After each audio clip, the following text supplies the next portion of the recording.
SO by W. T. Timothy G. Always the inner game of golf, inner skiing, with Robert Kriegel. Inner tennis, the inner game of music, with Barry Green. The inner game of work, for my mother and father, who brought me to the game. And for Maharaji, who showed me what winning is. What is the real game? It is a game in which the heart is entertained. The game in which you are entertained. It is the game you will win. M. Maharaji, forward PEC, Arrowhead football coach, USC Trojans, the 2005 National Championship game was a great stage for the University of Southern California Trojans. We had encountered many different challenges in the years leading up to this classic matchup, billed as the game of the century. Top-ranked USC and second-ranked Oklahoma would compete in the nationally televised FedEx Orange Bowl in front of a record-setting audience. What a night for players, coaches, and fans to celebrate the game of football on the greatest stage in college sports. The game would be illustrated in a physical matchup of some of the greatest college athletes in the country, whereas the game and the field would be highlighted by athletic prowess and memorable playmaking. A much more subtle battle would be waged in the minds of those very same players. The mental aspects contributing to this great physical performance would be crucial to the eventual outcome. Tim Galway has referred to these contributing mental factors as the inner game. These athletes must successfully deal with the mind as they prepare to deliver top-flight performances. Coaches and athletes on all levels are confronted with this mental aspect regarding performance. They must clear their minds of all confusion and earn the ability to let themselves play freely. Introduced to the inner game of tennis as a graduate student years ago, I recognized the obvious benefits of Galway's teachings in regards to performance in individual sports. As I grew more familiar with the benefits of performing with a quieted mind, I started to cement the principles of trust and focus as characteristics that could also benefit teams. The inner game is intrinsically connected to all facets of our program. The confidence necessary for performing at a championship level over long periods of time can only be developed on faith. Practice fueled through repetition. Disciplined practice enables our players to develop trust in our coaching and in themselves. They also gain the confidence that allows them the ability to focus, regardless of circumstances or surroundings. Whether we are preparing for an inter-squad scrimmage or the national championship game, these principles lie at the foundation of our program. Once you understand the principles of the inner game, you will be able to quiet your mind, focus clearly, and truly play the game. Preface. ZK Lineman Coach, Sports and Life. I have trusted Tim Galway and the teachings of the inner game of tennis since before we met. This trust started in 1974 when I read this book that is in your hands right now. He confirms that the path I am on is true and that I could go deeper. And I do. It's not about the tennis, he reminds me. It's not about the win or the loss. If we're here to experience, then we are free. I still like winning more than losing. And after 30 years, he still shows me how to have faith, and he has knighted me an inner game instructor. Tim lives his work, and as my mentor and a role model, he has entrusted me to see into and participate with him as he continues to learn. I appreciate him, especially for this. He is a source of unconditional interest.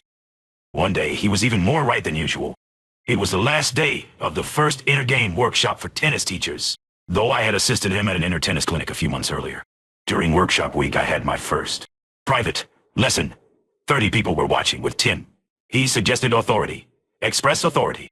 Become the author of your own shot, he kindly requested. I found a presence within me who was able to project a new and accessible vision into the shots. Immediately my teaching and playing gained an added dimension, but not just from the authority. It could be anything I pictured. I became the writer, the creator of the next point, my life.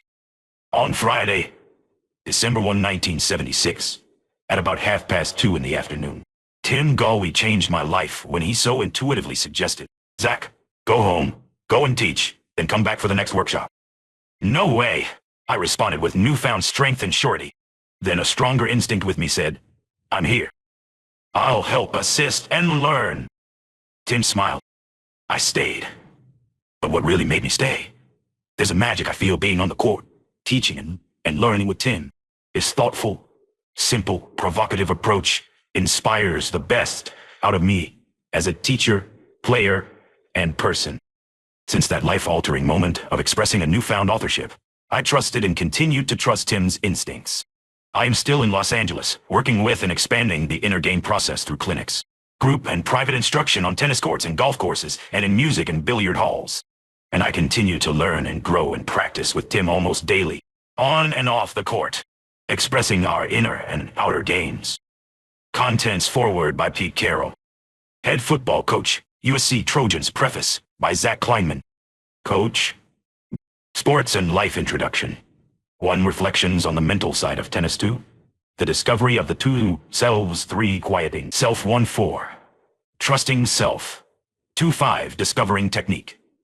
6. Changing habits. 7. Concentration. Learning to focus. 8. Games people play on the court. 9. The meaning of competition. 10. The inner game off the court. Every game is composed of 2 parts, an outer game and an inner game. The outer game is played against an external opponent to overcome external obstacles and to reach an external goal. Mastering this game is the subject of many books offering instructions on how to swing a racket, club or bat, and how to position arms, legs, or torso to achieve the best results. But for some reason, most of us find these instructions easier to remember than to execute. It is the thesis of this book that neither mastery nor satisfaction can be found in the playing of any game without giving some attention to the relatively neglected skills of the inner game. This is the game that takes place in the mind of the player, and it is played against such obstacles as lapses in concentration, nervousness, self-doubt, and self-condemnation. In short, it is played to overcome all habits of mind which inhibit excellence in performance. We often wonder why we play so well one day, and so poorly the next, or why we clutch during competition, or blow easy shots. And why does it take so long to break a bad habit and learn a new one? Victories in the inner game may provide no additions to the trophy case, but they bring valuable rewards which are more permanent, and which can contribute significantly to one's success, off the court as well as on.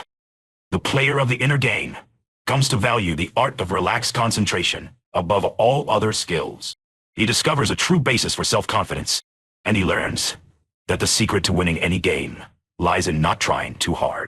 He aims at the kind of spontaneous performance which occurs only when the mind is calm and seems at one with the body, which finds its own surprising ways to surpass its own limits again and again. Moreover, while overcoming the common hang-ups of competition, the player of the inner game uncovers a will to win which unlocks all his energy and which is never discouraged by losing. There is a far more natural and effective process for learning and doing almost anything than most of us realize. It is similar to the process we all used, but soon forgot as we learned to walk and talk. It uses the intuitive capabilities of the mind and both the right and left hemispheres of the brain. This process doesn't have to be learned. We already know it. All that is needed is to unlearn those habits which interfere with it, and then to just let it happen. To uncover and explore the potential within the human body is the quest of the inner game. In this book, it will be explored through the medium of tennis. Reflections on the mental side of tennis. T. Problems which most perplex tennis players are not those dealing with the proper way to swing a racket. Books and professionals giving this information abound. Nor do most players complain excessively about physical limitations. The most common complaint of sportsmen ringing down the corridors of the ages is, "It's not that I don't know what to do. It's that I don't do what I know." Other common complaints that come constantly to the attention of the tennis pro. "I play better in practice than during the match. I know exactly what I'm doing wrong on my forehand. I just can't seem to break the habit. When I'm really trying hard to do the stroke the way it says to in the book, I flub the shot every time. When I concentrate on one thing I'm supposed to be doing, I forget something else. Every time I get near match point against a good player, I get so nervous I lose my concentration. I'm my own worst enemy. I usually beat myself." Most players of any sport run into these or similar difficulties frequently, but it is not so easy to gain practical insight into how to deal with them. The player is often left with such warmed-over aphorisms as, "Well, tennis is a very psychological game, and you have to develop the proper mental attitudes," or, "You have to be confident and possess the will to win, or else you'll always be a loser." But how can one be confident or develop the proper mental attitudes? These questions are usually left unanswered. So there seems to be room for comment on the improvement of the mental processes, which translate technical information about how to hit a ball into effective action. How to develop the inner skills without which high performance is impossible is the subject of the inner game of tennis. The typical tennis lesson: imagine what goes on inside the head of an eager student taking a lesson from an equally eager new tennis pro. Suppose that the student is a middle-aged businessman bent on improving his position on the club ladder. The pro is standing at the net with a large basket of balls, and being a bit uncertain whether his student is considering him worth the lesson fee. He is carefully evaluating every shot. That's good. But you're rolling your racket face over a little on your follow-through, Mr. Weil. Now shift your weight onto your front foot as you step into the ball. Now you're taking your racket back too late. Your backswing should be a little lower than on that last shot. That's it. Much better. Before long, Mr. Weil's mind is churning with 6 thoughts about what he should be doing, and 16 thoughts about what he shouldn't be doing. Improvement seems dubious and very complex, but both he and the pro are impressed by the careful analysis of each stroke, and the fee is gladly paid upon receipt of the Volkern's advice to practice all this, and eventually you'll see a big improvement. I too admit to overteaching as a new pro, but one day when I was in a relaxed mood, I began saying less and noticing more. To my surprise, errors that I saw but didn't mention were correcting themselves without the student ever knowing he had made them. How were the changes happening? Though I found this interesting, it was a little hard on my ego, which didn't quite see how it was going to get its due credit for the improvements being made. It was an even greater blow when I realized that sometimes my verbal instructions seemed to decrease the probability of the desired correction occurring. All teaching pros know what I'm talking about. They all have students like one of mine named Dorothy. I would give Dorothy a gentle, low-pressured instruction like, "Why don't you try lifting the follow-through up from your waist to the level of your shoulder? The topspin will keep the ball in the court." Sure enough, Dorothy would try hard to follow my instructions. The muscles would tense around her mouth. Her eyebrows would set in a determined frown. The muscles in her forearm would tighten, making fluidity impossible, and the follow-through would end only a few inches higher. At this point, the stock response of the patient pro is, "That's better, Dorothy, but relax, don't try so hard." The advice is good as far as it goes, but Dorothy does not understand how to relax while also trying hard to hit the ball correctly. Why should Dorothy, or you or I, experience an awkward tightening when performing a desired action which is not physically difficult? What happens inside the head between the time the instruction is given and the swing is complete? The first glimmer of an answer to this key question came to me at a moment of rare insight after a lesson with Dorothy. Whatever's going on in her head, it's too damn much. She's trying so hard to swing the racket the way I told her that she can't focus on the ball. Then and there, I promised myself I would cut down on the quantity of verbal instructions. My next lesson that day was with a beginner named Paul, who had never held a racket. I was determined to show him how to play using as few instructions as possible. I'd try to keep his mind uncluttered and see if it made a difference. So I started by telling Paul I was trying something new. I was going to skip entirely my usual explanations to beginning players about the proper grip, stroke, and footwork for the basic forehand. Instead, I was going to hit 10 forehands myself, and I wanted him to watch carefully, not thinking about what I was doing, but simply trying to grasp a visual image of the forehand. He was to repeat the image in his mind several times, and then just let his body imitate. After I had hit 10 forehands, Paul imagined himself doing the same. Then, as I put the racket into his hand, sliding it into the correct grip, he said to me, "I noticed that the first thing you did was to move your feet."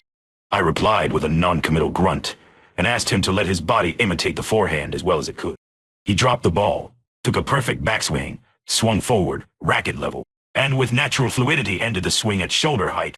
Perfect for his first attempt. But wait, his feet. They hadn't moved an inch from the perfect ready position he had assumed before taking his racket back. They were nailed to the court.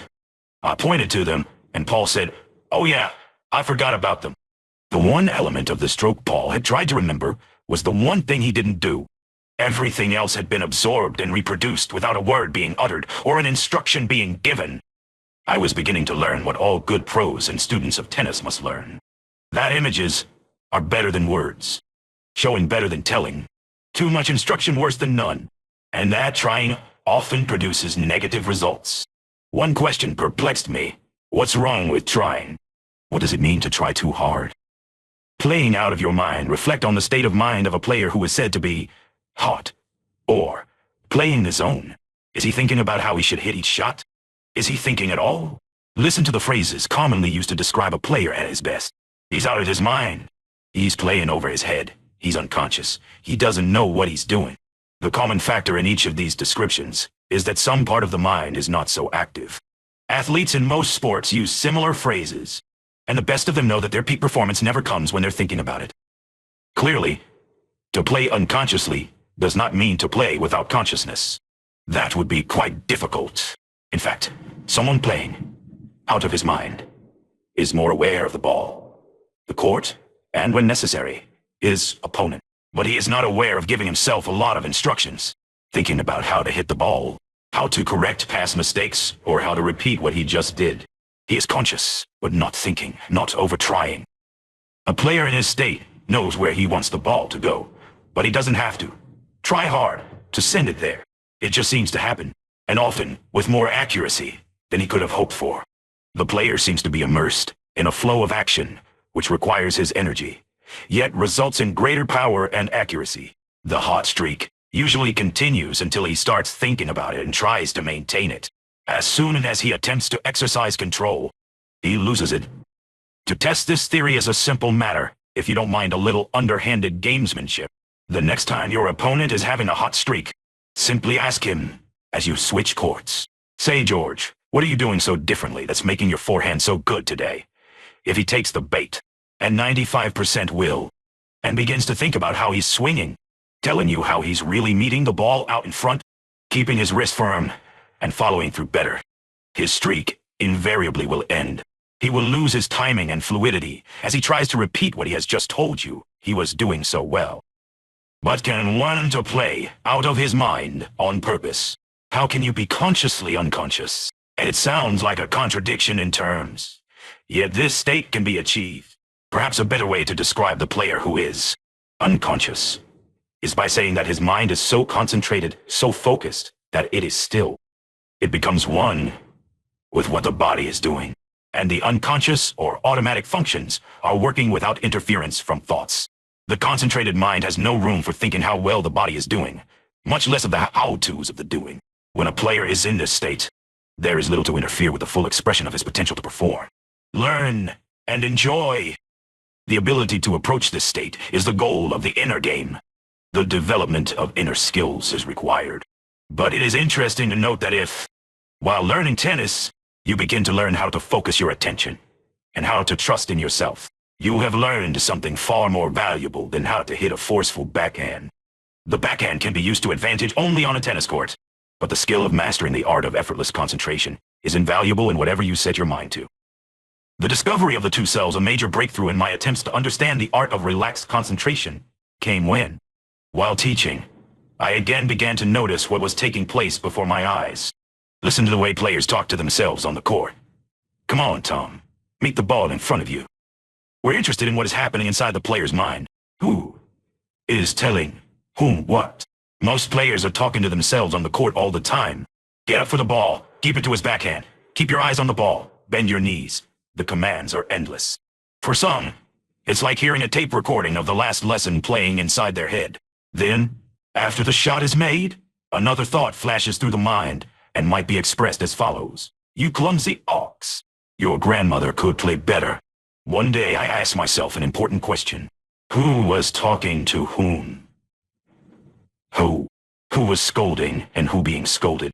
I'm talking to myself, say most people. But just who is this I and who the myself? Obviously, the I and the myself are separate entities, or there would be no conversation. So one could say that within each player there are two selves. One, the I, seems to give instructions. The other, myself, seems to perform the action. Then, I returns with an evaluation of the action. For clarity, let's call the teller self 1 and the doer self 2. Now we are ready for the first major postulate of the inner game. Within each player, the kind of relationship that exists between self 1 and self 2 is the prime factor in determining one's ability to translate his knowledge of technique into effective action. In other words, the key to better tennis, or better anything, lies in improving the relationship between the conscious teller, self 1, and the natural capabilities of Self 2. The typical relationship between Self 1 and Self 2. Imagine that instead of being parts of the same person, Self 1, teller, and Self 2, doer, are two separate persons. How would you characterize their relationship after witnessing the following conversation between them? The player on the court is trying to make a stroke improvement. Okay, damn it, keep your stupid wrist firm, he orders. Then as ball after ball comes over the net, Self 1 reminds Self 2. Keep it firm. Keep it firm. Keep it firm. Monotonous. Think how Self 2 must feel. It seems as though Self 1 thinks Self 2 doesn't hear well, or has a short memory, or is stupid. The truth is, of course, that Self 2, which includes the unconscious mind and nervous system, hears everything, never forgets anything, and is anything but stupid. After hitting the ball firmly once, it knows forever which muscles to contract to do it again. That's its nature. And what's going on during the hit itself? If you look closely at the face of the player, you will see that his cheek muscles are tightening and his lips are pursed in effort and attempted concentration. But tightened face muscles aren't required to hit the backhand, nor do they help concentration. Who's initiating that effort? Self 1, of course. But why? He's supposed to be the teller, not the doer. But it seems he doesn't really trust Self 2 to do the job. Or else he wouldn't have to do all the work himself. This is the nub of the problem. Self 1 does not trust Self 2, even though it embodies all the potential you have developed up to that moment and is far more competent to control the brain muscle system than Self 1. Back to our player. His muscles tense and over-effort. Contact is made with the ball. There is a slight flick of the wrist, and the ball hits the back fence. You bum, you'll never learn how to hit a backhand, Self 1 complains.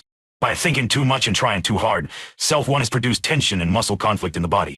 He's responsible for the error, but he heaps the blame on Self 2, and then, by condemning it further, undermines his own confidence in Self 2. As a result, the stroke grows worse and frustration builds. Trying hard. A questionable virtue. Haven't we been told since childhood that we're never going to amount to anything unless we try hard? So what does it mean when we observe someone who is trying too hard? Is it best to try medium hard? Equipped with the concept of the two selves. See if you can answer this seeming paradox for yourself after reading the following illustration. One day while I was wondering about these matters, a very cheery and attractive housewife came to me for a lesson complaining that she was about to give up the game of tennis. She was really very discouraged because, as she said, I'm really not well coordinated at all. I want to get good enough that my husband will ask me to play mixed doubles with him without making it sound like a family obligation. When I asked her what the problem seemed to be, she said, for one thing, I can't hit the ball on the strings. Most of the time, I hit it on the frame. Let's take a look, I said, reaching into my basket of balls. I hit her 10 waist-high forehands near enough so that she didn't have to move for them. I was surprised that she hit 8 out of 10 balls, either directly on the frame or partly on the strings. Partly on the frame, yet her stroke was good enough. I was puzzled. She had been exaggerating her problem. I wondered if it was her eyesight, but she assured me that her eyes were perfect. So I told Joan we'd try a few experiments. First, I asked her to try very hard to hit the ball on the center of the racket. I was guessing that this might produce even worse results, which would prove my point about trying too hard. But new theories don't always pan out. Besides, it takes a lot of talent to hit 8 out of 10 balls on the narrow frame of a racket. This time, she managed to hit only 6 balls on the frame. Next, I told her to try to hit the balls on the frame. This time, she hit only 4 on the frame and made good contact with 6. She was a bit surprised, but took the chance to give herself 2 a knock, saying, "Oh, wow, I can never do anything I tried to." Actually, she was close to an important truth. It was becoming clear that her way of trying wasn't helpful. So before hitting the next set of balls, I asked Joan, "This time, I want you to focus your mind on the seams of the ball. Don't think about making contact. In fact, don't try to hit the ball at all. Just let your racket contact the ball where it wants to, and we'll see what happens." Joan looked more relaxed and proceeded to hit 9 out of 10 balls dead center. Only the last ball caught the frame. I asked her if she was aware of what was going through her mind as she swung at the last ball. "Sure," she replied with a lilt in her voice. "I was thinking I might make a tennis player after all." She was right. Joan was beginning to sense the difference between trying hard, the energy of Self 1, and effort, the energy used by Self 2, to do the work necessary. During the last set of balls, Self 1 was fully occupied in watching the seams of the ball. As a result, Self 2 was able to do its own thing unimpaired, and it proved to be pretty good at it. Even Self 1 was starting to recognize the talents of 2. She was getting them together. Getting it together mentally in tennis involves the learning of several internal skills. 1. Learning how to get the clearest possible picture of your desired outcomes. 2. Learning how to trust Self 2 to perform at its best and learn from both successes and failures. And 3. Learning to see non-judgmentally, that is, to see what is happening, rather than merely noticing how well or how badly it is happening. This overcomes trying too hard. All of these skills are subsidiary to the master skill, without which nothing of value is ever achieved. The art of relaxed concentration. The inner game of tennis will next explore a way to learn these skills, using tennis as a medium. Quieting Self 1WA have arrived at a key point. It is the constant thinking activity of Self 1, the ego mind, which causes interference with the natural capabilities of Self 2. Harmony between the two selves exists when this mind is quiet and focused. Only then can peak performance be reached. When a tennis player is in the zone, he's not thinking about how, when, or even where to hit the ball. He's not trying to hit the ball, and after the shot, he doesn't think about how badly or how well he made contact. The ball seems to get hit through a process which doesn't require thought. There may be an awareness of the sight, sound, and feel of the ball, and even of the tactical situation. But the player just seems to know without thinking what to do. Listen to how D.T. Suzuki, a renowned Zen master, describes the effects of the ego mind on archery in his foreword to Zen in the Art of Archery. As soon as we reflect, deliberate, and conceptualize, the original unconsciousness is lost and a thought interferes. The arrow is off the string, but does not fly straight to the target, nor does the target stand where it is. Calculation, which is miscalculation, sets in. Man is a thinking reed, but his great works are done when he is not calculating and thinking. Childlikeness has to be restored. Perhaps this is why it is said that great poetry is born in silence. Great music and art are said to arise from the quiet depths of the unconscious. And true expressions of love are said to come from a source which lies beneath words and thoughts. So it is with the greatest efforts in sports. They come when the mind is as still as a glass lake. Such moments have been called peak experiences by the humanistic psychologist Dr. Abraham Maslow. Researching the common characteristics of persons having such experiences, he reports the following descriptive phrases. He feels more integrated. The two selves are one who feels at one with the experience. Is relatively egolessique at mind. Feels at the peak of his powers. Fully functioning is in the groove, effortless, free of blocks, inhibitions, cautions, fears, doubts, controls, reservations, self-criticisms, breaks. He is spontaneous and more creative, is most here now, is non-striving, non-needing, non-wishing. He just is. If you reflect upon your own highest moments or peak experiences, it is likely that you will recall feelings that these phrases describe. You will probably also remember them as moments of great pleasure, even ecstasy. During such experiences, the mind does not act like a separate entity telling you what you should do or criticizing how you do it. It is quiet. You are together, and the action flows as free as a river. When this happens on the tennis court, we are focused without trying to concentrate. We feel spontaneous and alert. We have an inner assurance that we can do what needs to be done without having to try hard. We simply know the action will come, and when it does, we don't feel like taking credit. Rather, we feel fortunate, graced. As Suzuki says, we become childlike. The image comes to my mind of the balanced movement of a cat stalking a bird. Effortlessly alert he crouches, gathering his relaxed muscles for the spring, not thinking about when to jump, nor how he will push off with his hind legs to attain the proper distance. His mind is still and perfectly concentrated on his prey. No thought flashes into his consciousness of the possibility or consequences of missing his mark. He sees only bird. Suddenly the bird takes off. At the same instant, the cat leaps. With perfect anticipation, he intercepts his dinner 2 feet off the ground. Perfectly, thoughtlessly executed action. And afterward, no self-congratulations. Just the reward inherent in his action. The bird in the mouth. In rare moments, tennis players approach the unthinking spontaneity of the leopard. These moments seem to occur most frequently when players are volleying back and forth at the net. Often, the exchange of shots at such short quarters is so rapid that action faster than thought is required. These moments are exhilarating, and the players are often amazed to find that they make perfect placements against shots they didn't even expect to reach. Moving more quickly than they thought they could, they have no time to plan.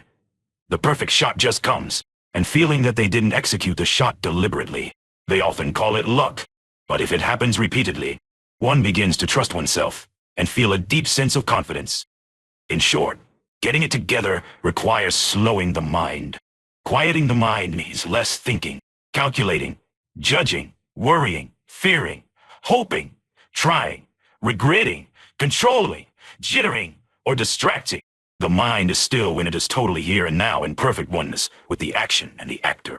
It is the purpose of the inner game to increase the frequency and the duration of these moments, quieting the mind by degrees and realizing thereby a continual expansion of our capacity to learn and perform. At this point, the question naturally arises, how can I quiet self-one on the tennis court? As an experiment, the reader might want to put down this book for a minute and simply try to stop thinking. See how long you can remain thoughtless. 1 minute? 10 seconds? More than likely, you found it difficult, perhaps impossible, to still the mind completely. One thought led to another, then to another, etc. For most of us, quieting the mind is a gradual process involving the learning of several inner skills. These inner skills are really arts of forgetting mental habits acquired since we were children. The first skill to learn is the art of letting go the human inclination to judge ourselves and our performance as either good or bad. Letting go of the judging process is a basic key to the inner game. Its meaning will emerge as you read the remainder of this chapter. When we unlearn how to be judgmental, it is possible to achieve spontaneous, focused play. Letting go of judgments to see the process of judgment in action. Observe almost any tennis match or lesson. Watch closely the face of the hitter, and you will see expressions of judgmental thoughts occurring in his mind. Frowns occur after each bad shot, and expressions of self-satisfaction after every shot judged as particularly good. Often, the judgments will be expressed verbally, in a vocabulary which ranges widely, depending on the player and the degree of his like or dislike of his shot. Sometimes the judgment is most clearly perceived in the tone of voice used rather than the words themselves. The declaration, "You rolled your racket over again," can be said as a biting self-criticism or a simple observation of fact. Depending on the tone of voice, the imperatives, "Watch the ball," or "Move your feet," can be uttered as an encouragement to the body or as a belittling condemnation of its past performance. To understand more clearly what is meant by judgment, imagine a singles match being played by Mr. A and Mr. B, with Mr. C acting as the umpire. Mr. A is serving his second serve to Mr. B on the first point of a tiebreaker. The ball lands wide, and Mr. C calls out, "Double fault." Seeing his serve land out and hearing "double fault," Mr. A frowns, says something demeaning about himself, and calls the serve terrible. Seeing the same stroke, Mr. B judges it as good and smiles. The umpire neither frowns nor smiles. He simply calls the ball as he sees it. What is important to see here is that neither the goodness nor badness ascribed to the event by the players is an attribute of the shot itself. Rather, they are evaluations added to the event in the minds of the players according to their individual reactions. Mr. A is saying, in effect, "I don't like that event." Mr. B is saying, "I like that event." The umpire, here ironically called the judge, doesn't judge the event as positive or negative. He simply sees the ball land and calls it out. If the event occurs several more times, Mr. A will get very upset. Mr. B will continue to be pleased. And the umpire, sitting above the scene, will still be noting with detached interest all that is happening. What I mean by judgment is the act of assigning a negative or positive value to an event. In effect, it is saying that some events within your experience are good, and you like them, and other events in your experience are bad, and you don't like them.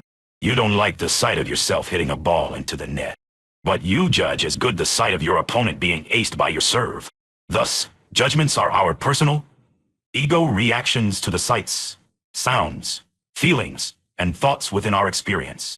What does this have to do with tennis? Well, it is the initial act of judgment which provokes a thinking process. First, the player's mind judges one of his shots as bad or good. If he judges it as bad, He begins thinking about what was wrong with it. Then he tells himself how to correct it. Then he tries hard, giving himself instructions as he does so. Finally, he evaluates again. Obviously, the mind is anything but still, and the body is tight with trying. If the shot is evaluated as good, Self One starts wondering how he hit such a good shot.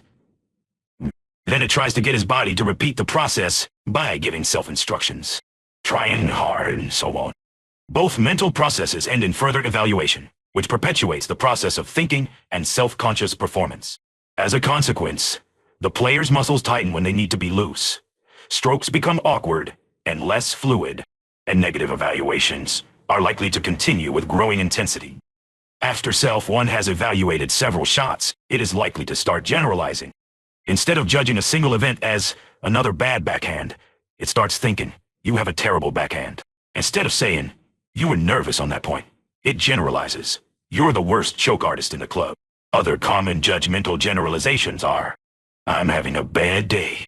I always miss the easy ones. I'm slow, etc. It is interesting to see how the judgmental mind extends itself. It may begin by complaining, what a lousy serve, then extend to, I'm serving badly today. After a few more bad serves, the judgment may become further extended to, I have a terrible serve. Then, I'm a lousy tennis player. And finally, I'm no good. First, the mind judges the event, then groups events, then identifies with the combined event, and finally judges itself. As a result, what usually happens is that these self-judgments become self-fulfilling prophecies. That is, they are communications from Self One about Self Two, which after being repeated often enough, become rigidified into expectations, or even convictions about Self Two. Then Self Two begins to live up to these expectations. If you tell yourself often enough that you are a poor server, a kind of hypnotic process takes place. It's as if Self Two is being given a role to play, the role of bad server, and plays it to the hilt, suppressing for the time being its true capabilities. Once the judgmental mind establishes a self-identity based on its negative judgments, the role-playing continues to hide the true potential of Self Two until the hypnotic spell is broken. In short, you start to become what you think. After hitting a number of backhands into the net, the player tells himself that he has a bad backhand, or at least that his backhand is off today. Then he goes to the pro to get it fixed, much like a sick person goes to a doctor. The pro is then expected to diagnose the faulty backhand and provide the remedy. It all sounds too familiar. In the Chinese tradition of medicine, patients visit their doctors when they are well, and the doctor is expected to keep them well. It would be equally possible, and much less frustrating, to approach the tennis pro with your backhand just the way it is without the judgment. One has to give up making judgments about one's game. The judgmental mind usually protests. But if I can't hit a backhand inside the court to save my life, do you expect me to ignore my faults and pretend my game is fine? Be clear about this. Letting go of judgments does not mean ignoring errors. It simply means seeing events as they are, and not adding anything to them.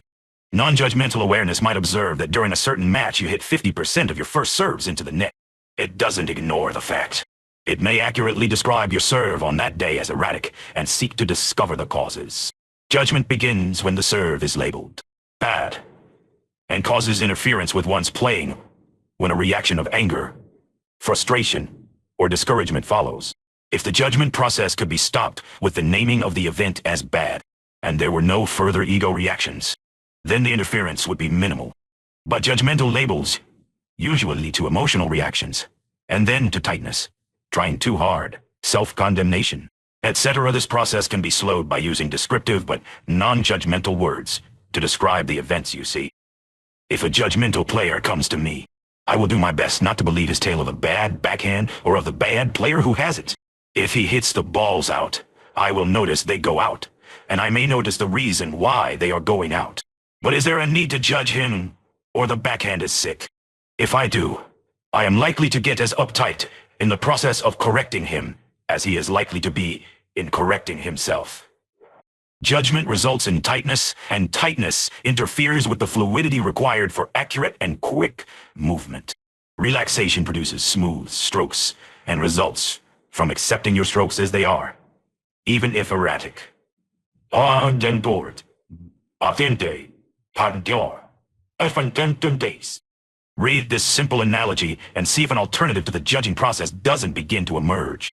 When we plant a rose seed in the earth, we notice that it is small, but we do not criticize it as rootless and stemless. We treat it as a seed, giving it the water and nourishment required of a seed. When it first shoots up out of the earth, we don't condemn it as immature and underdeveloped, nor do we criticize the buds for not being open when they appear. We stand in wonder at the process taking place, and give the plant the care it needs at each stage of its development. The rose is a rose from the time it is a seed to the time it dies. Within it, at all times it contains its whole potential. It seems to be constantly in the process of change, yet at each state, at each moment, it is perfectly all right as it is. Similarly, the errors we make can be seen as an important part of the developing process. In its process of developing, our tennis game gains a great deal from errors. Even slumps are part of the process. They are not bad events, but they seem to endure endlessly as long as we call them bad and identify with them. Like a good gardener who knows when the soil needs alkali and when acid, the competent tennis pro should be able to help the development of your game. Usually the first thing that needs to be done is to deal with the negative concepts inhibiting the innate developmental process. Both the pro and the player stimulate this process as they begin to see and to accept the strokes as they are at that moment. The first step is to see your strokes as they are. They must be perceived clearly. This can be done only when personal judgment is absent. As soon as a stroke is seen clearly and accepted as it is, a natural and speedy process of change begins. The example below, a true story, illustrates the key to unblocking the natural development in our strokes. Discovering natural learning one day, in the summer of 1971, when I was teaching a group of men at John Gardner's tennis ranch in Carmel Valley, California. A businessman realized how much more power and control he got on his backhand when his racket was taken back below the level of the ball. He was so enthusiastic about his new stroke that he rushed to tell his friend Jack about it as if some kind of miracle had occurred. Jack, who considered his erratic backhand one of the major problems of his life, came rushing up to me during the lunch hour, exclaiming, "I've always had a terrible backhand. Maybe you can help me?" I asked, "What's so terrible about your backhand?" "I take my racket back too high in my backswing." "How do you know?" "Because at least 5 different pros have told me so. I just haven't been able to correct it." For a brief moment, I was aware of the absurdity of this situation.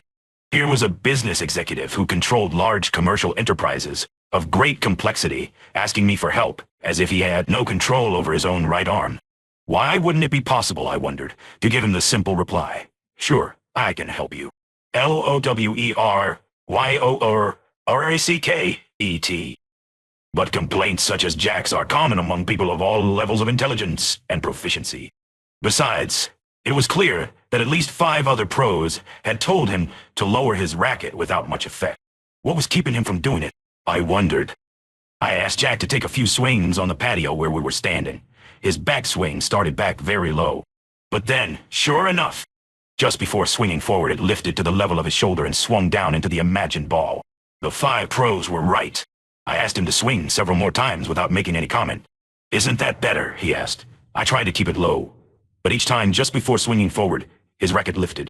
It was obvious that had he been hitting an actual ball, the underspin imparted by the downward swing would have caused it to sail out. "Your backhand is all right?" I said reassuringly. "It's just going through some changes. Why don't you take a closer look at it?" We walked over to a large window pane, and there I asked him to swing again while watching his reflection. He did so, again taking his characteristic hitch at the back of his swing.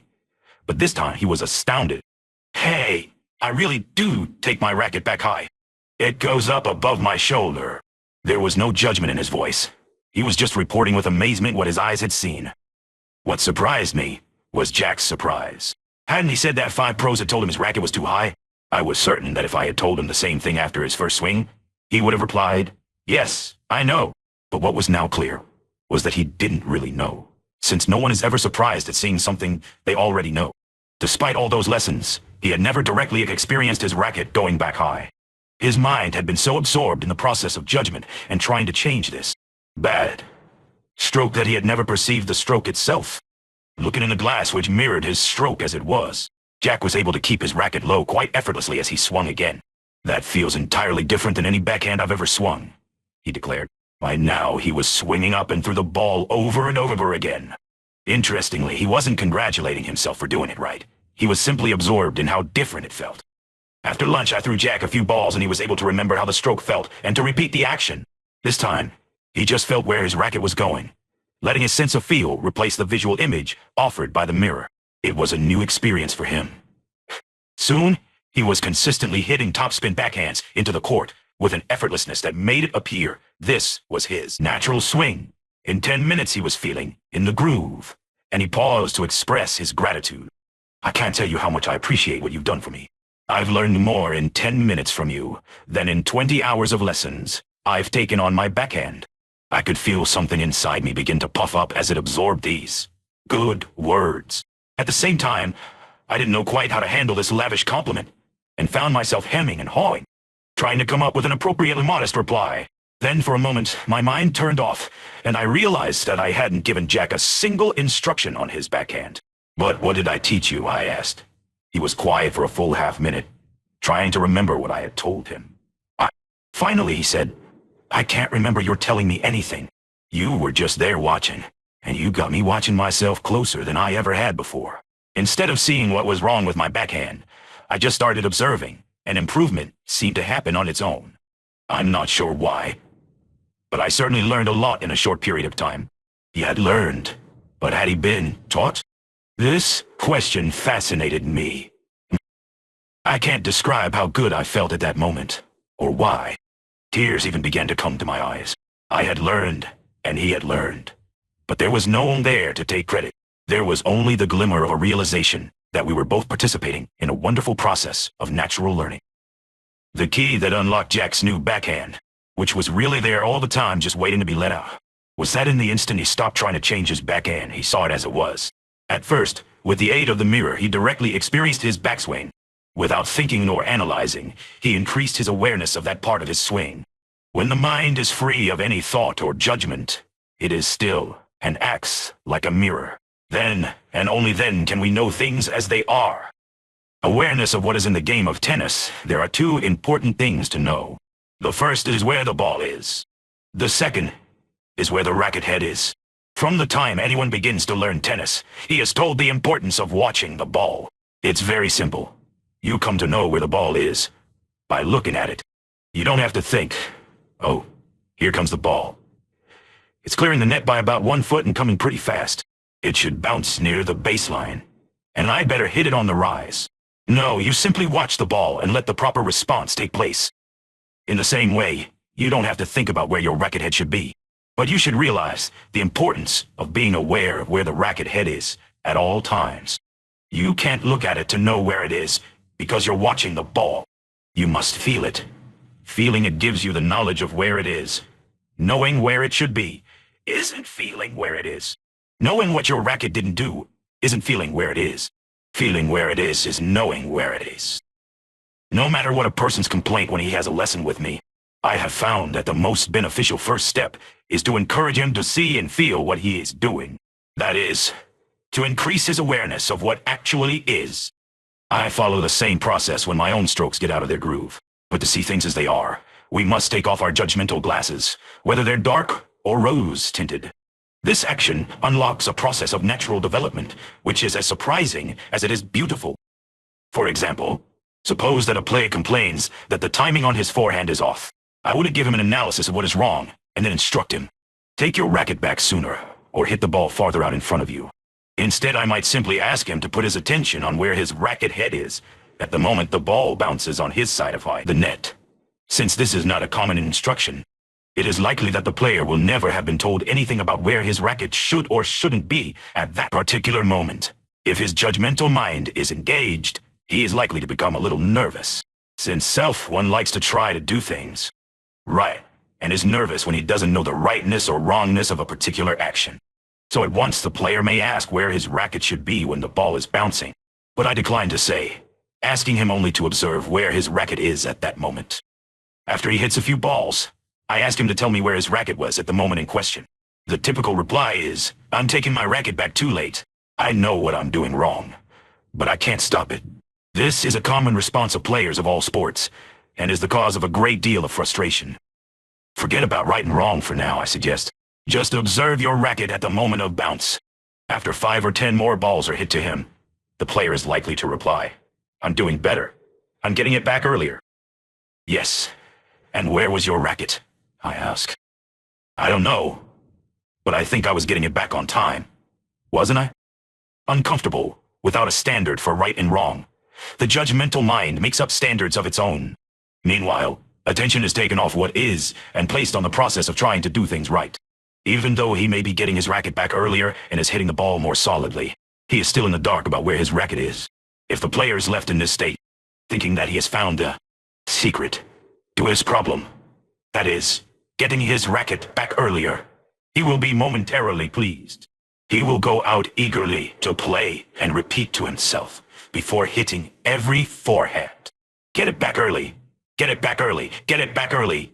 For a while, this magic phrase will seem to produce goods, but after a while, he will start missing again in spite of his self-reminder, will wonder what's going wrong, and will come back to the pro for another tip. So instead of stopping the process at the point where the player is judging positively, I again ask him to observe his racket and to tell me exactly where it is at the moment of bounce. As the player finally lets himself observe his racket with detachment and interest, he can feel what it is actually doing, and his awareness increases. Then, without any effort to correct, he will discover that his swing has begun to develop a natural rhythm. In fact, he will find the best rhythm for himself, which may be slightly different from what might be dictated by some universal standard called correct. Then when he goes out to play, he has no magic phrase that must be repeated and can focus without thinking. What I have tried to illustrate is that there is a natural learning process which operates within everyone. If it is allowed to, this process is waiting to be discovered by all those who do not know of its existence. There is no need to take my word for it. It can be discovered for yourself if it hasn't been already. If it has been experienced, trust it. This is the subject of Chapter 4. To discover this natural learning process, it is necessary to let go of the old process of correcting faults. That is, it is necessary to let go of judgment and see what happens. Will your strokes develop under the effect of non-critical attention, or won't they? Test this. What about positive thinking? Before finishing with the subject of the judgmental mind, something needs to be said about positive thinking. The bad effects of negative thinking are frequently discussed these days. Books and articles advise readers to replace negative thinking with positive thinking. People are advised to stop telling themselves they are ugly, uncoordinated, unhappy, or whatever, and to repeat to themselves that they are attractive, well-coordinated, and happy. The substituting of a kind of positive hypnotism for a previous habit of negative hypnotism may appear at least to have short-range benefits, but I have always found that the honeymoon ends all too soon. One of the first lessons I learned as a teaching pro was not to find fault with any pupil or even his strokes, so I stopped criticizing either. Instead, I would compliment the pupil when I could, and make only positive suggestions about how to correct his strokes. Some time later, I found myself no longer complimenting my students. The realization that preceded this change occurred one day when I was giving a group of women a lesson on footwork. I had made a few introductory remarks about self-criticism when Claire, one of the women, asked, "I can understand that negative thinking is harmful, but what about complimenting yourself when you do well? What about positive thinking?" My answer to her was vague. "Well, I don't think positive thinking is as harmful as negative thinking." But during the lesson that followed, I came to see the issue more clearly.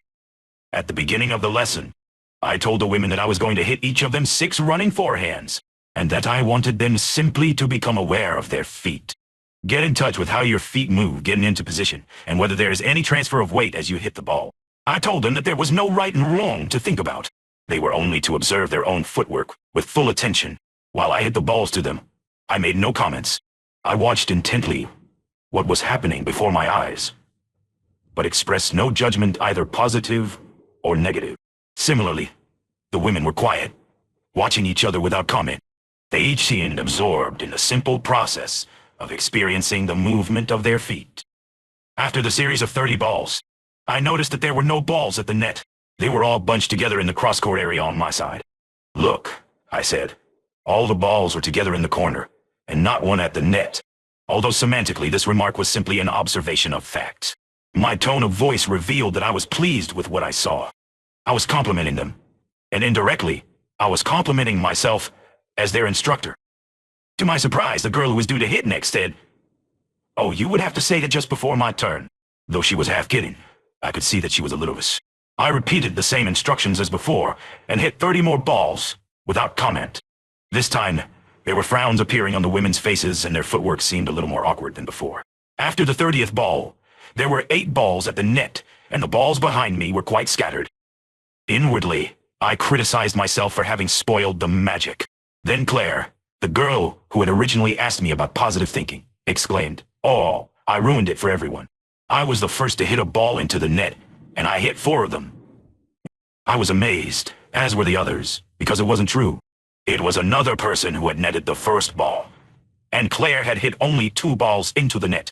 Her judgmental mind had distorted her perception of what had actually happened. Then I asked the women if they were aware of something different going through their minds during the second series of balls. Each of them reported being less aware of their feet and more intent on trying to keep from hitting balls into the net.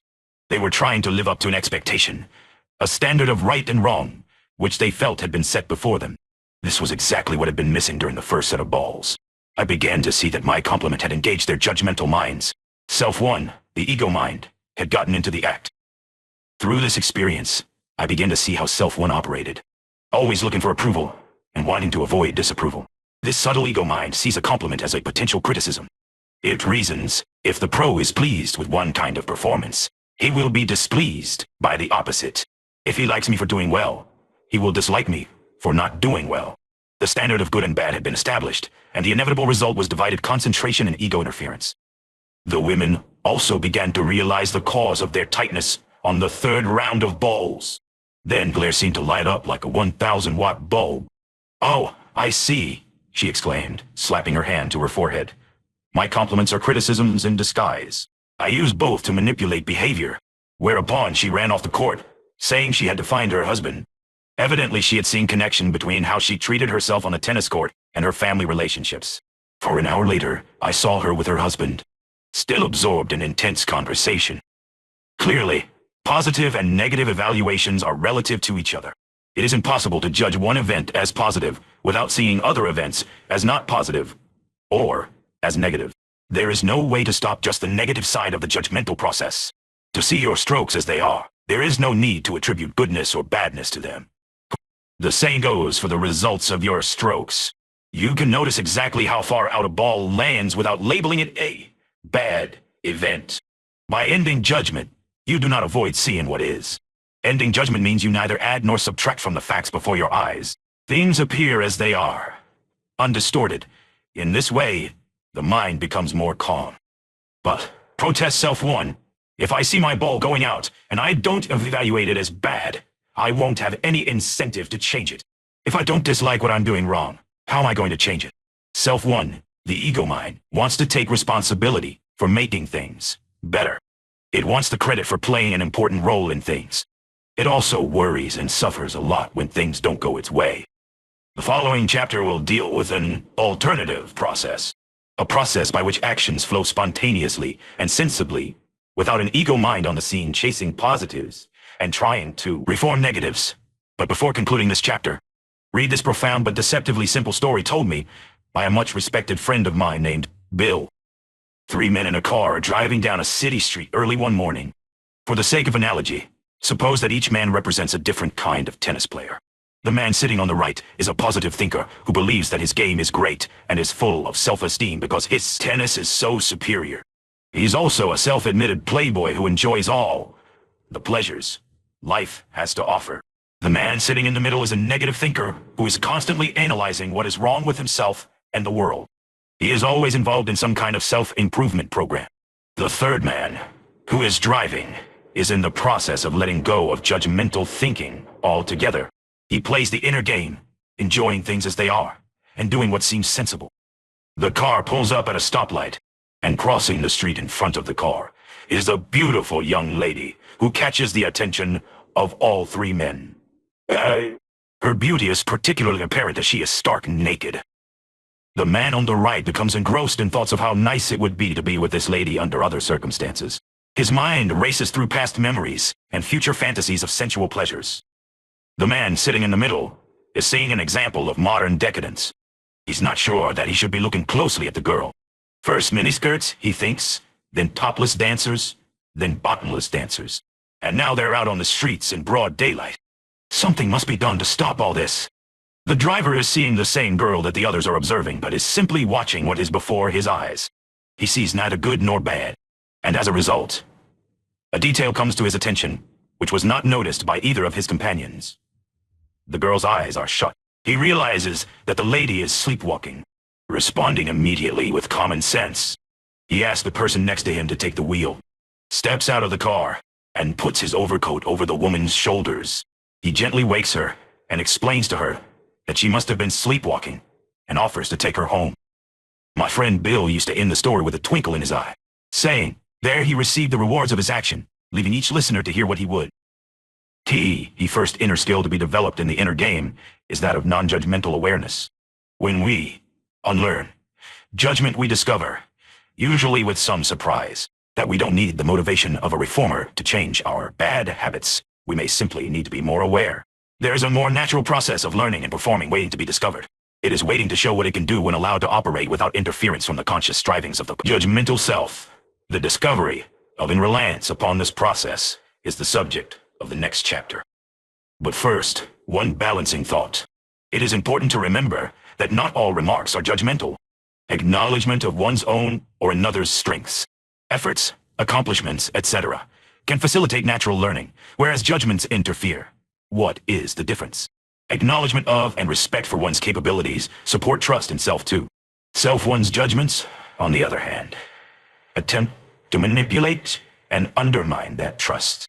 Trusting self to the thesis of the last chapter was that the first step in bringing a greater harmony between ego, mind, and body, that is, between self one and self two, was to let go of self-judgment.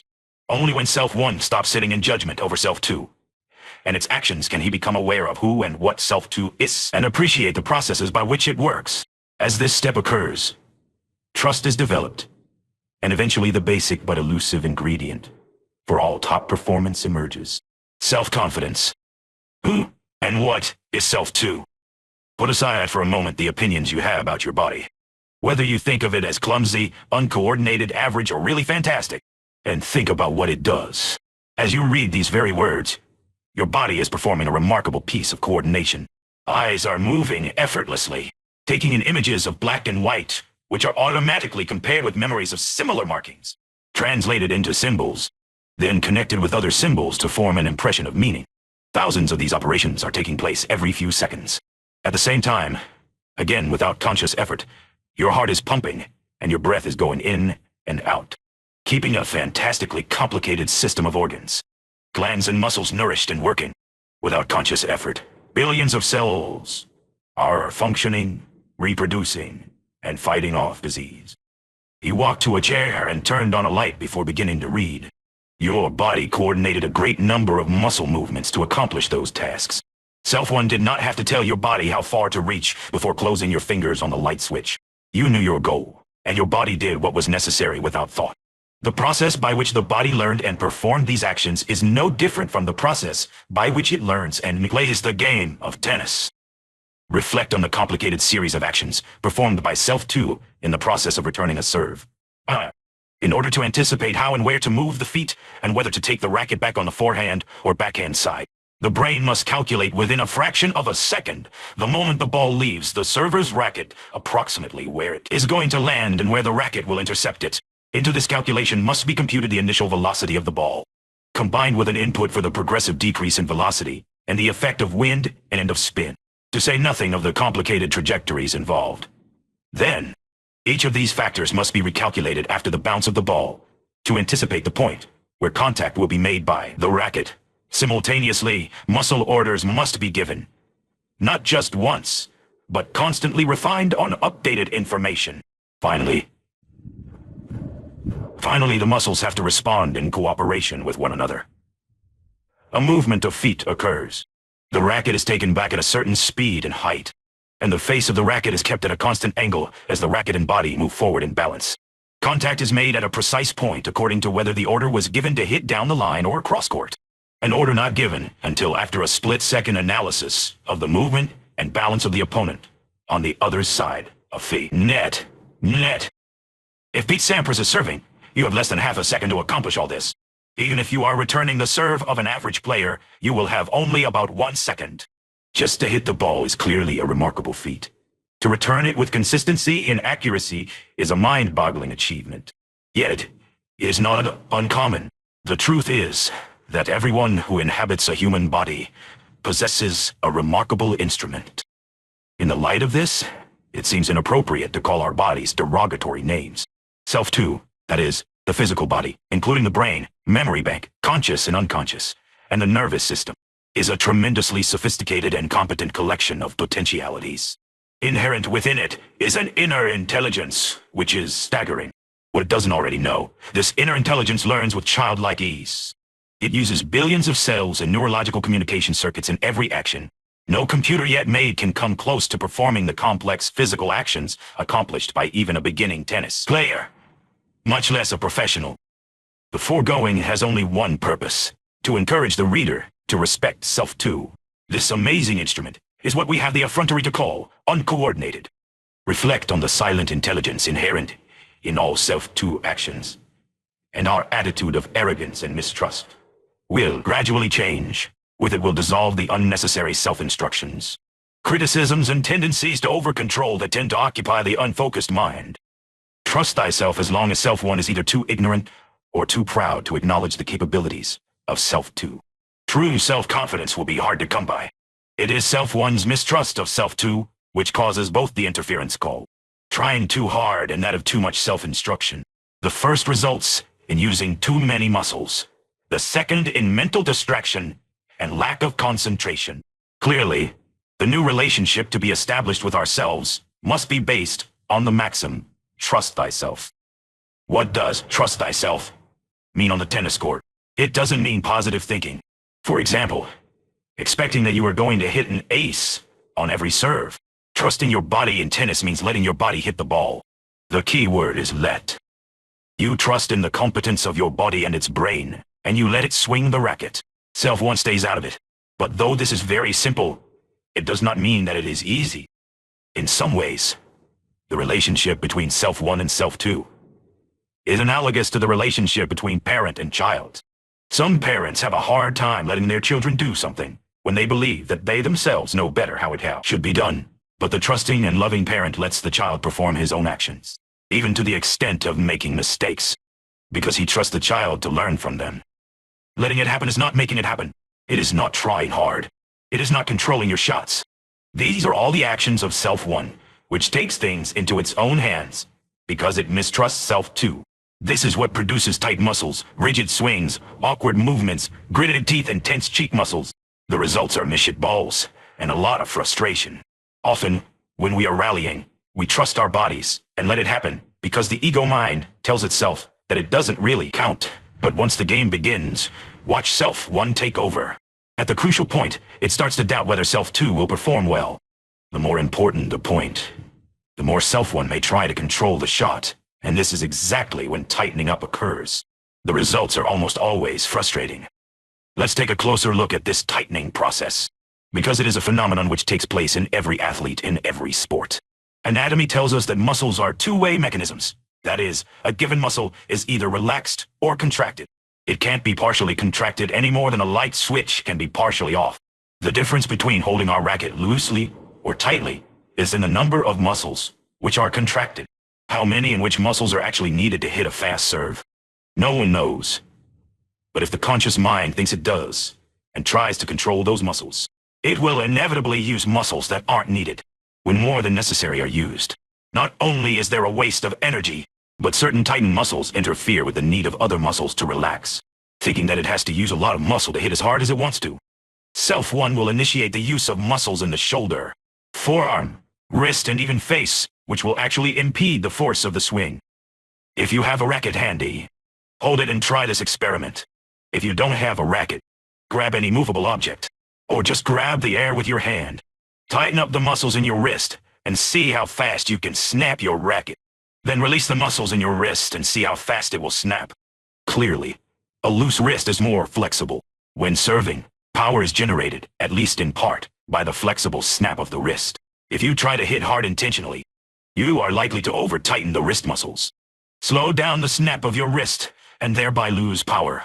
Furthermore, the entire stroke will be rigid, and balance will be difficult to maintain. This is how Self-1 interferes with the wisdom of the body. As you can imagine, a stiff-wristed serve will not meet the expectations of the server. Consequently, he is likely to try even harder next time, tightening more muscles, and becoming more and more frustrated and exhausted, and I might add, increasing the risk of tennis elbow. Fortunately, most children learn to walk before they can be told how to by their parents. Yet, children not only learn how to walk very well, but they gain confidence in the natural learning process which operates within them. Mothers observe their children's efforts with love and interest, and if they are wise, without much interference. If we could treat our tennis games as we do a child learning to walk, we would make more progress. When the child loses his balance and falls, the mother doesn't condemn it for being clumsy. She doesn't even feel bad about it. She simply notices the event and perhaps gives a word or gesture of encouragement. Consequently, a child's progress in learning to walk is never hindered by the idea that he is uncoordinated. Why shouldn't a beginning player treat his backhand as a loving mother would her child? The trick is not to identify with the backhand. If you view an erratic backhand as a reflection of who you are, you will be upset. But you are not your backhand any more than a parent is his child. If a mother identifies with every fall of her child and takes personal pride in its every success, her self-image will be as unstable as her child's balance. She finds stability when she realizes that she is not her child, and watches it with love and interest, but as a separate being. The same kind of detached interest is what is necessary to let your tennis game develop naturally. Remember that you are not your tennis game. You are not your body. Trust the body to learn and to play, as you would trust another person to do a job, and in a short time, it will perform beyond your expectations. Let the flower grow. The preceding theory should be tested and not taken on faith. Toward the end of the chapter, there are several experiments that will give you a chance to experience the difference between making yourself do something and letting it happen. I suggest that you also devise your own experiments to discover just how much you are willing to trust yourself, both when rallying and when under pressure. Let it happen at this point. It may have occurred to the reader to ask, how can I just let a forehand happen if I've never learned how to hit one in the first place? Don't I need someone to tell me how to do it? If I've never played tennis before, can I just go out on the court and let it happen? The answer is, if your body knows how to hit a forehand, then just let it happen. If it doesn't, then let it learn. The actions of Self-2 are based on information it has stored in its memory of past actions of itself, or of the observed actions of others. A player who has never held a racket in his hand needs to let the ball hit the strings a few times before. Self-2 learns how far away the center of the racket is from the hand holding it. Every time you hit a ball, whether correctly or incorrectly, the computer memory of Self-2 is picking up valuable information and storing it away for future use. As one practices, Self-2 refines and extends the information in its memory bank.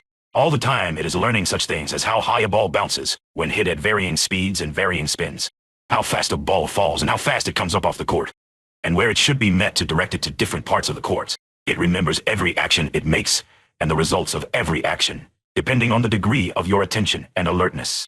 So the important thing for a beginning player to remember is to allow the natural learning process to take place and to forget about stroke-by-stroke self-instructions. The results will be surprising. Let me illustrate with an example which demonstrates the easy and hard ways of learning. When I was 12 years old, I was sent to dancing school, where I was taught the waltz, foxtrot, and other steps known only to the darker ages of man. We were told, put your right foot here and your left foot there, then bring them together. Now shift your weight to your left foot, turn, and so forth. The steps were not complicated, but it was weeks before I was dancing without the need to play back the tape in my head. Put your left foot here, right foot there, turn. 1, 2, 3. 1, 2, 3. I would think out each step, command myself to do it, and then execute it. I was barely aware there was a girl in my arms, and it was weeks before I was able to handle a conversation while dancing. This is the way most of us teach ourselves the footwork and strokes of tennis. But it's such a slow and painful way. Contrast it with the way the modern 12-year-old learns to dance. He goes to a party one night, sees his friends doing whatever dances are in vogue at the time, and comes home having mastered them all. Yet these dances are infinitely more complex than the foxtrot. Just imagine the size of the instruction manual required to put into words each of the movements of these dances. It would require a Ph.D. in physical education and a full semester to learn them by the book. But a kid who may be failing math and English learns them effortlessly in a single night. How does he do this?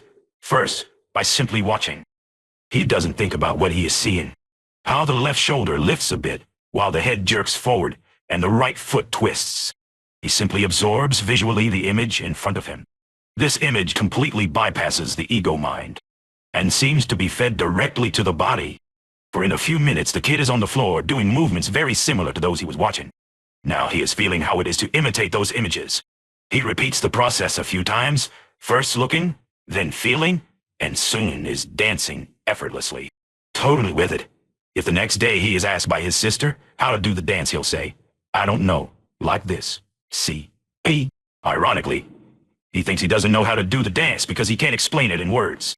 While most of us who learn tennis through verbal instruction can explain in great detail how the ball should be hit, but have trouble doing it. To self too, a picture is worth 1,000 words. It learns by watching the actions of others, as well as by performing actions itself. Almost all tennis players have experienced playing over their heads after watching championship tennis on television. The benefits to your game come not from analyzing the strokes of top players, but from concentrating without thinking, and simply letting yourself absorb the images before you. Then, the next time you play, you may find that certain important intangibles such as timing, anticipation, and sense of confidence are greatly improved, all without conscious effort or control. Communicating with self too, in short, for many of us, a new relationship needs to be forged with self too, and building new relationships involves new ways of communicating. If the former relationship was characterized by criticism and control, the symptoms of mistrust, then the more desired relationship is one of respect and trust. If so, this change can start with a change of attitude. If you observe self one in its critical posture, it looks down at self two and diminishes it in its own eyes with its disparaging thoughts. The other possibility is to learn to look up to. This is the attitude of respect based on true recognition of its natural intelligence and capabilities. Another word for this attitude is humility, a feeling that happens naturally in the presence of something or someone you admire. As you find your way to an attitude that slopes upward towards self too with respect, the feelings and thoughts that accompany the controlling and critical attitude fade, and the sincerity of self so emerges. With an attitude of respect, you learn to speak in the language of the respected person. The remainder of this chapter will discuss 3 basic methods of communicating with self too. It is basic to good communications that we use the most suitable language. If Mr. A wishes to make sure of getting his message across to Mr. B, he will, if he can, use Mr. B's native tongue. What is the native language of self too? Certainly not words. Words were not learned by self too until several years after birth. No, the native tongue of self too is imagery, sensory images. Movements are learned through visual and feeling images. So the 3 methods of communicating I will discuss all involve sending goal-oriented messages to self too by images and feel images. Asking for results, many students of tennis are too stroke conscious and not attentive enough to results. Such players are aware of how they stroke the ball, but unconcerned with where it is actually going. It is often helpful for these players to shift their attention from means to ends. Here is an example. During a group lesson with 5 women, I asked each player what one change she would most like to make in her game. The first woman, Sally, wanted to work on her forehand, which she said had really been terrible lately. When I asked her what she didn't like about her forehand, she replied, "Well, I take my racket back too late and too high, and I roll it over too much on the follow-through. Also, I take my eye off the ball a lot, and I don't think I step into it very well." It was clear that if I were to give her instruction on each element she mentioned, I would start and end the lesson with her. So I asked Sally what she felt about the results of her forehand, and she replied, "It goes too shallow and doesn't have much power." Now we had something we could work with. I told her that I imagined her body, self too, already knew how to hit the ball deep and with more power, and that if it didn't, it would learn very quickly.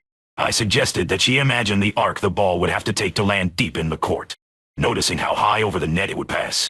and hold that image in her mind for several seconds. Then, before hitting some balls, I said, don't try to hit the ball deep. Just ask Self 2 to do it, and let it happen. If the ball continues to fall shallow, don't make any conscious effort to correct. Simply let go and see what happens. The third ball Sally hit landed a foot inside the baseline. Of the next 20, 15 landed in the back quarter of the court and did so with increasing force behind them. As she hit, the other 4 women and I could see all the elements she had mentioned changing appreciably and naturally. Her backswing lured, her follow-through flattened, and she began flowing into the ball with balance and confidence. When she was finished hitting, I asked her what changes she had made, and she replied, I didn't make any. I just imagined the ball passing 2 feet over the net and landing near the baseline, and it did. She was both delighted and surprised. The changes that Sally made in her forehand lay in the fact that she gave Self 2 a clear visual image of the results she desired. Then she told her body, in effect, do whatever you have to do to go there. All she had to do was let it happen. Getting the clearest possible image of your desired outcomes is a most useful method for communicating with Self 2, especially when playing a match. Once you are competing, it is too late to work on your strokes, but it is possible to hold in your mind the image of where you want the ball to go, and then allow the body to do what is necessary to hit it there. It is essential here to trust Self 2. Self 1 must stay relaxed, refraining from giving how to do it instructions, and from any effort to control the stroke. As Self 1 learns to let go, a growing confidence in the ability of Self 2 emerges. Asking for form, it is sometimes useful to be able to make a deliberate change in one or more elements of a given stroke. This process will be discussed in greater detail in Chapter 6, Changing Habits. In brief, the process is very similar to asking for results. Suppose, for example, that you are consistently rolling your racket over on the follow-through, and the habit continues despite all efforts to change it. First, you must give Self 2 a very clear image of what you are asking it to do. This can best be done by holding your racket in front of you in a proper follow-through position and looking at it with undivided attention for several seconds. You may feel foolish, thinking that you already know the proper follow-through, but it is vital to give Self 2 an image to imitate. Having done this, it might also be useful to shut your eyes and imagine as clearly as possible your entire forehand with the racket staying flat throughout the swing. Then, before hitting any balls, swing your racket several times, letting the racket stay flat and allowing yourself to experience how it feels to swing in this new way. Once you start to hit balls, it is important not to try and keep your racket flat. You have asked Self 2 to keep it flat, so let it happen. Self 1's only role is to be still and observe the results in a detached manner. Let me stress again that it is important not to make any conscious effort to keep the racket flat. If after a few strokes, the racket does not conform to the image you gave Self 2, then image the desired outcome again and let your body swing your racket, making sure Self 2 isn't giving it the slightest assistance. Don't try to make this experiment work. If you do, Self 1 will get involved, and you won't really know if Self 2 is hitting the ball unassisted or not. To experiments, it is important not only to understand intellectually the difference between letting it happen and making it happen, but to experience the difference.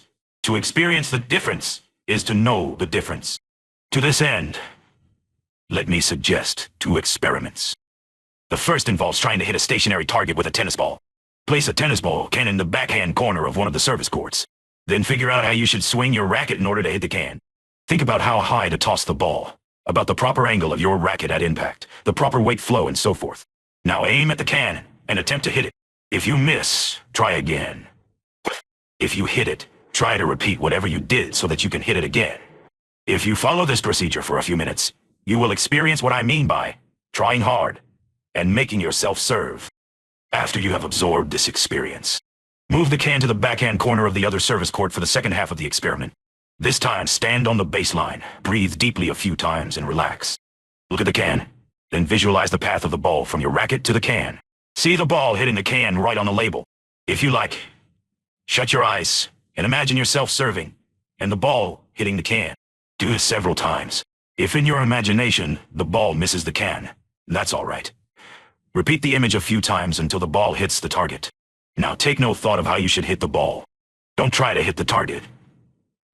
Ask your body, Self 2, to do whatever is necessary to hit the can. Then let it do it. Exercise no control. Correct for no imagined bad habits. Simply trust your body to do it. When you toss the ball up, focus your attention on its seams, then let the serve itself. The ball will either hit or miss the target. Notice exactly where it lands. You should free yourself from any emotional reaction to success or failure. Simply know your goal and take objective interest in the results. Then serve again. If you have missed the can, don't be surprised and don't try to correct for your error. This is most important.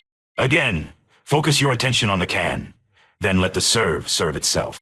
If you faithfully do not try to hit the can, and do not attempt to correct for your misses, but put full confidence in your body and its computer, you will soon see that the serve is correcting itself. You will experience that there really is a self too who is acting and learning without being told what to do. Observe this process. Observe your body, making the changes necessary in order to come nearer and nearer to the can. Of course, Self 1 is very tricky, and it is most difficult to keep it from interfering a little. But if you quiet it a bit, you will begin to see Self 2 at work. And you will be as amazed as I have been at what it can do, and how effortlessly. The second experiment I would recommend in order to experience the reality of Self 2 begins with picking some change would like to make in one of your strokes. For instance, choose a bad habit that you have been trying unsuccessfully to alter. Then on the court, ask a friend to throw you 20 balls and try to correct the habit. Tell him what you are trying to do and ask him to observe if it is correcting. Try hard. Try the way you are used to in attempting to change a habit. Experience this kind of trying. Observe how you feel if you fail. Also note whether you feel awkward or tight. Now try to practice your corrected stroke while rallying. Then see what happens when you play a match. Next, pick another habit you would like to change, or even the same one. If the habit has not been corrected by your first efforts, it would be interesting to work on the same one. Ask your friend to throw you 5 or 10 balls. During this, make no attempt to change your stroke. Simply observe it. Don't analyze it, just observe it carefully. Experience where your racket is at all times. Changes may occur while you are merely observing your stroke non-judgmentally. But if you feel further correction is needed, then create an image of the desired form. Show yourself exactly what you want Self 2 to do. Give it a clear visual image, moving your racket slowly in the desired path, and let yourself watch it very closely. Then repeat the process, but this time feel exactly what it's like to move your racket in this new manner. Having provided yourself with an image and a feeling, you are ready to hit some balls. Now focus your eyes and mind on the seams of the ball, and let it happen. Then observe what happened. Once again, don't analyze. Simply see how close Self 2 came to doing what you wanted it to. If your racket didn't follow the path you had imaged, then recreate the image and let the stroke happen again. Continue this process, letting Self 1 relax more and more with each ball. Soon you will see that Self 2 can be trusted. Long-standing habits can be altered in a few moments. After 20 balls or so, ask your friend to rally again with you. Be sure you don't try to make this experiment work by attempting to do it right when playing. Merely continue to observe the precise part of your swing that is changing. Watch it with detachment and care as you would watch someone else's stroke. Watch it, and it will change quite effortlessly by its own smooth process. Perhaps this seems too good to be true. I can only suggest that you experiment and see for yourself. More needs to be said about this art of changing habits because it is what so many players spend so much time and money on in lessons. But before undertaking a fuller description of this art, let's discuss a third method of communicating with Self 2. Asking for qualities in the last chapter. I pointed out how the process of judgment often feeds on and extends itself until a strong negative self-image has formed. One begins believing that he is not a good tennis player, and then acts this role, never allowing himself anything but glimpses of his true capabilities. Most players hypnotize themselves into acting the roles of much worse players than they actually are. But interesting results can often be achieved by doing a little role-playing of a different kind. Asking for qualities describes this other kind of role-playing. When introducing this idea, I usually say something like this. Imagine that I am the director of a television series. Knowing that you are an actor that plays tennis, I ask if you would like to do a bit part as a top-flight tennis player. I assure you that you needn't worry about hitting the ball out or into the net because the camera will only be focused on you and will not follow the ball. What I'm mainly interested in is that you adopt professional mannerisms and that you swing your racket with supreme self-assurance. Above all, your face must express no self-doubt. You should look as if you are hitting every ball exactly where you want to. Really get into the role hit as hard as you like, and ignore where the ball is actually going. When a player succeeds in forgetting himself and really acts out his assumed role, remarkable changes in his game often take place. If you don't mind puns, you might even say that the changes are dramatic. As long as he is able to stay in this role, he experiences qualities that he may not have known were in his repertoire. There is an important distinction between this kind of role-playing and what is normally called positive thinking. In the latter, you are telling yourself that you are as good as Steffi Graf or Michael Chang, while in the former, you are not trying to convince yourself that you are any better than you believe you are. You are quite consciously playing a role. But in the process, you may become more aware of the range of your true capabilities. After they have played tennis for a year or so, most people fall into a particular pattern of play from which they seldom depart. Some adopt a defensive style. They spare no effort to retrieve every ball, lob often, hit deep into the opponent's court, and seldom hit the ball hard or go for a winner. The defensive player waits for his opponent to make an error and wears him down by degrees with endless patience. Some Italian clay court players used to be the prototype for this style. The opposite of this is the offensive style. In its extreme form, the ball is hit for a winner every time. Every serve is designed to be an ace. Every return of serve a clean passing shot, while volleys and overheads are all aimed to land within 1 or 2 inches of the lines. A third common pattern is what might be called the formal style of play. Players in this category don't care so much where their ball goes, as long as they look good stroking it. They would rather be seen using flawless form than winning the match. In contrast, there is the competitive style of the player who will do anything to win. He runs hard and hits hard or soft, depending on what seems to bother his opponent most, exploiting his every weakness, mental and physical. Having outlined these basic styles to a group of players, I often suggest that as an experiment, they adopt the style that seems most unlike the one they have previously adopted. I also suggest that they act the role of a good player, no matter what style they have chosen. Besides being a lot of fun, this kind of role-playing can greatly increase a player's range. The defensive player learns that he can hit winners. The aggressive one finds that he can also be stylish. I have found that when players break their habitual patterns, they can greatly extend the limits of their own style and explore subdued aspects of their personality. As you gain easier access to the variety of qualities encompassed in yourself too, you begin to realize that you can call upon any of these qualities as appropriate to the given situation on or off the tennis court. Letting go of judgments, the art of creating images, and letting it happen are 3 of the basic skills involved in the inner game. Before going on to the 4th and most important inner skill, that of concentration, I will devote 1 chapter to a discussion of external technique and how to master any technique without resorting to the kind of judgmental thinking and over-control that we have seen undermine Self-2's natural abilities.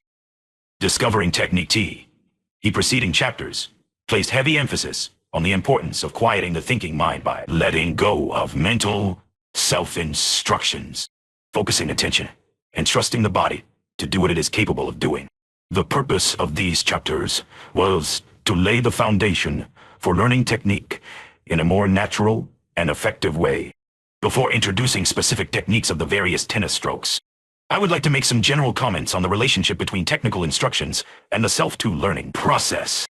To me, it makes sense to build any system of instruction upon the best possible understanding of natural learning, the learning process you were born with.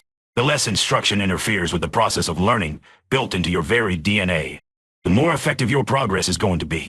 Said another way, the less fear and doubt are embedded in the instructional process, the easier it will be to take the natural steps of learning. One way to gain insight and trust in natural learning is to observe young children learning before they have been taught, or to observe animals in the act of teaching their young. Once, when I was walking through the San Diego Zoo, I had the chance to observe a mother hippopotamus giving her baby what looked to be its first swimming lesson.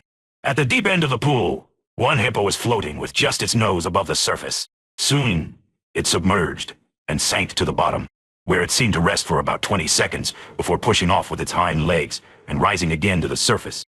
Then I watched a mother hippo, which had been nursing her baby in the sun, get up and begin to push it toward the pond with her snout. When the baby toppled in, it sank like a rock to the bottom and stayed there. Mother sauntered casually to the shallow end of the pool and waded in. About 20 seconds later, she reached the baby and began to lift it upward with her nose, sending it toward the surface. There, the young student gasped a breath and sank again. Once again, the mother repeated the process. but this time moved off to the deeper end of the pool. Somehow, knowing that her role in the learning process was finished, the baby hippo inhaled on the surface and sank again to the bottom. But after some time, it pushed itself toward the surface with its own hind legs. Then the new skill was repeated again and again. It seemed that the mother knew exactly how much it needed to show when to encourage and when encouragement was no longer needed. It knew it could trust a great deal in the instinct of the child. Once it was jump-started. Though I would not go so far as to say a topspin backhand is already imprinted within your genetic structure. I would say that the natural learning process is so encoded, and that we would do well to acknowledge and respect it. As either teacher or student, we will be most ourselves, and most effective only to the extent that we can be in harmony with it. Where do technical instructions originate? Tennis was brought to America from Europe in the late 1800s.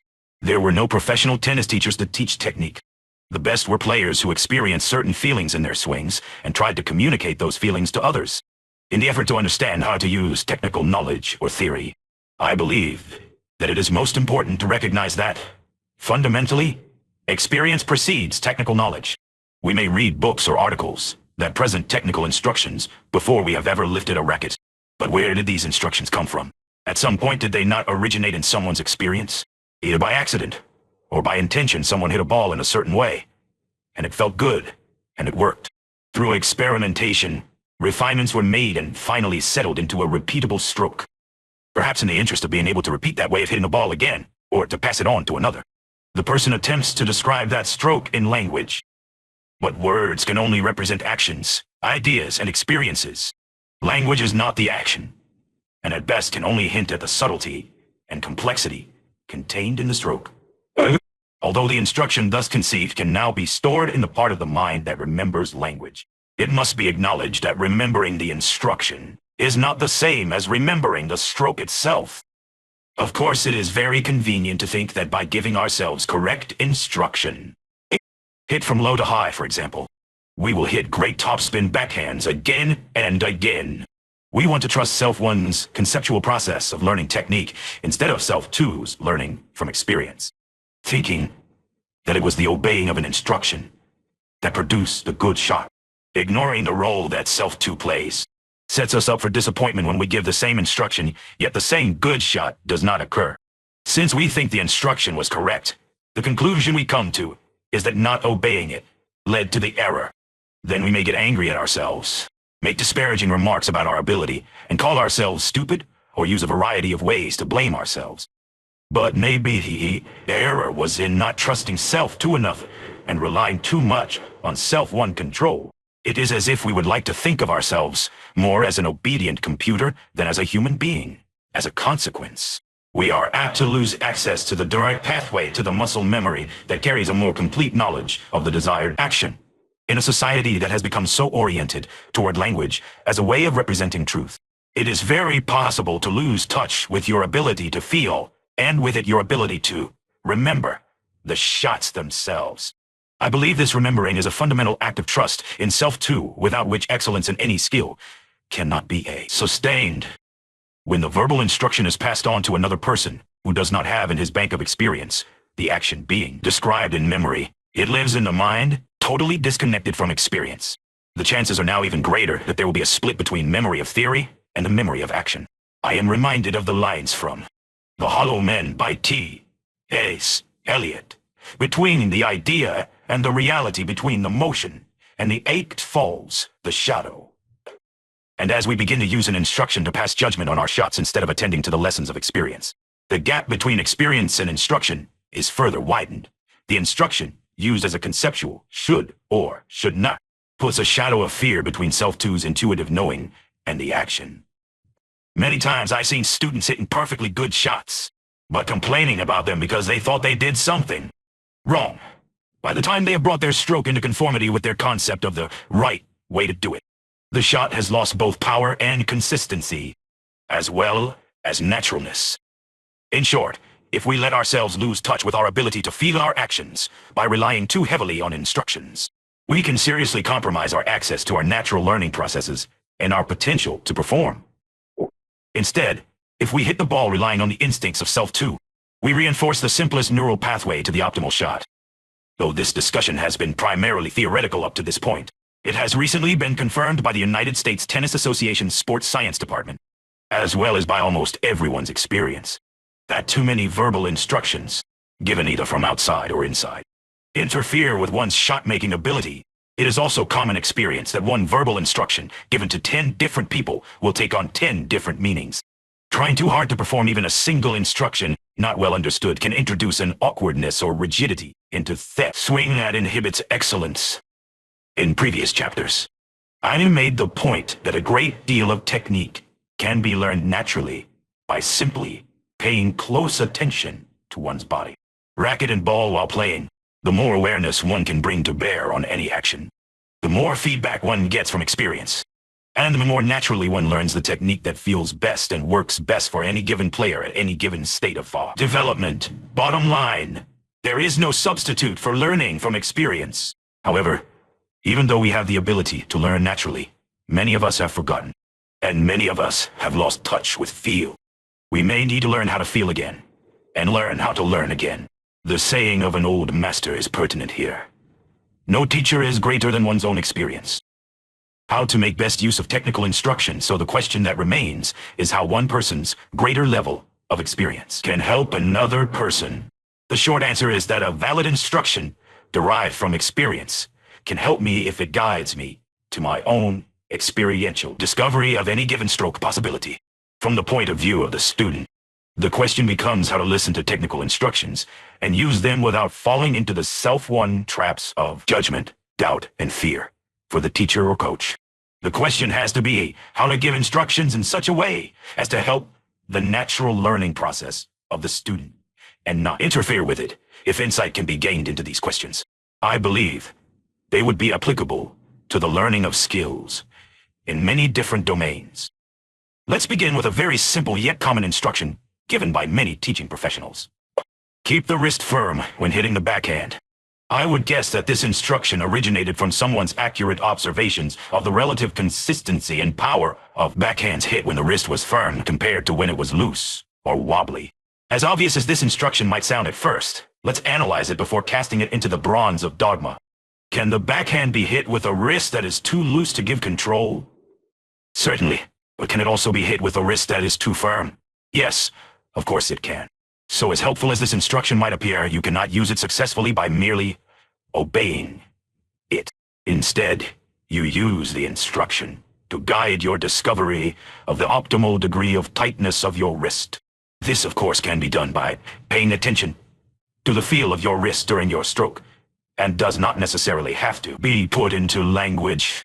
You will hit some shots with too loose a wrist, others perhaps with too tight a wrist, and automatically you will find what is comfortable and works best for you and settle with that. Obviously, the exact degree of tightness you discovered worked for you would be very hard to put into definitive language. It is remembered by its feel. This is a very different process from obeying the instruction. If I believe dogmatically in the firm wrist instruction, and if in fact my wrist has been too loose, my first shots with a firmer wrist will probably seem better to me. Then I might say to myself, firming my wrist is good. So on subsequent shots, I remember to tell myself to firm my wrist. But on these shots, my wrist was already firm. So now it is too tight. Soon the tightness is spreading all the way up my arm, to my neck, my cheeks, and my lips. But I am obeying my instruction. So what went wrong? Soon, somebody has to tell me to relax. But how do I relax the right amount? I go back in the other direction until I am too wobbly again. So I believe the best use of technical knowledge is to communicate a hint toward a desired destination.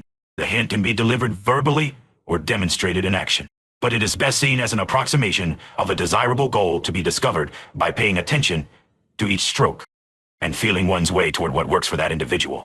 If I want to give the instruction, hit from low to high to produce topspin, to avoid self-won over control, I might first demonstrate with the student's racket and arm approximately what those words mean. Then I might say, but don't try to do it.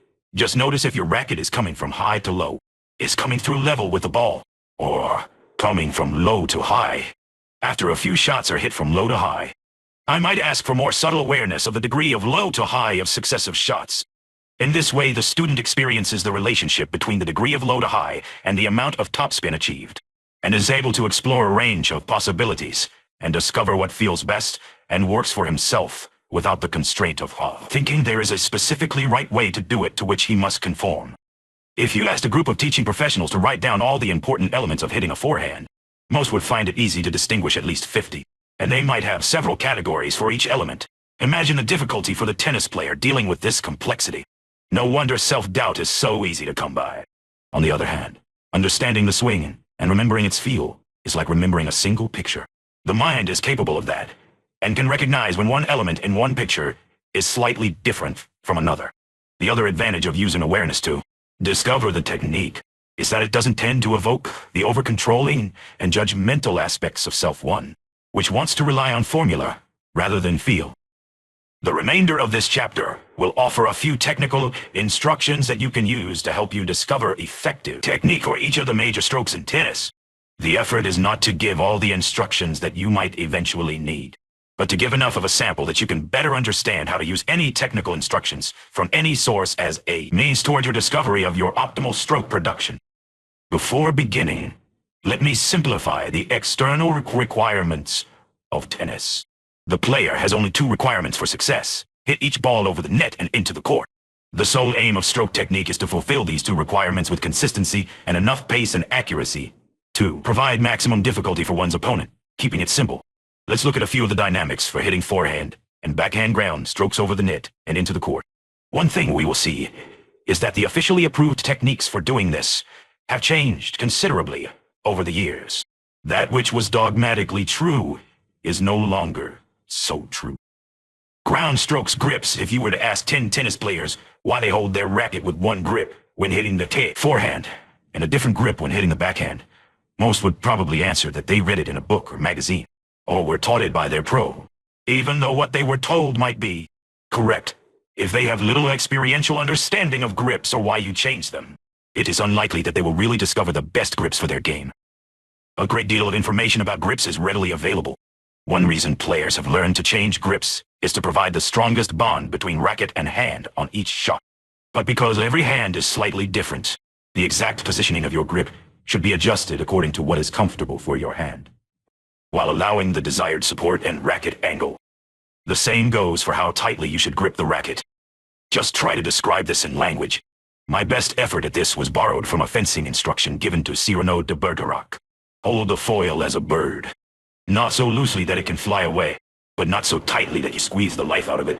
It is a nice metaphor, but in reality, the only way to find the right degree of pressure to apply it to the grip is by experiencing it in action and discovering what feels comfortable and what works.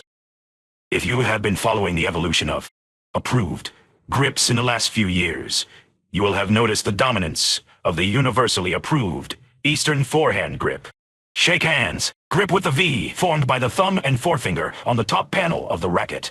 Although this is still the grip approved in United States Tennis Association publications, it has been abandoned by many tournament players in favor of the semi-Western grip, approximately a quarter turn to the right of the Eastern grip, for right-handed players. How did these players come to use this grip? And why are they sticking with it? Could it be that they discovered it, and that their experience has continued to validate its use? They broke with dogma, not because the dogma was wrong, but because they found something that worked better for them. Footwork is clearly one of the critical variables for the successful execution of any shot in tennis. It provides the foundation that supports the body's movement as it swings to hit the ball. Much has been written about this subject, and it is all too easy to get the feet tangled or feel awkward in the process of obeying a myriad of footwork instructions. We will take another approach. The footwork technique most commonly taught by teaching professionals on the backhand has remained relatively unchanged over the past 20 years. Right-handed players are typically instructed to hit the ball with your feet moving forward toward the ball at an approximately 45-degree angle with your feet comfortably separated. It is commonly explained that one tends to lose balance if the feet are too close together, and that your weight should transfer from the back foot toward the front foot as you move to strike the ball. Assuming that these 2 instructions can be useful guides to learning footwork technique, how can they best be used? First, resist the temptation to immediately obey them. The first step is to closely observe your own footwork, especially as it relates to one of the variables in the instruction. Say, weight transfer. Without making any conscious changes in your weight shift, simply observe how the transfer is occurring now. As you continue your observation, chances are your weight will automatically begin to make some changes. That is, if any change is needed. You can let Self-2 experiment until it finds what feels best and works best for you. The same approach can be used with discovering the proper angle, knowing what 45 degrees might look like. You can simply observe the angle with which your front foot steps toward the ball. If during your initial observations, you observe your foot moving significantly less or more than the desired angle, don't force it. Just allow Self-2 to approximate the desired angle until it feels comfortable. You are asking, it is executing. Be prepared for the fact that sometimes Self-2 may find that what works best for it is not in conformity with the instruction. Such might well be the case with the footwork on the forehand side. In contrast to the backhand, what has been accepted as correct footwork on the forehand has changed dramatically over the past 20 years. When the first edition of this book was published, it was commonly taught that the footwork on the forehand should be close to the same as on the backhand, except with the other foot moving forward toward the ball at approximately a 45-degree angle. That was certainly the way I was taught when I first learned the game over 50 years ago. In fact, when I learned, the correct footwork steps were painted on a black rubber mat. To learn the prescribed footwork on the running forehand, I was trained to place my feet in the printed steps over and over again until I could do it without looking. Then, when taking my lesson, failure to reproduce that exact footwork was a cue to the instructor to give corrective instructions. However, now there are two alternative and commonly approved footworks recommended. One way, called the open stance forehand, was discovered and propagated by clay court players who began hitting with weight established on their right or back foot instead of transferring weight to the front foot. Instead of stepping into the ball with the left foot, they would step horizontally, parallel to the baseline, with their right foot assuming an almost 180-degree stance. They would turn their shoulders, rotate their hips, and unwind like a corkscrew to hit the ball. Easier to observe than to describe. The open stance forehand proved very effective on clay courts, and ultimately was adapted by many professionals playing on hard courts or grass as well. It had the advantage of making it easier to produce topspin, and also to return to the center of the court faster, hitting off of one's left foot. This evolution is especially interesting to me, as I remember the countless times I was scolded for hitting the forehand in this way, before it had become approved. To learn the footwork for this open stance forehand along with the other elements of the swing that go with it would be a daunting task if you had to break it into its component parts, learn them by means of instructions, and then put them all together. However, it might not be so difficult to learn if you observe someone who did the stroke well. Let yourself play around with it before putting your attention to the details of the swing. During this experiment, it would be important to be totally non-judgmental, even unconcerned about your results, until you got a feel for the swing as a whole. Not until then would you focus your attention on the specifics and allow them to refine themselves. When you felt ready, you might choose to focus attention on how much your hips were rotating, observe your shoulder turn, the action of your arm, etc. You would observe each of these in turn just as you did the weight distribution of your feet on the backhand, without any conscious effort to make them conform to a certain pattern, but allowing yourself to discover the feel that is comfortable for your body and personality and produces effective results. If you learned how to hit the open stance forehand, that does not mean that you have to use it on every shot, or that it is even the correct way to hit the forehand. The other accepted technique for hitting the forehand, called the semi-open stance, is done by forming a 90 to 100-degree angle between your 2 feet and the baseline. Obviously, this is a compromise between the traditional footwork and the open stance forehand and shares some of the advantages of each. If you so choose, you can master all 3 forehands and use each when it seems appropriate. The important thing is that the choice is kept in your court, and that instead of trying to fit yourself or your stroke into a preconceived model, you fit the models to you and use them only to help you discover and develop the skills you desire. To do otherwise is to diminish your potential as a player and as a learner. When you understand how simple attention can be used to learn any technical aspect of the game, with or without the aid of a technical instruction as a guide, it is quite an easy matter to discover the important places to focus your attention, and then use the same simple process of discovering from experience. A few critical focal points for the ground strokes are summarized below. You could take any instruction from any tennis magazine or book and add to the list.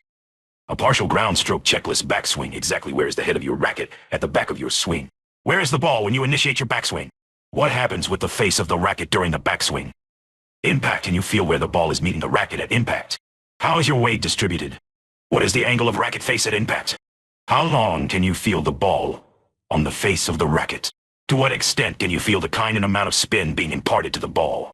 How solid does the shot feel, or how much vibration is sent up your arm at impact? How far in front of or behind you is the ball at impact? Follow through. Where does your racket finish? In what direction? What has happened to the face of the racket since impact? Is there any hesitancy or resistance experienced during the follow-through? Footwork.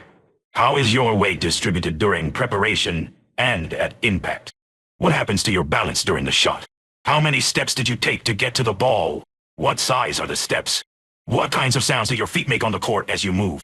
When the ball approaches you, do you retreat, advance, or hold your ground? From how solid a base are you hitting the ball? The serve compared with the other strokes of tennis, the serve is the most complicated. Both arms are involved in the stroke, and your hitting arm is making simultaneous movements of shoulder, elbow, and wrist. The movements of the serve are much too complicated for one to master by memorizing instructions for each element of the stroke. But it is not so difficult if you let self do the learning by focusing attention on the different elements of the stroke, as well as the stroke as a whole. Some places to focus attention on the serve in general. There are some specific places where it can help to focus your attention for practicing your serve. Remember, the fundamental goal is still the same: over the net and into the court with power, accuracy, and consistency. Here are just a few variables to consider. The toss: how high is it? How far does it drop, if at all, before contact with your racket? How much forward or behind, right or left of the toe of your front foot? Balance: is there any time during the serve when you feel off balance? What is the direction of your momentum at follow-through? How is your weight distributed during the serve? Rhythm: observe the rhythm of your serve. Count the cadence of the rhythm you feel by saying da, da, da, one, da, at the moment you start the serve, one at hit, as you bring the racket up, and one at contact. Feel and listen to the rhythm until you find what feels best and works best for you. Racket position and wrist snap: where is your racket at the moment before moving forward toward the ball? Is your racket coming around the right side of the ball, or the left? Hitting it flat, or coming from left to right? To what extent? To what extent is your wrist snapping at impact? At what point in the swing does it begin to release? Power, because power is so sought after on the serve. It is not unusual for players to try too hard to produce it, and in the process to over-tighten the muscles of wrist and arm. Ironically, the over-tightening of these muscles has the opposite effect on power. It reduces power by making it more difficult for the wrist and elbow to release freely. So again, the important point is to observe the tightness of your muscles so that you can experientially find the degree of tension that provides the best results. Your teaching pro can be helpful in pointing out the best focus of attention for your particular serve at its current state of development, as long as you take his guidance as an opportunity to explore your own experience. You really cannot help but learn in a natural and effective manner. Besides the fact that we all have to learn as individuals, it is also obvious that there is no one best way to serve for everyone. If there were, why do so many of the best servers in tennis today serve so differently? Each may have learned things from others, but each of them evolved over time a way of serving that suited his own body, skill level, personality traits. In short, himself and their process is still evolving. And in spite of all the credit they might give to different players or coaches for helping them find their serves, their primary development was directed from within themselves by that simple process of what feels good and what works for each individual. As with many of the other strokes in tennis, the orthodox approach to the serve is under challenge by pros who seem to be breaking out of its mold. When I learned to serve some 50 years ago, my coach, John Gardner, one of the best in the field, taught the approved method of the time. To get the arms moving in the correct direction and rhythm, we chanted the mantra, down together, up together, hit. What this meant was that both the tossing and the hitting arm were brought down at the same time. Then, as the tossing arm was raised to toss the ball, the hitting arm was also raised and dropped down the back, poised for the moment of hit. Much like a football quarterback cocks his arm in preparation to throw a forward pass. Then, depending on how high the ball was tossed, the hitting arm would surge forward to strike the ball so that it would be fully extended at impact, and then follow through past the feet. Basic tennis gospel for 50 years.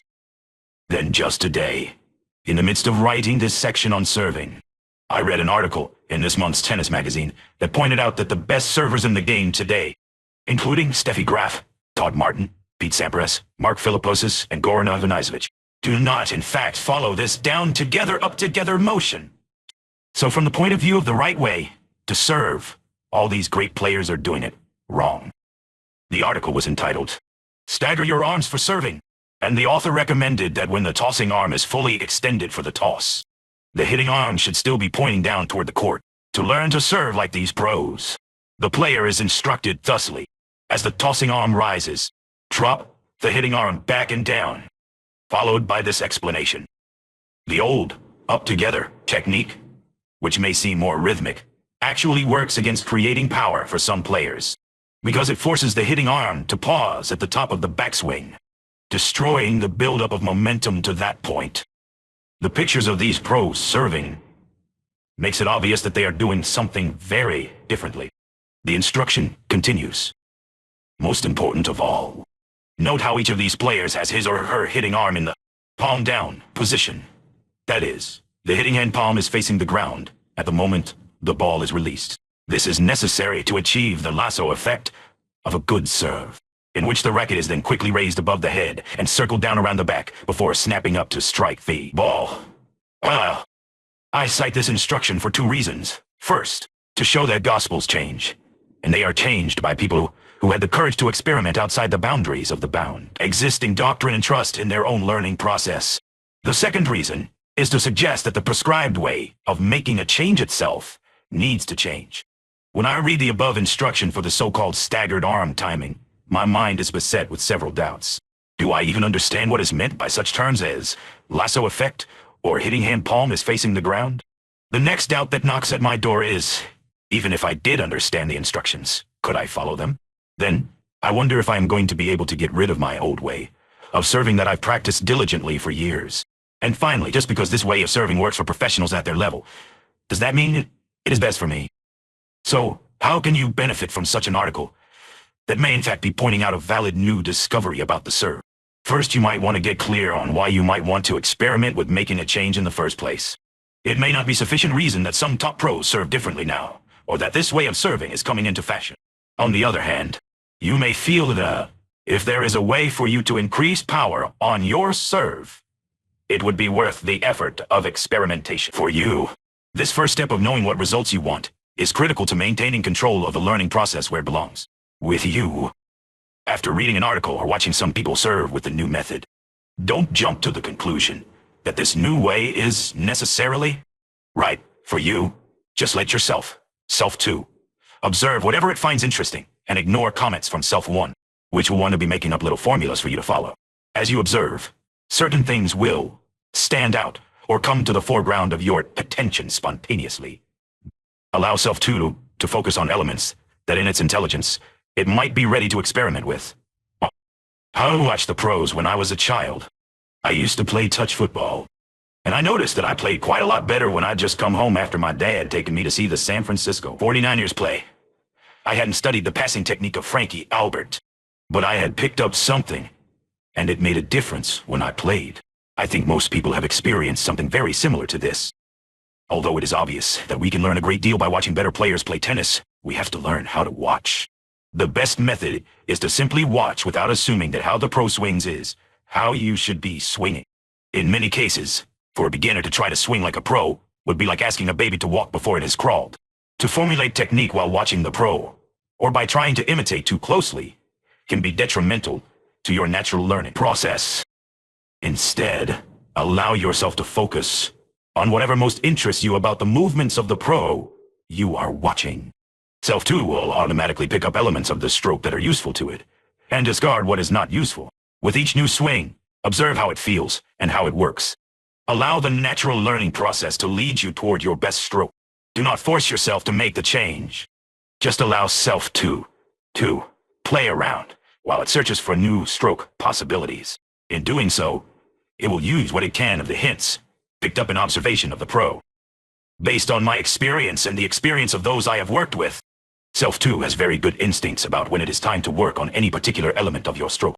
In learning how to learn by watching pros play, you may want to alternate between external observation and experimentation on the court, until you have confidence that you can access the particular stroke technique you are working on. with the inner game approach. The final authority stays inside during the alternation between external observation, or remembrance of an external instruction, and total focus of awareness on your own movements. But there is no judgment necessary in the process. You see differences between what you are doing and the external model, but simply notice them and continue to observe. Feel your own movements and check the results. The prevailing learning mindset is a freedom to search for the field that works for you. In summary, I believe someone who has discovered his or her best stroke can help you discover your best stroke. Knowledge of technique learned by one person can give another an advantage in discovering what technique works best. But it is dangerous to make that person's stroke or any stroke description into your standard for right and wrong. Self-1 easily gets enamored of formulas that tell it where the racket should be and when. It likes the feeling of control it gets from doing it by the book. But Self-2 likes the feeling of flow, of the whole stroke as one thing. The inner game is an encouragement to keep in touch with the Self-2 learning process you were born with while avoiding getting caught up in trying too hard to make your strokes conform to an outside model. Use outside models in your learning, but don't let them use you. Natural learning is and always will be from the inside out, not vice versa. You are the learner, and it is your individual internal learning process that ultimately governs your learning. What I like about this approach is that I do not have the feeling that I am fitting myself or my students into an external model that may be in fashion for the moment, but that I am using any external model to further help me take a step in the natural evolution toward my very best strokes. After an inner game tennis lesson, a golf professional put it this way: what I consider to be the right technique for my swing is ever-changing day by day. My model is always being destroyed and rebuilt as I learn more and more. My technique is always evolving. Self-2's nature is to evolve every chance it gets. As your technique evolves, you will start to become better at learning technique and be able to make big changes in a short period of time. As you discover Self-2's learning capabilities, not only will your tennis strokes improve, but you will have increased your capacity to learn anything. Opposite is a table that can give you an idea of how to take instructions on any strokes from a pro, a tennis magazine, or book, and alter them into an awareness instruction that will facilitate the discovery of your own optimal technique.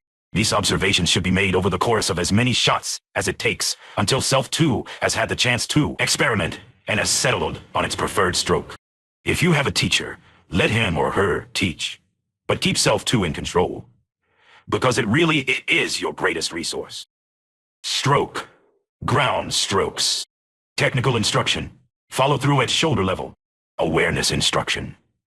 Notice the level of your follow through relative to your shoulder. Stroke, technical instruction, take your racket back early, awareness instruction. Observe where your racket is when the ball bounces. Stroke, technical instruction, get down to the ball. Awareness instruction, feel the extent of knee bend on the next 10 shots. Stroke, technical instruction, take the racket back below the level of the ball to produce topspin. Awareness instruction, notice the level of your racket in relation to the ball at impact. Feel the contact and notice the amount of topspin produced. Stroke, technical instruction, hit the ball in the center of the racket. Awareness instruction, sense, not with your eyes, where the ball makes contact with the racket face. Stroke, technical instruction, plant your back foot when setting up for your ground stroke. Awareness instruction, notice what % of your weight is on your back foot as you prepare to hit your ground stroke. Volley, technical instruction, hit the ball in front of you. Awareness instruction, notice where you are making contact with the stroke. Technical instruction, volley the ball deep into the opponent's court. Awareness instruction, notice where your volleys are landing in relation to the baseline. Stroke, technical instruction, don't take a backswing, punch the ball. Awareness instruction, how far back are you taking your racket? What is the minimum amount possible? What amount of backswing provides the best opportunity to punch the ball? Stroke, technical instruction, whenever possible, strike the ball before it drops below the level of the net. Awareness instruction, focus on the space between the ball and the top of the net. Notice the differing amounts. Stroke, serve. Technical instruction, hit the ball with your arm fully extended. Awareness instruction, notice the degree of bend in your elbow at the moment of impact with the ball. Stroke, technical instruction, toss the ball as high as the extended arm and racket and about 6 inches in front of your lead foot. Awareness instruction, observe the height of your toss. Let the ball drop and notice where it lands in relation to your lead foot. Changing habits D. The previous chapter may have given you some ideas about changes you would like to make in your tennis strokes. The aim of this chapter is to summarize the inner game method of how to effect such changes so that they become a spontaneous part of your behavior. Tips are a dime a dozen, and there are good ones and bad ones. But what is more difficult to come by is a workable way to apply tips to replace one pattern of behavior with a new one. It is in the process of changing habits that most players experience the greatest difficulty. When one learns how to change a habit, it is a relatively simple matter to learn which ones to change. Once you learn how to learn, you have only to discover what is worth learning. Summarized below is what could be called a new way of learning. Actually, it is not new at all. It is the oldest and most natural way of learning. Simply a method of forgetting the unnatural ways of learning that we have accumulated. Why is it so easy for a child to pick up a foreign language? Primarily because he hasn't learned how to interfere with his own natural, untaught learning process. The inner game way of learning is a return toward this childlike way. By the word learning, I do not mean the collection of information, but the realization of something which actually changes one's behavior. Either external behavior, such as a tennis stroke, or internal behavior, such as a pattern of thought. We all develop characteristic patterns of acting and thinking, and each such pattern exists because it serves a function. The time for change comes when we realize that the same function could be served in a better way. Take the habit of rolling one's racket over after hitting a forehand. This behavior is an attempt to keep the ball from going out, and it exists to produce the desired results.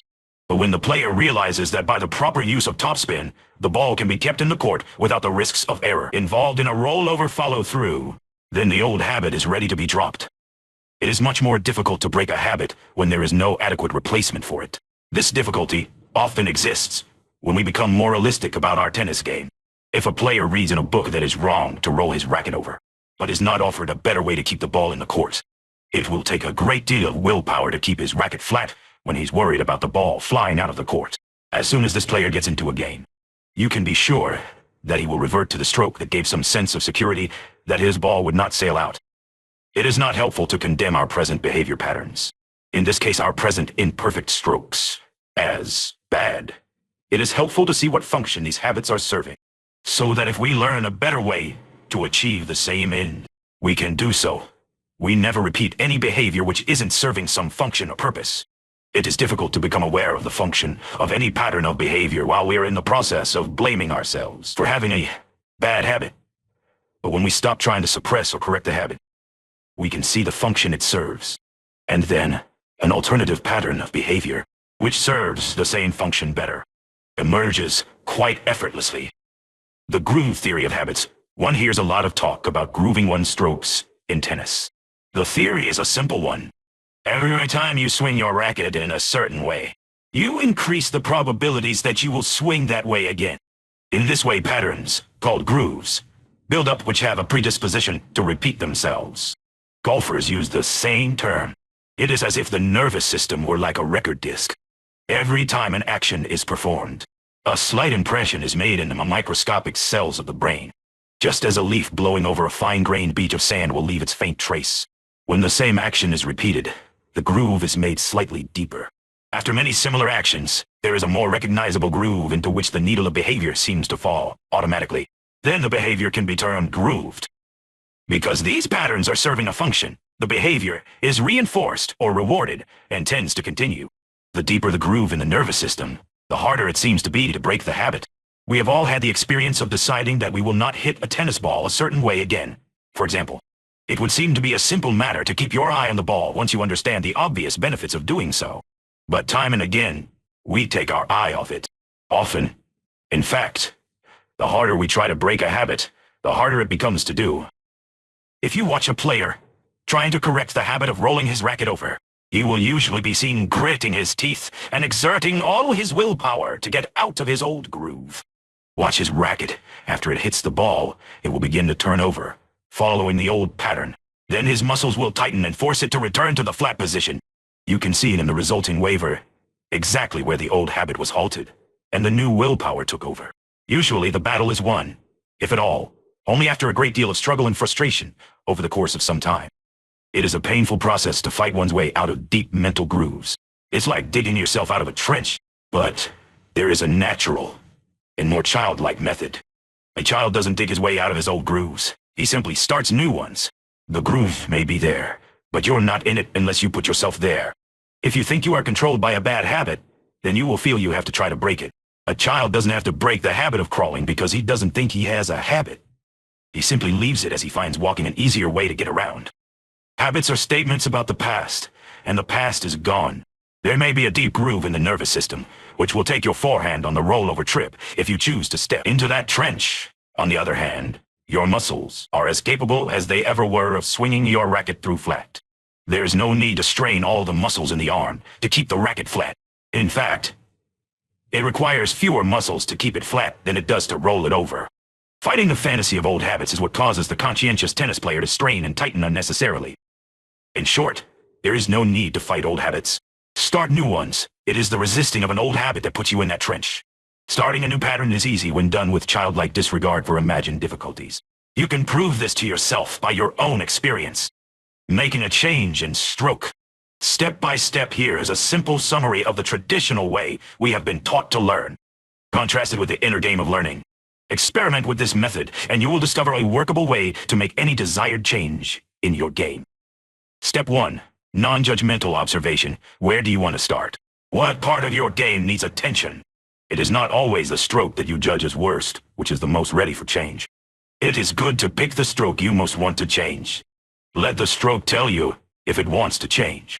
When you want to change what is ready to change, then the process flows. For example, let's assume it is your serve that you decide to focus your attention on. The first step is to forget all the ideas you may have in your mind about what is wrong with it, as it is. Erase all your previous ideas and begin serving without exercising any conscious control over your stroke. Observe your serve freshly, as it is now. Let it fall into its own groove for better or worse. Begin to be interested in it and experience it as fully as you can. Notice how you stand and distribute your weight before beginning your motion. Check your grip and the initial position of your racket. Remember, make no corrections. Simply observe without interfering. Next, get in touch with the rhythm of your serving motion. Feel the path of your racket as it describes its swing. Then serve several balls and watch only your wrist motion. Is your wrist limber or tight? Does it have a full snap or something less? Merely watch. Also observe your toss during several serves. Experience your tossing motion. Does the ball go to the same spot each time? Where is that spot? Finally, become aware of your follow-through. Before long, you will feel that you know your serve very well, as it is presently grooved. You may also be aware of the results of your motion. That is, the number of balls hit into the net, the speed and accuracy of those that reach the far court. Awareness of what is, without judgment, is relaxing, and is the best precondition for change. It is not unlikely that during this observation period, some changes have already begun to take place unintentionally. If so, let the process continue. There's nothing wrong with making unconscious changes. You avoid the complication of thinking that you made the change, and thus of the need to remind yourself how to do it. After you have watched and felt your serve for 5 minutes or so, you may have a strong idea about the particular element of the stroke that needs attention. Ask your serve how it would like to be different. Maybe it wants a more fluid rhythm. Maybe it wants more power, or a greater amount of spin. If 90% of the balls are going into the net, it's probably quite obvious what needs to change. In any case, let yourself feel the change most desired, then observe a few more serves. Step 2. Picture the desired outcome. Let's assume that what is desired in your serve is more power. The next step is to picture your serve with more power. One way to do this might be to watch the motion of someone who gets a lot of power in his serve. Don't overanalyze. Simply absorb what you see and try to feel what he feels. Listen to the sound of the ball after it hits the racket and watch the results. Then take some time to imagine yourself hitting the ball with power, using the stroke which is natural to you. In your mind's eye, picture yourself serving, filling in as much visual and tactile detail as you can. Hear the sound and impact and see the ball speed toward the service court. Step 3. Trust self to begin serving again, but with no conscious effort to control your stroke. In particular, resist any temptation to try to hit the ball harder. Simply let your serve begin to serve itself. Having asked for more power, just let it happen. This isn't magic, so give your body a chance to explore the possibilities. But no matter what the results, keep self-one out of it. If increased power does not come immediately, don't force it. Trust the process, and let it happen. If after a short while the serve does not seem to be moving in the direction of increased power, you may want to return to step 1. Ask yourself what is inhibiting speed. If you don't come up with an answer, you might ask a pro to take a look. Let's say the pro observes that you are not getting a maximum wrist snap at the top of your swing. He may observe that one reason is that you are holding your racket too tightly to allow for flexibility. The habit of holding the racket tightly and swinging with a stiff wrist usually comes from a conscious attempt to hit the ball hard.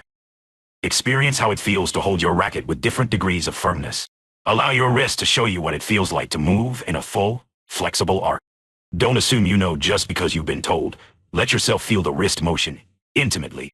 If you are in any doubt, ask the pro to show you the motion, not tell you about it. Then, in your mind's eye, imagine your serving motion. This time seeing distinctly your wrist moving from a fully cocked position, reaching up to the sky, then snapping down until it points to the court on the follow-through. After you have fixed the image of your new wrist motion, serve again. Remember that if you try to snap your wrist, it will probably over-tighten, so just let it go. Let it be flexible. Allow it to snap in an ever-increasing arc, as much as it wants to. Encourage it, but don't force it. Not trying does not mean being limp. Discover for yourself what it does mean. Step 4. Non-judgmental observation of change and results as you are letting your serve serve itself. Your job is simply to observe. Watch the process without exercising control over it. If you feel you want to help, don't. The more you can bring yourself to put trust in the natural process that is at work, the less you will tend to fall into the usual interfering patterns of trying too hard, judging, and thinking, and the frustration that inevitably follows. During this process, it is still important to have a certain lack of concern for where the ball is going. As you allow one element of a stroke to change, others will be affected. As you increase your wrist snap, you will alter your rhythm and timing.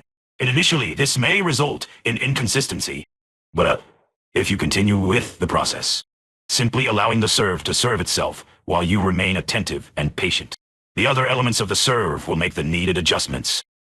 Since power is a function of more than the wrist, after your snap is grooved, you may want to let your attention shift to your toss, your balance, or some other element. Observe these and allow changes to occur. Serve until you have reason to believe that a groove has been established. To test if the groove is there, serve a few balls with all your attention solely on the ball. Be engrossed in the seams of the ball as you throw the ball into the air, so that you are sure that your mind is not telling your body what to do. If the serve is serving itself in the new manner, a groove has automatically been started. The usual way of learning step 1: criticize or judge past behavior examples. I'm hitting my forehand rotten again today. Damn it, why do I keep missing those easy setups? I'm not doing anything the coach told me to do in my last lesson. You were great rallying. Now you're playing worse than your grandmother. $%? Oh, dollar. The above is usually delivered in a punitive, belittling tone. Step 2. Tell yourself to change. Instructing with word commands repeatedly. Examples. Keep your racket low. Keep your racket low. Keep your racket low. Hit the ball in front of you. In front, in front. No, damn it, further. Don't flick your wrist. Keep it stiff. You stupid bum, you did it again. Toss the ball good and high this time. Then reach up. Remember to snap your wrist, and don't change grips in mid-serve. Hit this one into the cross-court corner. Step 3, try hard. Make yourself do it right in this step. Self 1, having told self 2 what to do, tries to control the action. Unnecessary body and facial muscles are used.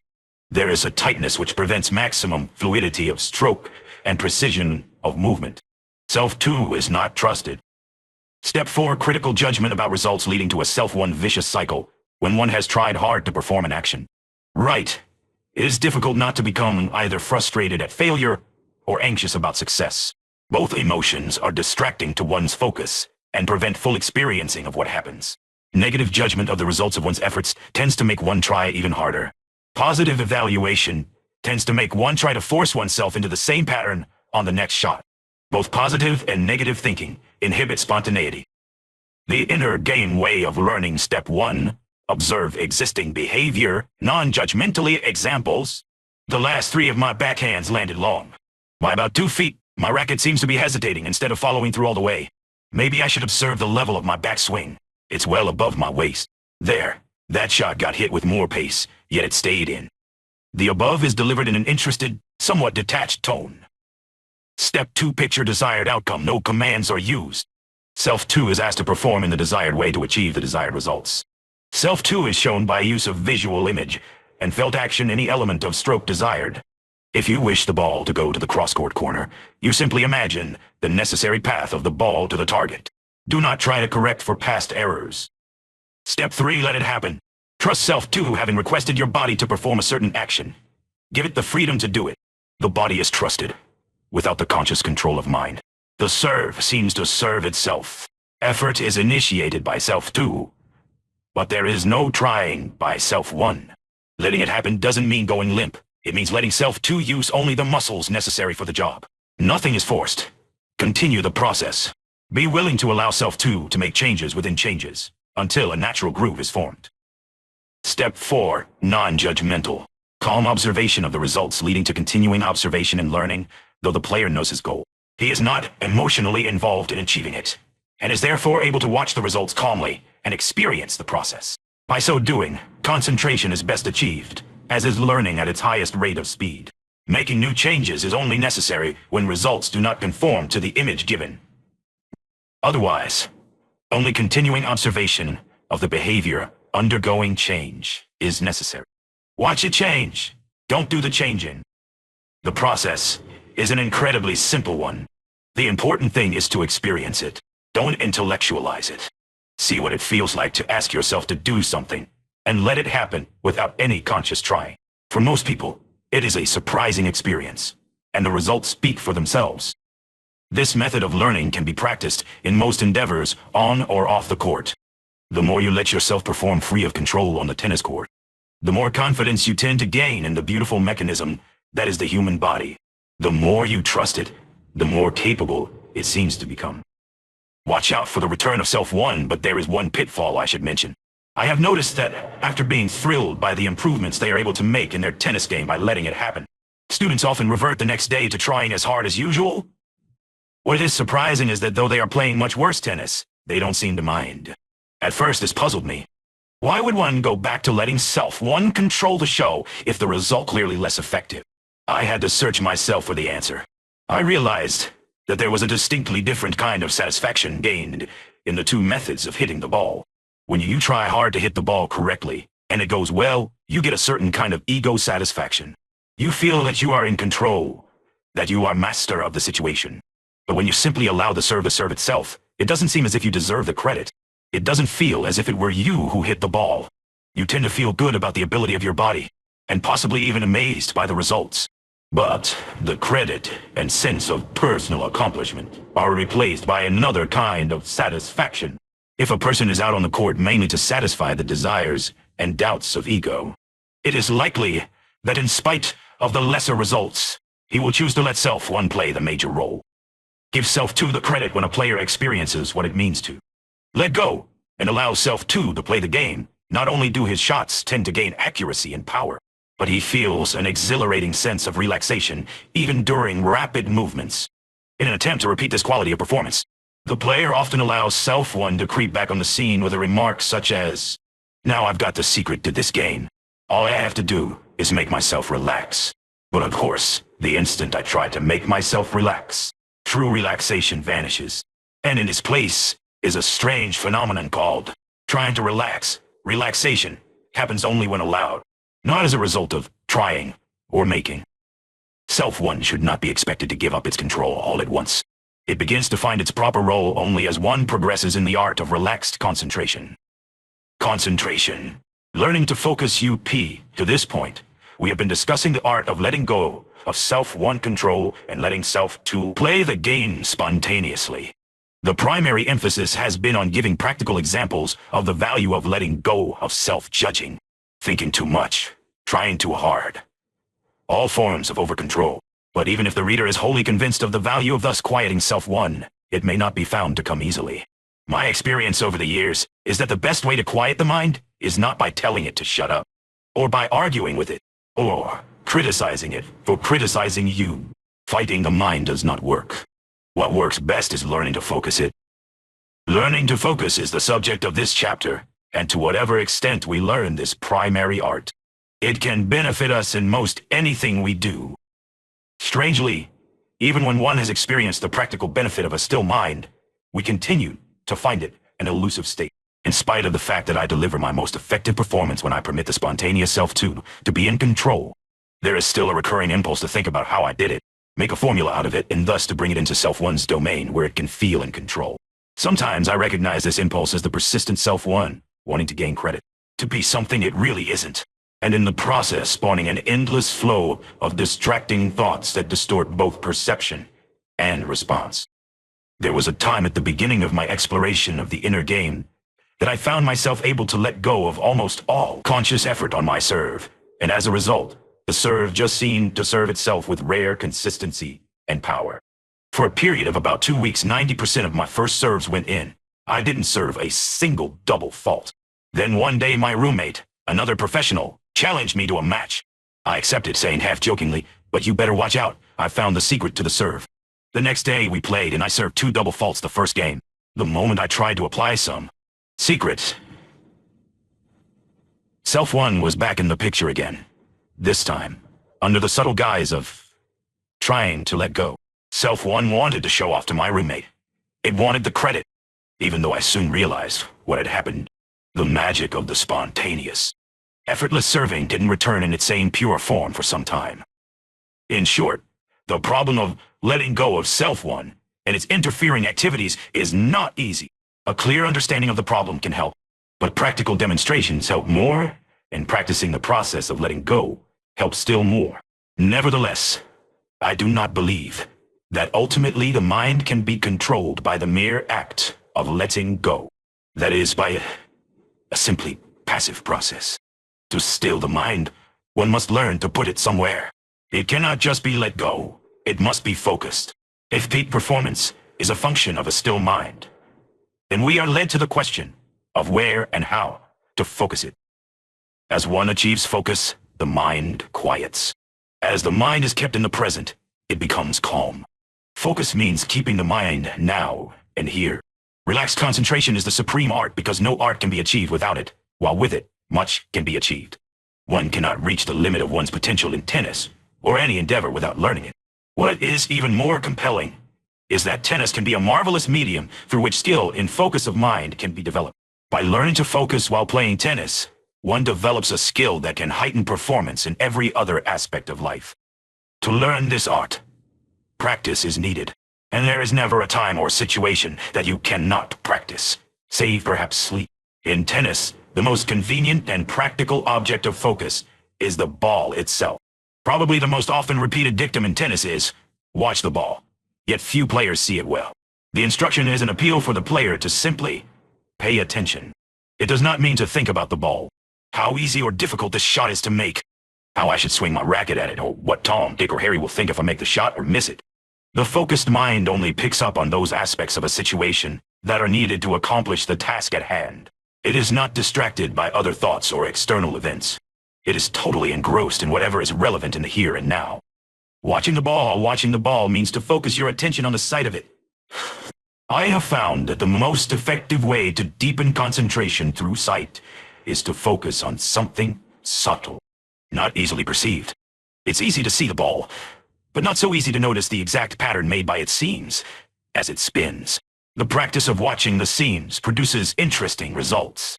After a short time, the player discovers that he has seen the ball much better than when he was just watching it. When looking for the pattern made by the seams, one naturally watches the ball all the way to one's racket and begins to focus his attention on it earlier than before.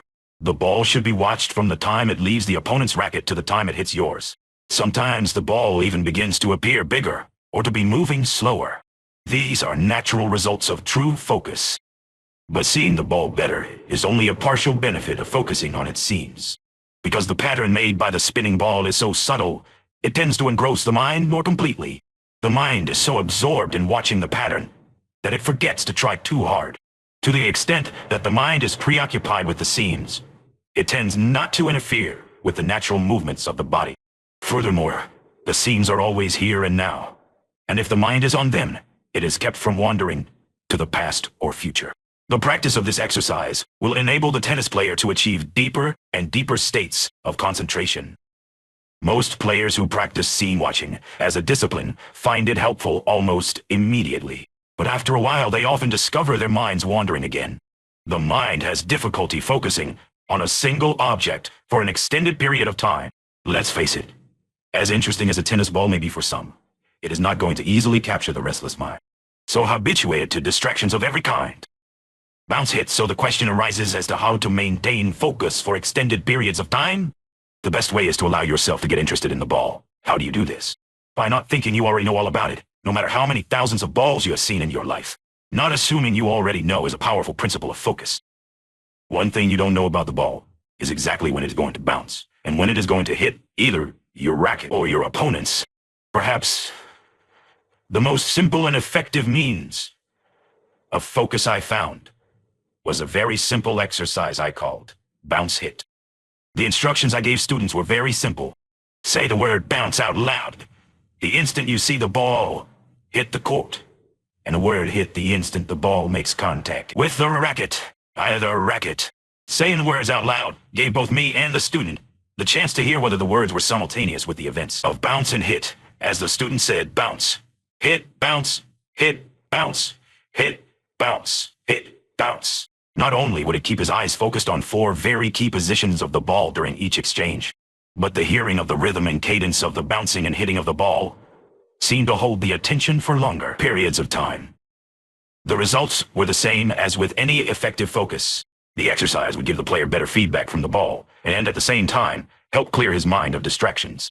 It's hard to be saying, bounce hit, and at the same time over-instructing yourself, trying too hard or worrying about the score.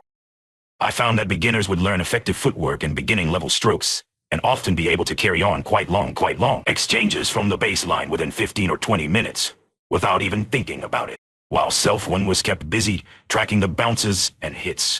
Surprisingly, I also found that many advanced players had more difficulty with the exercise, because they had more going on in their minds that they thought was necessary to good execution.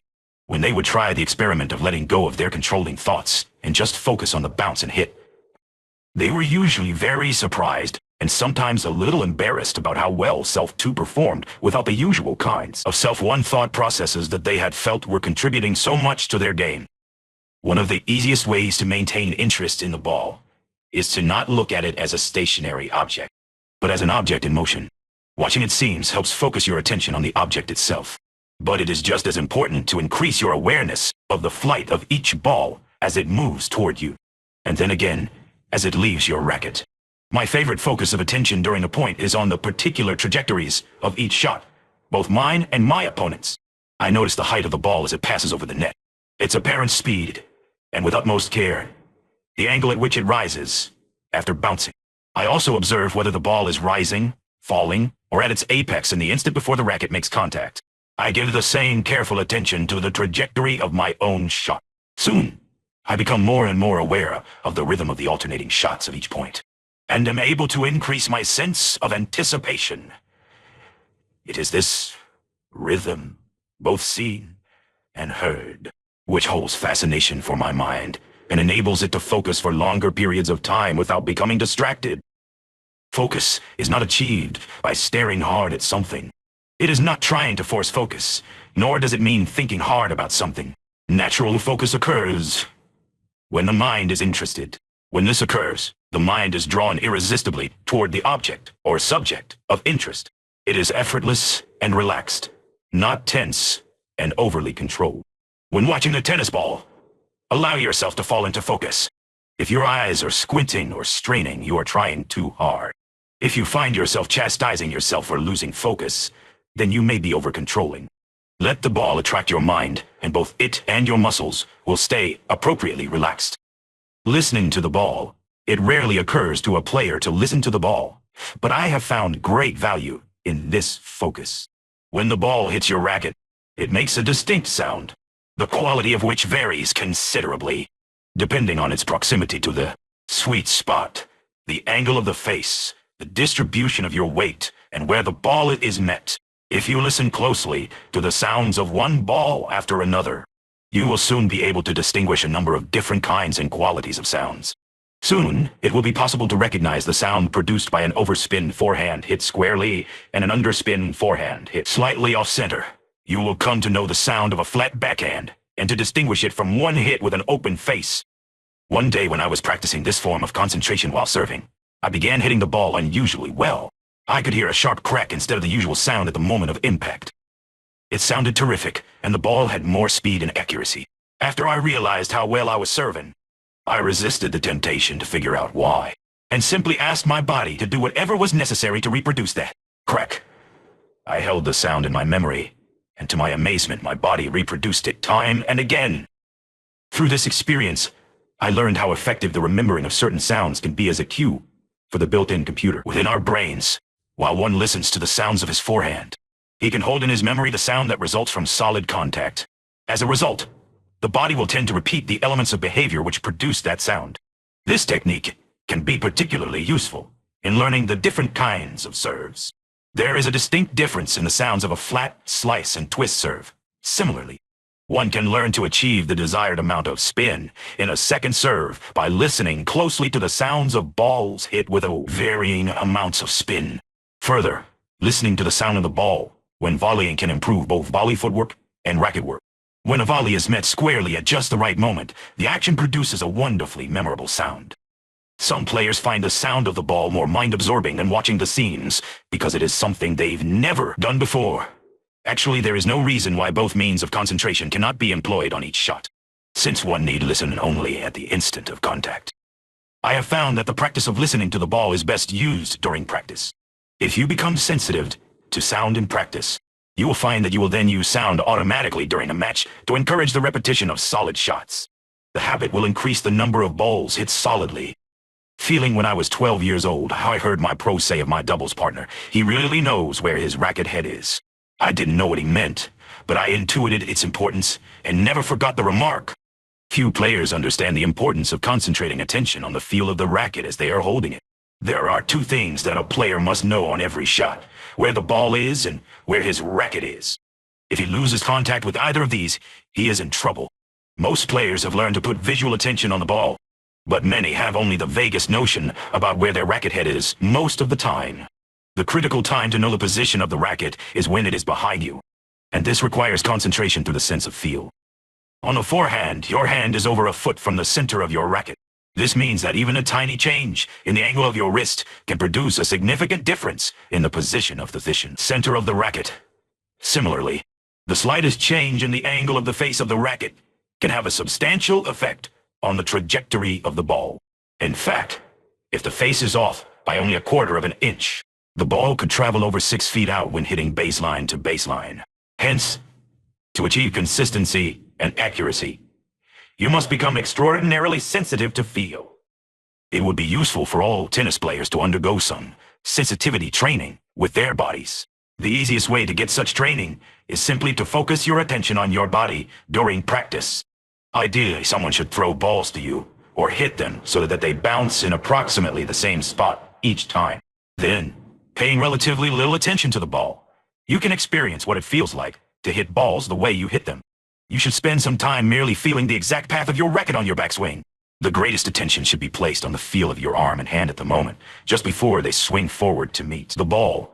Also become sensitive to how the handle feels in your hand. How hard are you squeezing your grip? There are many ways to increase one's awareness of muscle feel. One is to take each of your strokes in slow motion. Each can be performed as an exercise, in which all attention is placed on the feel of the moving parts of the body. Get to know the feel of every inch of your stroke, every muscle in your body. Then when you increase your stroke speed to normal and begin hitting, you may be particularly aware of certain muscles. For instance, when I hit my best backhands, I am aware that my shoulder muscle, rather than my forearm, is pulling my arm through. By remembering the feel of that muscle before hitting a backhand, I attain the full benefit of the power it generates. Similarly, on my forehand, I am particularly aware of my triceps when my racket is below the ball. By becoming sensitive to the feel of that muscle, I decrease my tendency to take my racket back too high. It is also valuable to become more aware of rhythm. You can greatly improve your power and timing merely by paying attention during practice to the rhythm with which you hit each of your strokes. Every player has a rhythm natural to himself. If you learn to concentrate on the sense of rhythm, it is not difficult to fall into the rhythm most natural and effective for you. Rhythm can never be achieved by being overly purposeful about it. You have to let it happen. But sensitivity to rhythm developed through concentration helps. Those who have practiced concentrating on the feel of the path of their racket usually find that without intentional effort, their stroke begins to slow down and to simplify. Both the rapid jerks and the fancy stuff tend to disappear, and consistency and power tend to increase. Just as it is helpful to become more aware of the sound of the ball, it is also useful to practice focusing on the feel of the ball at impact. You can notice subtle and not so subtle differences in the vibration sent up your hand when the ball strikes the racket, depending on where contact is made, your distribution of weight, and the angle of the face of your racket. Again, you can program the best results by remembering as precisely as possible the feel in your hand, wrist, and arm after a good solid hit. Practicing this kind of feel develops what is called touch and is particularly beneficial in hitting drop shots and lobs. In short, become aware of your body. Know what it feels like to move your body into position, as well as how it feels to swing your racket. Remember, it is almost impossible to feel or see anything well if you are thinking about how you should be moving. Forget shoulds and experiences. In tennis, there are only one or two elements to be aware of visually, but there are many things to feel. Expanding sensory knowledge of your body will greatly speed the process of developing skill. In the last few pages, I have discussed ways of sharpening 3 of the 5 senses and expanding the awareness which is received through them. But practice them not as a list of tennis do's and don'ts, but one at a time and at your own rhythm.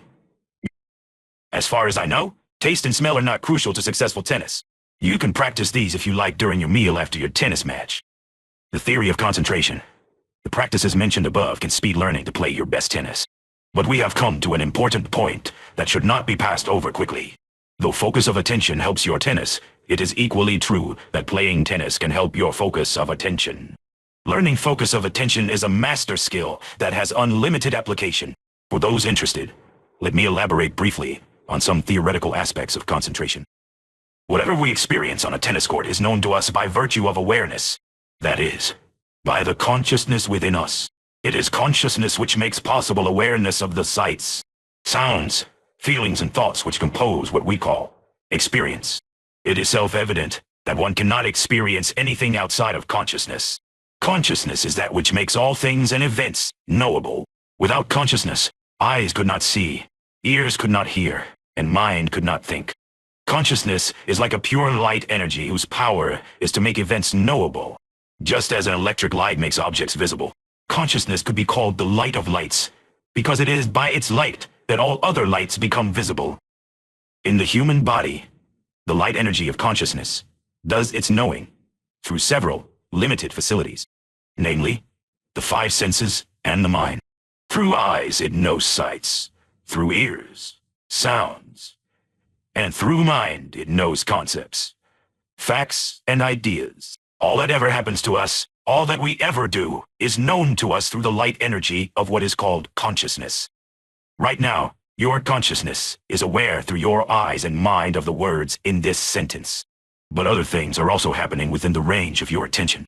If you stop to listen closely to whatever your ears can hear, you will no doubt be able to hear sounds which you previously weren't aware of, even though they were going on while you were reading. If you now listen to these sounds closely, you will hear them better. That is, you will be able to know them better. Probably you were not aware of how your tongue feels in your mouth. But in all likelihood, after reading the foregoing words, you now are, while you were reading or listening to the sights and sounds around you. You were not aware of the feeling of your tongue. But with the slightest suggestion, the mind directs the focus of attention from one thing to another. When attention is allowed to focus, it comes to know that place. Attention is focused consciousness, and consciousness is that power of knowing. Consider this analogy. If consciousness were like an electric light shining in a dark forest, by virtue of this light, it would be possible to see and know the forest within a certain radius. The closer an object is to the light, the more it will be illuminated, and the greater the detail that will be visible. Objects farther away are seen more vaguely. But if we put a reflector around this light, making it into a searchlight, then all the light would shine in one direction. Now objects that are in the path of the light will be seen with greater clarity, and many objects which were previously lost in darkness will become knowable. This is the power of focus of attention. If, however, the lens of the searchlight was dirty, or there were bubbles in the glass that diffracted the light, or if the light was oscillating, then the beam would be dispersed, and some focus would be lost, and with it clarity. Distraction is then like dirt on the lens of the light, or like the light jerking around so quickly that illumination is effectively reduced. The light of consciousness can be focused either externally to objects available to the senses, or internally to thoughts or feelings, and attention can be focused in a broad or narrow beam.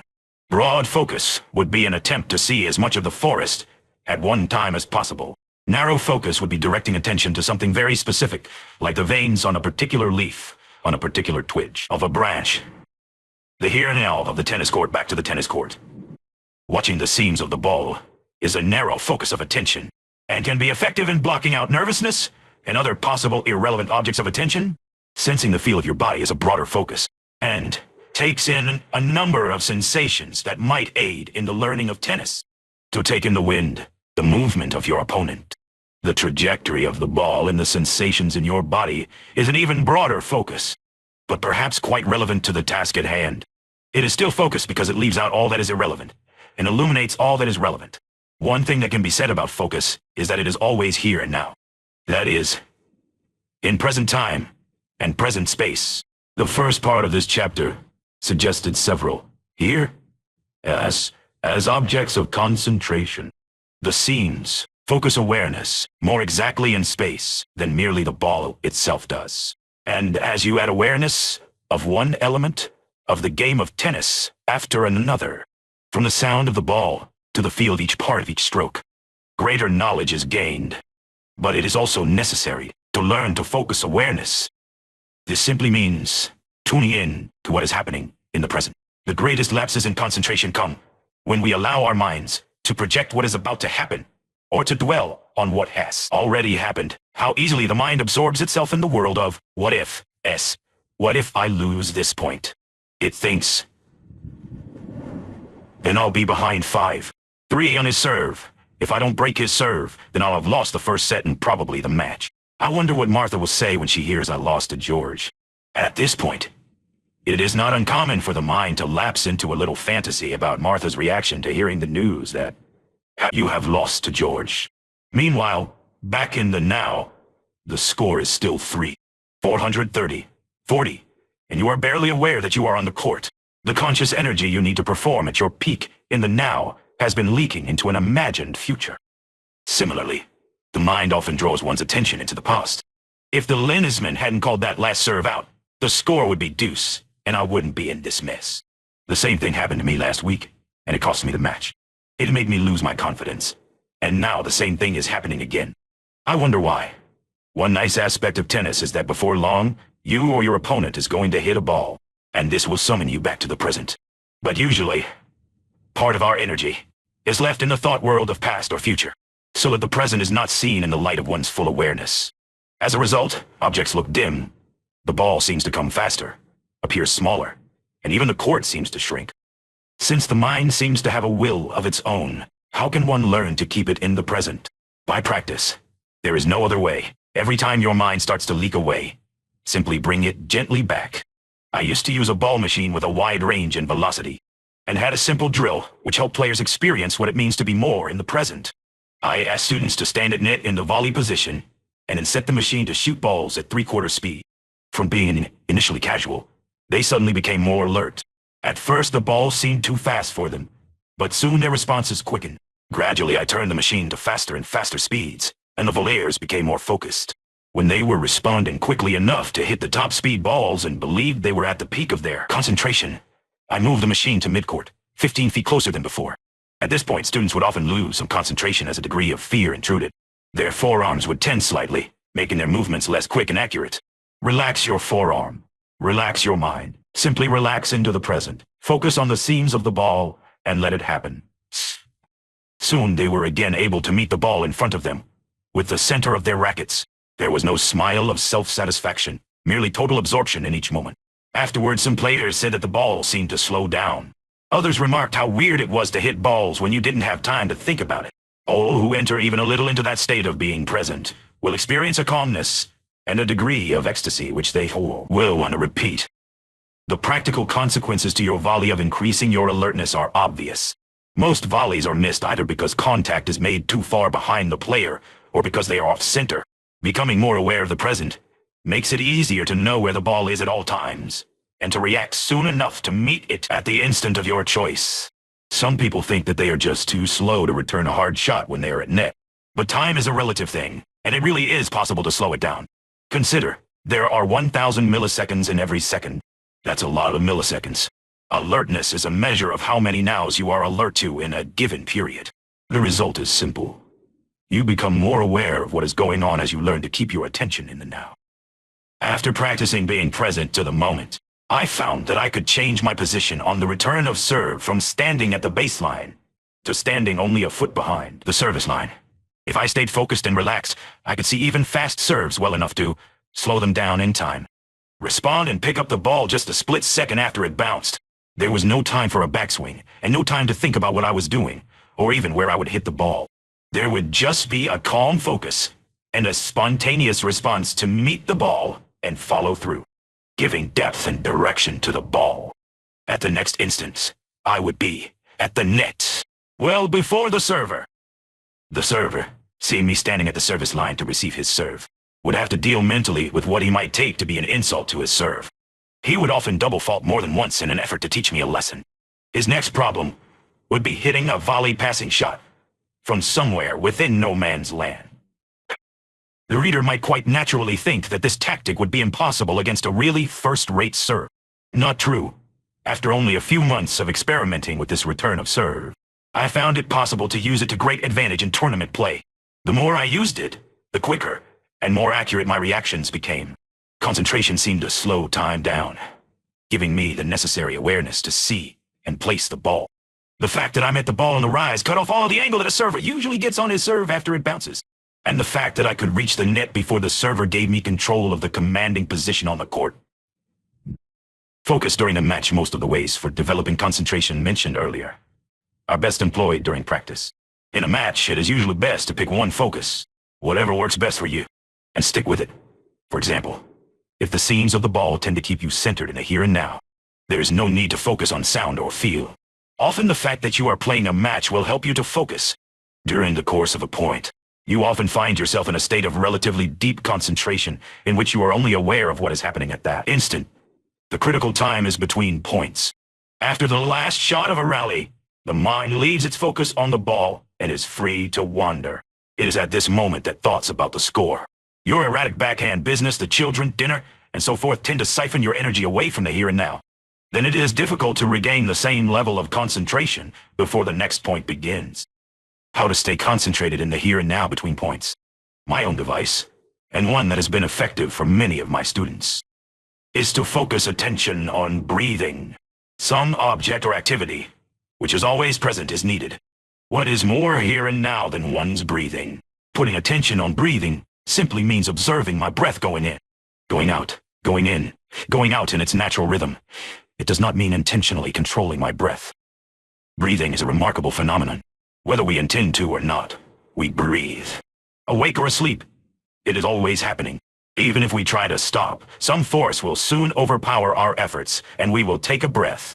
Thus, when we focus on breathing, we are putting our attention on something closely connected to the life energy of the body. Also, breathing is a very basic rhythm. It is said that in breathing, man recapitulates the rhythm of the universe. When the mind is fastened to the rhythm of breathing, it tends to become absorbed and calm, whether on or off the court. I know of no better way to begin to deal with anxiety than to place the mind on one's breathing process. Anxiety is fear about what may happen in the future, and it occurs only when the mind is imagining what the future may bring. But when your attention is on the here and now, the actions which need to be done in the present have their best chance of being successfully accomplished. And as a result, the future will become the best possible present. So after a point has ended and I'm returning to position or going to pick up a ball, I place my mind on my breathing. The second my mind starts wondering about whether I'm going to win or lose the match, I bring it gently back to my breath and relax in its natural and basic motion. In this way, by the time the next point is ready to start, I'm able to be even more concentrated than I was in the midst of the previous one. This technique is not only useful for me in stopping the mind from fretting about bad shots, but keeps me from being self-conscious about unusually good shots. Playing in self-2's zone. In the first chapter of this book, I refer to the ways people tend to describe their state of mind when they are playing their best tennis. They used to use such phrases as playing out of my mind or playing over his head. The current phrase is playing in the zone. The interesting fact about this state of mind is that it really cannot be described accurately, because at the moment you are in that state, the one that usually describes is not present. After you are out of the state, you may try to remember what it was like, but it is hard. All you may know is that it felt good, and it worked like magic. However, even though you don't know much about what is happening in that state, you can know a lot about what is not happening. You can remember that you weren't criticizing yourself. You weren't congratulating yourself either. You weren't thinking about how to do the stroke correctly or how not to do the stroke. You were not thinking about past shots or about the future score, about what people would think, or even about the results to be obtained. In other words, what was missing was self-1. What was left was self-2. Because self-1 is not in the picture, sometimes we say, I didn't do it. It just happened. Commonly, students use language like, I wasn't there, something else took over. My racket did this, or did that, as if it had a will of its own. But the racket wasn't missing, and the great shot was not an accident, even though you didn't plan it. It was self-2 hitting the ball. It was, in fact, you hitting the ball without the normal interference from self-1. Interestingly, this state of being, when self-1 is absent and self-2 is present, always feels good and allows a more vivid consciousness and usually great excellence in performance. It may not feel the same as ego gratification, a feeling which we all too often like a great deal, but there is a feeling some call harmony, balance, poise, even peace, or contentment. And it can feel that way in the middle of a very intense tennis match. Phil Jackson, coach of Michael Jordan and the four-time NBA champions, the Chicago Bulls, describes the state of self-2 focus very well in his book, Sacred Hoops. Basketball is a complex dance that requires shifting from one objective to another at lightning speed. To excel, you need to act with a clear mind and be totally focused on what everyone on the floor is doing. Hey, the secret is not thinking. That doesn't mean being stupid. It means quieting the endless jabbering of thoughts so that your body can do instinctively what it's been trained to do without the mind getting in the way. All of us have flashes of oneness. When we're completely immersed in the moment, inseparable from what we're doing. I was reading a description of the zone by Bill Russell, the famous basketball player for the Boston Celtics. At that special level, all sorts of odd things happened. It was almost as if we were playing in slow motion. During those spells, I could almost sense how the next play would develop and where the next shot would be taken. Even before the other team brought the ball in bounds, I could feel it so keenly that I'd want to shout to my teammates, "It's coming there!" Except that I knew everything would change if I did. My premonitions would be consistently correct.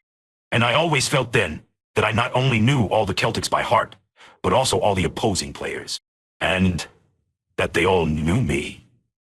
It seems less odd to me now. It seems more like, yes, that's the way it is. That's the way it should be all the time. We can be focused. We can be conscious. One caution about the zone. It cannot be controlled by self-1. I have seen many articles that claim to provide a technique for playing in the zone every time. Forget it. This is a setup. It's an age-old trap.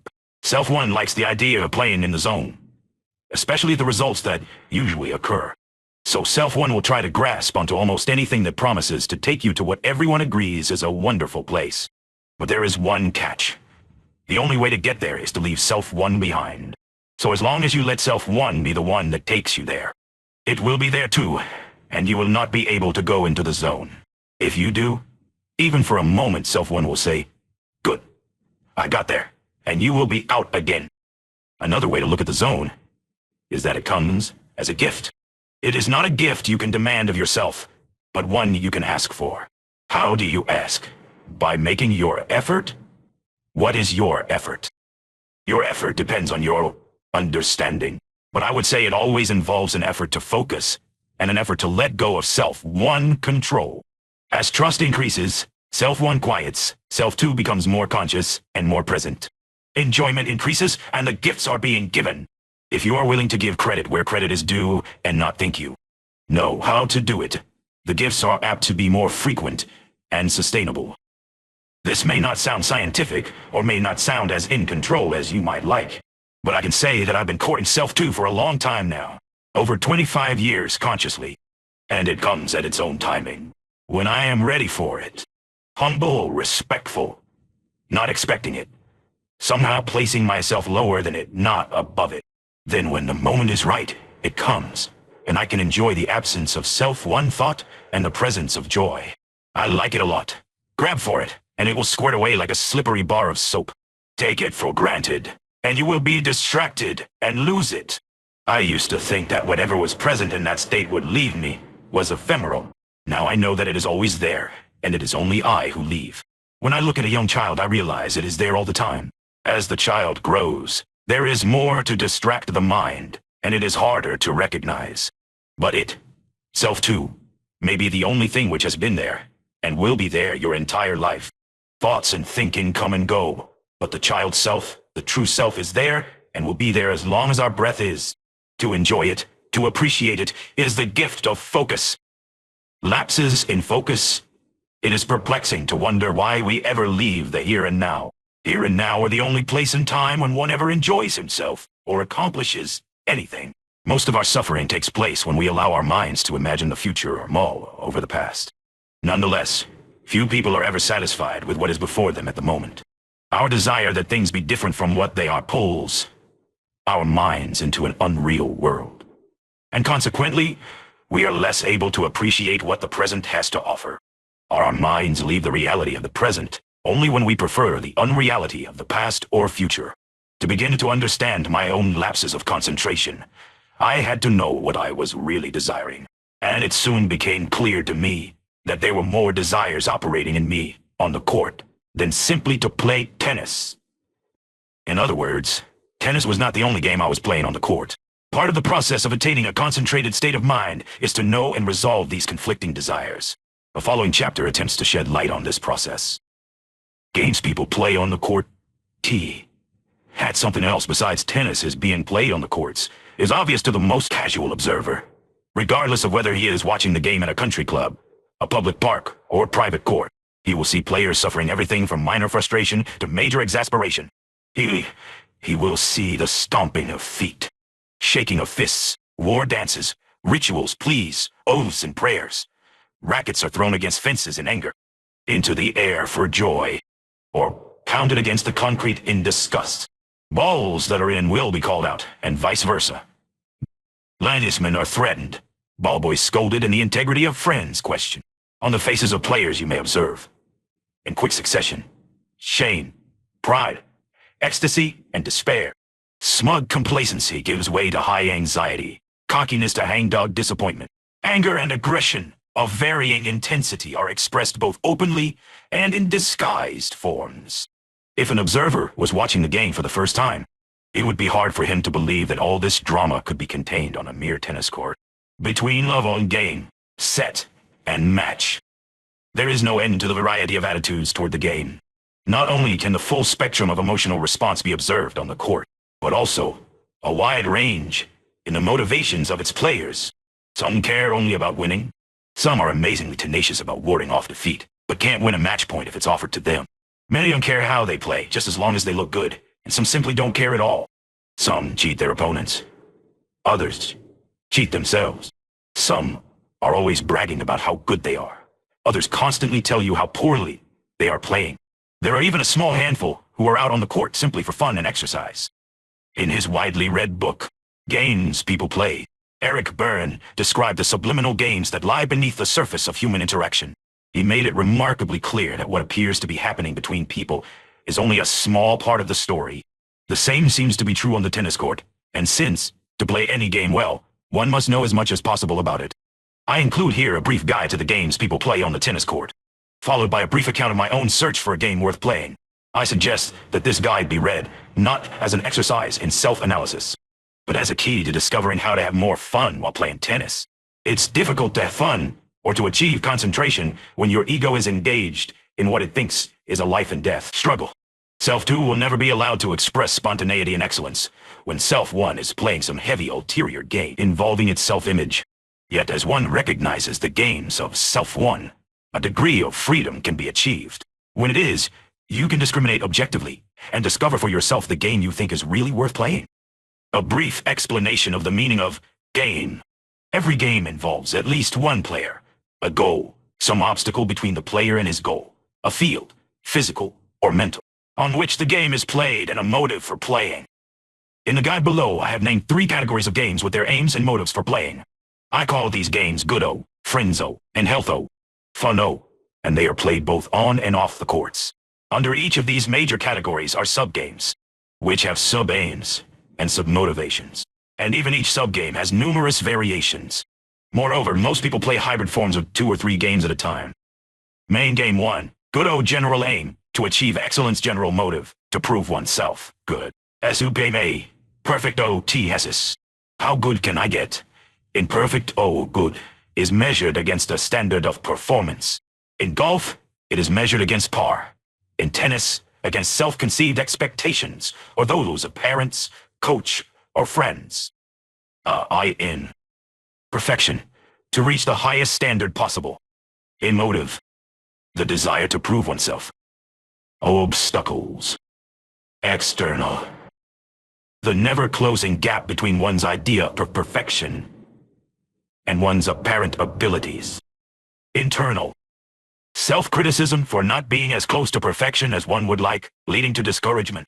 Compulsively trying too hard, and the self-doubt that made you think you had anything to prove in the first place. Sub Game B, Compito Thesis. I'm better than you. Here, good is measured against the performance of other players, rather than against a set standard. Axiom. It's not how well I play, but whether I win or lose that counts. In. To be the best, to win, to defeat all comers. And motive. Desire to be at the top of the heap. Stems from need for admiration and control. Obstacles. External. There is always someone around who can beat you, the rising ability of the young. Internal. The mind's preoccupation with comparing oneself with others, thus preventing spontaneous action. Thoughts of inferiority alternating with superiority, depending on the competition. Fear of defeat. Sub Game C, Image O Thesis. Look at me. Good is measured by appearance. Neither winning nor true competence is as important as style. In. To look good, flashy, strong, brilliant, smooth, graceful. Motive. Desire for attention, praise. Obstacles. External. One can never look good enough. What looks good to one person does not look so good to another. Internal. Confusion about who one really is. Fear of not pleasing everyone, and of imagined loneliness. Main Game 2. Friends-O General Aim. To make or keep friends general motive. Desire for friendships. Sub Game A. Thesis O Thesis.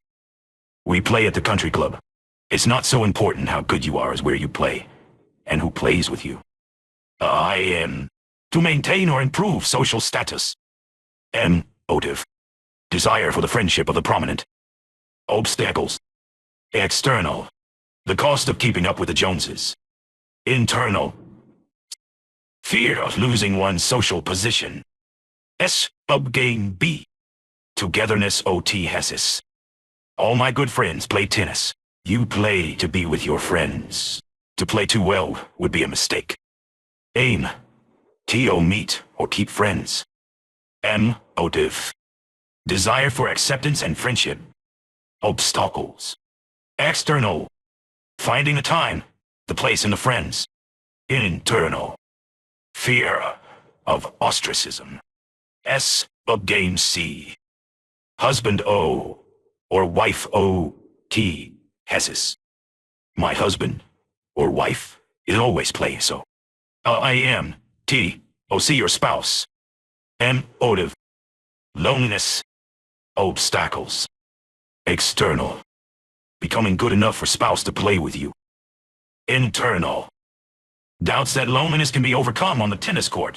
See also internal obstacles of perfect O. Main game 3. Health O. Fun O general aim. Mental or physical health or pleasure general motive. Health and or fun. Sub-game AA. Health OT HESIS. Played on doctor's advice, or as part of self-initiated physical improvement or beautification program. IM. Exercise. Work up a sweat. Relax the mind. Motive. Health. Vitality. Desire for prolongation of youth. Obstacles. External. Finding someone of like motive to play with. Internal. Doubts that tennis is really helping. The temptation to be drawn into perfect O or good O. S. Gain. B. Fun OT HESIS. Played neither for winning nor to become good, but for fun alone. A game rarely played in its pure form. IIM.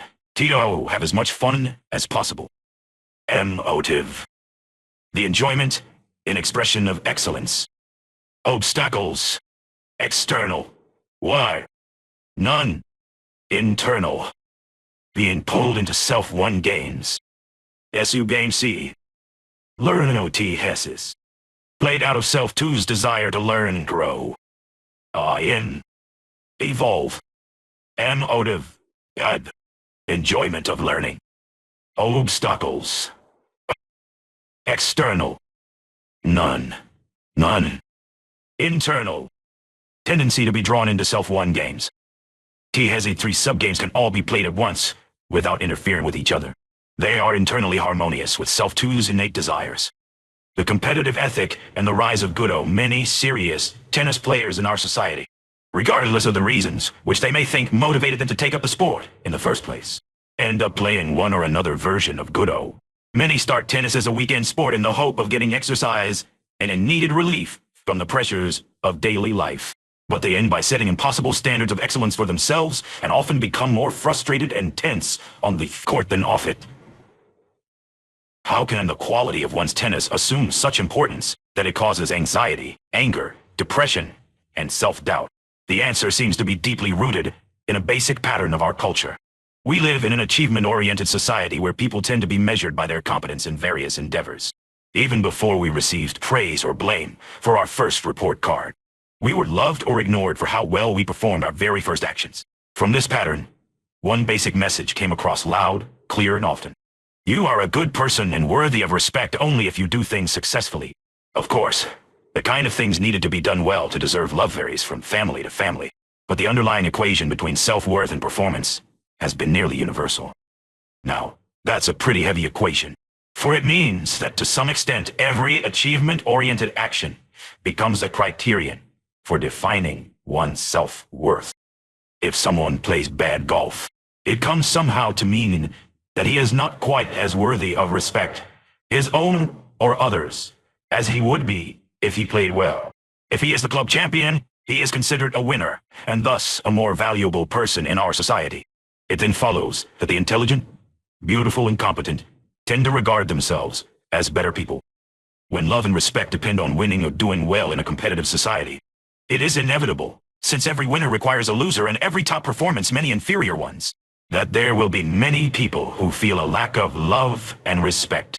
Of course, these people will try hard to win the respect they lack, and the winners will try equally hard not to lose the respect they have won. In this light, it is not difficult to see why playing well has come to mean so much to us. But who said that I am to be measured by how well I do things? In fact, who said that I should be measured at all? Who, indeed?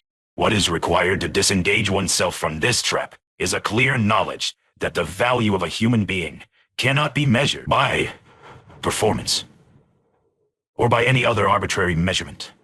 Do we really think the value of a human being is measurable? It doesn't really make sense to measure ourselves in comparison with other immeasurable beings. In fact, we are what we are. We are not how well we happen to perform at a given moment. The grade on a report card may measure an ability in arithmetic, but it doesn't measure the person's value. Similarly, the score of a tennis match may be an indication of how well I performed or how hard I tried, but it does not define me, nor give me cause to consider myself as something more or less than I was before the match. My search for a game worth playing at about the age I was tall enough to see over the net.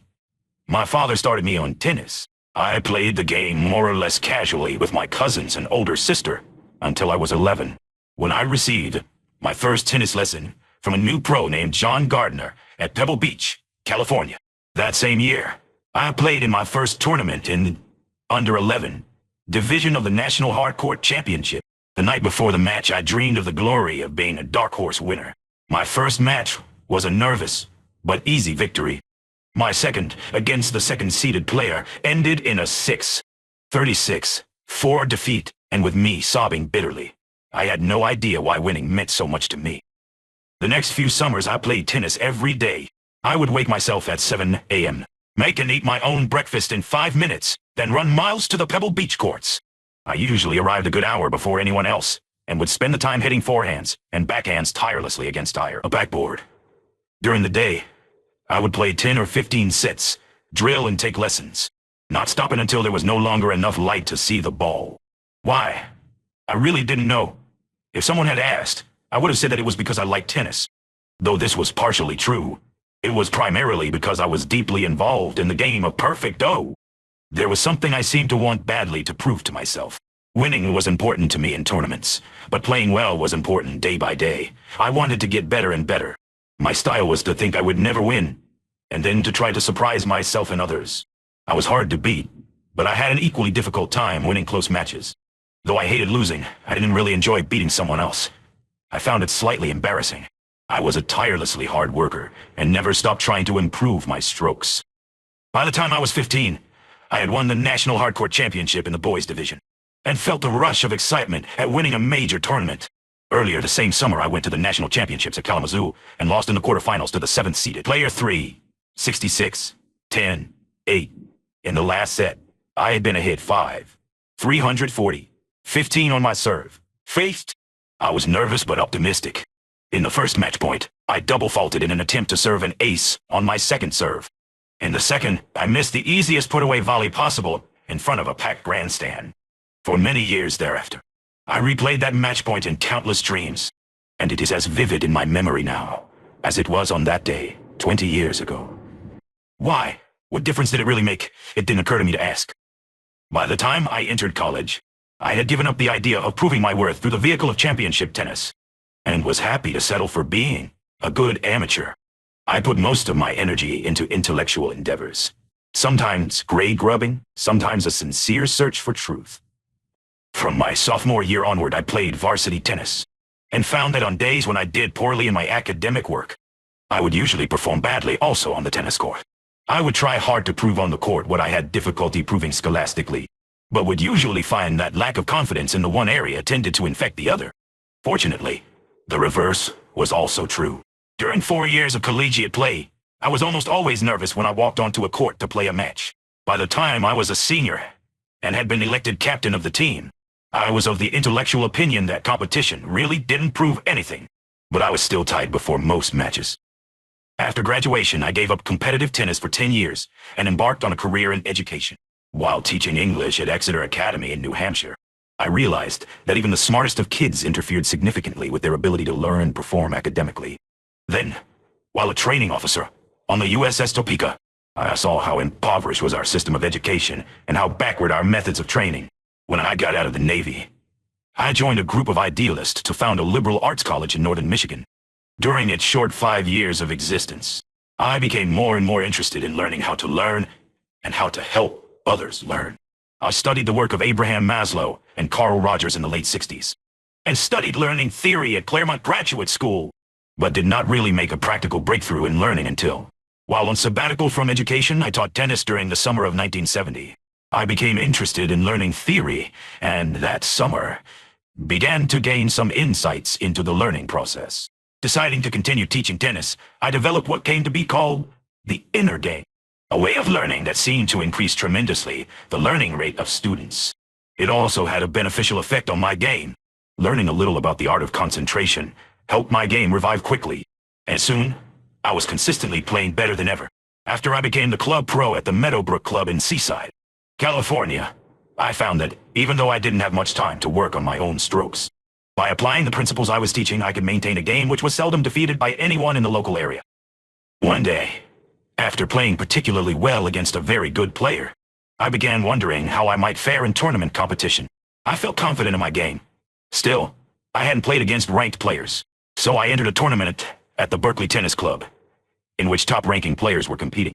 On the appointed weekend, I drove to Berkeley with confidence. But by the time I arrived, I had started to question my own ability. Everyone there seemed to be 6'5" and to be carrying 5 or 6 rackets. I recognized many of the players from tennis magazines, but none of them seemed to recognize me. The atmosphere was very different from that of Meadowbrook, my little pond, where I was chief frog. Suddenly, I found my previous optimism turning to pessimism. I was doubting my game. Why? Had anything happened to it from the time I left my club 3 hours before? My first match was against a player who literally was 6'5", even though he carried only 3 rackets. As we each walked to a backcourt, my knees felt a bit wobbly, and my wrist didn't seem as strong as usual. I tested it several times, tightening my hand on the handle of my racket. I wondered what would happen out on the court. But when we began to warm up, I soon saw that my opponent wasn't nearly as good as I had imagined. Had I been giving him a lesson? I knew exactly what I would tell him, and I quickly categorized him as a better-than-average club player, and felt better. However, an hour later, with the score 4-1 in his favor in the second set, and having lost the first set 6-3, I began to realize that I was about to be beaten by a better-than-club player. All during the match I had been on edge, missing easy shots and playing inconsistently. It seemed my concentration was off just enough so that I missed lines by inches and hit the top of the net with every other volley. As it worked out, my opponent, on the verge of a clear victory, faltered. I don't know what was happening inside his head, but he couldn't finish me off. He lost the second set 7-5 and the next 6-1. But as I walked off the court, I had no sense that I had won the match. Rather, that he had lost it. I began thinking immediately of my next match against a player highly ranked in Northern California. I knew that he was a more experienced tournament player than I, and probably more skilled. I certainly didn't want to play the way I had during the first round. It would be a rout, but my knees were still shaky. My mind didn't seem able to focus clearly, and I was nervous. Finally, I sat down in seclusion to see if I could come to grips with myself. I began by asking myself, what's the worst that can happen? The answer was easy. I could lose 6-0. Well, what if you did? What then? Well, I'd be out of the tournament and go back to Meadowbrook. People would ask me how I did, and I would say that I lost in the second round to so-and-so. They'd say sympathetically, oh, he's pretty tough. What was the score? Then I would have to confess, love and love. What would happen next? I asked myself. Well, word would quickly get around that I had been trounced up at Berkeley. But soon, I'd start playing well again, and before long, life would be back to normal. I had tried to be as honest as I could about the worst possible results. They weren't good, but neither were they unbearable. Certainly not bad enough to get upset about. Then I asked myself, what's the best that could happen? Again, the answer was clear. I could win 6-0. Then what? I'd have to play another match, and then another, until I was beaten, which in a tournament like this was soon inevitable. Then I would return to my own club, report how I did, receive a few pats on the back, and soon all would again return to normal. Staying in the tournament another round or two didn't seem overwhelmingly attractive, so I asked myself a final question. Then what do you really want? The answer was quite unexpected. What I really wanted, I realized, was to overcome the nervousness that was preventing me from playing my best and enjoying myself. I wanted to overcome the inner obstacle that had plagued me for so much of my life. I wanted to win the inner game. Having come to this realization, knowing what I really wanted, I walked toward my match with a new sense of enthusiasm. In the first game, I double faulted 3 times and lost my serve, but from then on, I felt a new certainty. It was as if a huge pressure had been relieved, and I was out there playing with all the energies at my command. As it worked out, I was never able to break my opponent's spinning, left-handed serve. But I didn't lose my own serve again until the last game in the second set. I had lost 6-46-4, but I walked off the courts feeling that I had won. I had lost the external game, but had won the game I had wanted to, my own game, and I felt very happy. Indeed, when a friend came up to me after the match and asked how I'd done, I was tempted to say, I won.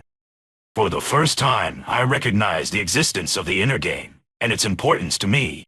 I didn't know what the rules of the game were, nor exactly what its aim was. But I did sense that it involved something more than winning a trophy. The meaning of competition on contemporary Western culture. There is a great deal of controversy about competition.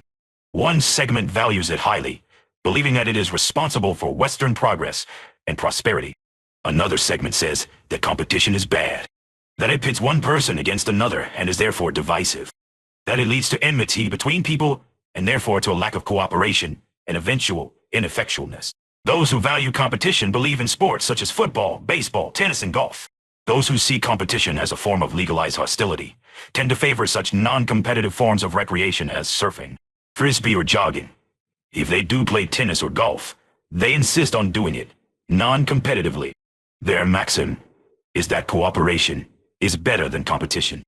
Those who argue against the value of competition have plenty of ammunition. As pointed out in the last chapter, there is a wealth of evidence showing how frenzied people tend to become in competitive situations. It is true that competition for many is merely an arena for venting aggression. It is taken as a proving ground for establishing who is the stronger, tougher, or smarter.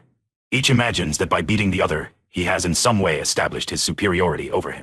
Not just in a game, but as a person. What is seldom recognized is that the need to prove yourself is based on insecurity and self-doubt.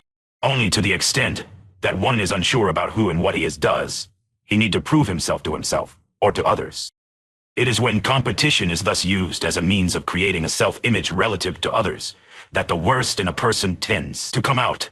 Then the ordinary fears and frustrations become greatly exaggerated. If I am secretly afraid that playing badly or losing the match may be taken to mean that I am less of a man, naturally I'm going to be more upset with myself for missing shots. And, of course, this very uptightness will make it more difficult for me to perform at my highest levels. There would be no problem with competition if one's self-image were not at stake. I have taught many children and teenagers who were caught up in the belief that their self-worth depended on how well they performed at tennis and other skills. For them, playing well and winning are often life and death issues. They are constantly measuring themselves in comparison with their friends by using their skill at tennis as one of the measuring rods. It is as if some believe that only by being the best, only by being a winner, will they be eligible for the love and respect they seek. Many parents foster this belief in their children. Yet in the process of learning to measure our value according to our abilities and achievements, the true and measureless value of each individual is ignored. Children who have been taught to measure themselves in this way often become adults, driven by a compulsion to succeed which overshadows all else. The tragedy of this belief is not that they will fail to find the success they seek, but that they will not discover the love or even the self-respect they were led to believe will come with it. Furthermore, in their single-minded pursuit of measurable success, the development of many other human potentialities is sadly neglected. Some never find the time or inclination to appreciate the beauties of nature, to express their deepest feelings and thoughts to a loved one, or to wonder about the ultimate purpose of their existence. But whereas some seem to get trapped in the compulsion to succeed, others take a rebellious stance, pointing to the blatant cruelties and limitations involved in a cultural pattern which tends to value only the winner and ignore even the positive qualities of the mediocre. They vehemently criticize competition. Among the most vocal are youth who have suffered under competitive pressures imposed on them by parents or society. Teaching these young people, I often observe in them a desire to fail. They seem to seek failure by making no effort to win or achieve success. They go on strike, as it were. By not trying, they always have an alibi. I may have lost, but it doesn't count because I really didn't try. What is not usually admitted is the belief that if they had really tried and lost, then yes, that would count. Such a loss would be a measure of their worth. Clearly, this belief is the same as that of the competitor, trying to prove himself. Both are self-won ego trips. Both are based on the mistaken assumption that one's sense of self-respect rides on how well he performs in relation to others. Both show fear of not measuring up, only as this fundamental and often nagging fear begins to dissolve. Can we discover a new meaning in competition? My own attitude toward competition went through quite an evolution before I arrived at my present point of view. As described in the last chapter, one was raised to believe in competition, and both playing well and winning meant a great deal to me. But as I began exploring self-tu's learning process in both the teaching and playing of tennis, I became non-competitive. Instead of trying to win, I decided to attempt only to play beautifully and excellently. In other words, I began to play a rather pure form of perfecto. My theory was that I would be unconcerned with how well I was doing in relation to my opponent, and absorbed solely in it, achieving excellence for its own sake. Very beautiful. I would waltz around the court being very fluid, accurate, and wise. But something was missing. I didn't experience a desire to win, and as a result, I often lacked the necessary determination. I had thought that it was in the desire to win that one's ego entered the picture. But at one point I began to ask myself if there wasn't such a motivation as an egoless desire to win. Was there a determination to win that wasn't an ego trip, and didn't involve all the fears and frustrations that accompany ego trips? Does the will to win always have to mean, see, I'm better than you? One day I had an interesting experience, which convinced me in an unexpected way that playing for the sake of beauty and excellence was not all there was to tennis. For several weeks I'd been trying to get a date with a particular girl. She had turned me down twice, but each time with what appeared to be a good reason. Finally, a dinner date was set, and on that day, as I finished my last lesson, one of the other pros asked me to play a couple of sets. I'd really like to, Fred. I replied, but I can't make it this evening. At that moment, I was informed there was a telephone call for me. Hold on, Fred, I said. If that call is what I'm afraid it is, you may have yourself a match. If so, watch out. The call was what I'd feared. The excuse was a valid one. And the girl was so nice about it that I couldn't get angry at her. But as I hung up, I realized I was furious. I grabbed my racket, ran down to the court, and began hitting balls harder than I ever had before. Amazingly, most of them went in. I didn't let up when the match began, nor did I relent my all-out attack until it was over. Even on crucial points, I would go for winners and make them. I was playing with an uncharacteristic determination even when ahead. In fact, I was playing out of my mind. Somehow, the anger had taken me beyond my own preconceived limitations. It took me beyond caution. After the match, Fred shook my hand without looking in the least dejected. He run into a hurricane on that day which he couldn't handle, but he had fun trying. In fact, I'd played so well that he seemed glad to have been there to witness it, or as if he deserved some credit for my reaching that level, which of course he did. I don't want to promote the idea of playing angry as the key to winning. If there was a key that day, it was that I played sincerely. I was angry that evening, and instead of trying to pretend otherwise, I expressed it appropriately through my tennis. It felt good, and it worked. The meaning of winning, the riddle of the meaning of competition, didn't come clear to me until later, when I began to discover something about the nature of the will to win. The key insight into the meaning of winning occurred one day in the course of discussion with my father, who, as mentioned earlier, had introduced me to competition and had considered himself an avid competitor in the worlds of both sport and business. Many times previously we had argued about competition, with my taking the side that it was unhealthy and only brought out the worst in people. But this particular conversation transcended argument. I began by pointing to surfing as an example of a form of recreation, which didn't involve one in competitiveness. Reflecting on this remark, Dad asked, but don't surfers in fact compete against the waves they ride? Don't they avoid the strength of the wave and exploit its weakness? Yes, but they're not competing against any person. They're not trying to beat anyone, I replied. No, but they are trying to make it to the beach, aren't they? Yes, but the real point for the surfer is to get into the flow of the wave, and perhaps to achieve oneness with it. But then it hit me. Dad was right. The surfer does want to ride the wave to the beach. Yet he waits in the ocean for the biggest wave to come along that he thinks he can handle. If he just wanted to be in the flow, he could do that on a medium-sized wave. Why does the surfer wait for the big wave? The answer was simple, and it unraveled the confusion that surrounds the true nature of competition. The surfer waits for the big wave because he values the challenge it presents. He values the obstacles the wave puts between him and his goal of riding the wave to the beach. Why? Because it is those very obstacles, the size and churning power of the wave, which draw from the surfer his greatest effort. It is only against the big waves that he is required to use all his skill, all his courage and concentration to overcome. Only then can he realize the true limits of his capacities. At that point, he often attains his peak. In other words, the more challenging the obstacle he faces, the greater the opportunity for the surfer to discover and extend his true potential. The potential may have always been within him, but until it is manifested in action, it remains a secret hidden from himself. The obstacles are a very necessary ingredient to this process of self-discovery. Note that the surfer in this example is not out to prove himself. He is not out to show himself or the world how great he is, but is simply involved in the exploration of his latent capacities. He directly and intimately experiences his own resources, and thereby increases his self-knowledge. From this example, the basic meaning of winning became more clear to me. Winning is overcoming obstacles to reach a goal, but the value in winning is only as great as the value of the goal reached. Reaching the goal itself may not be as valuable as the experience that can come in making a supreme effort to overcome the obstacles involved. The process can be more rewarding than the victory itself.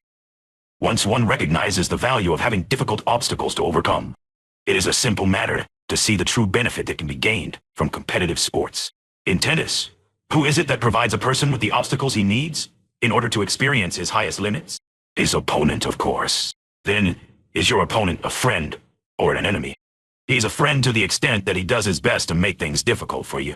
Only by playing the role of your enemy does he become your true friend. Only by competing with you does he, in fact, cooperate. No one wants to stand around on the court waiting for the big wave. In this use of competition, it is the duty of your opponent to create the greatest possible difficulties for you, just as it is yours to try to create obstacles for him. Only by doing this do you give each other the opportunity to find out to what heights each can rise.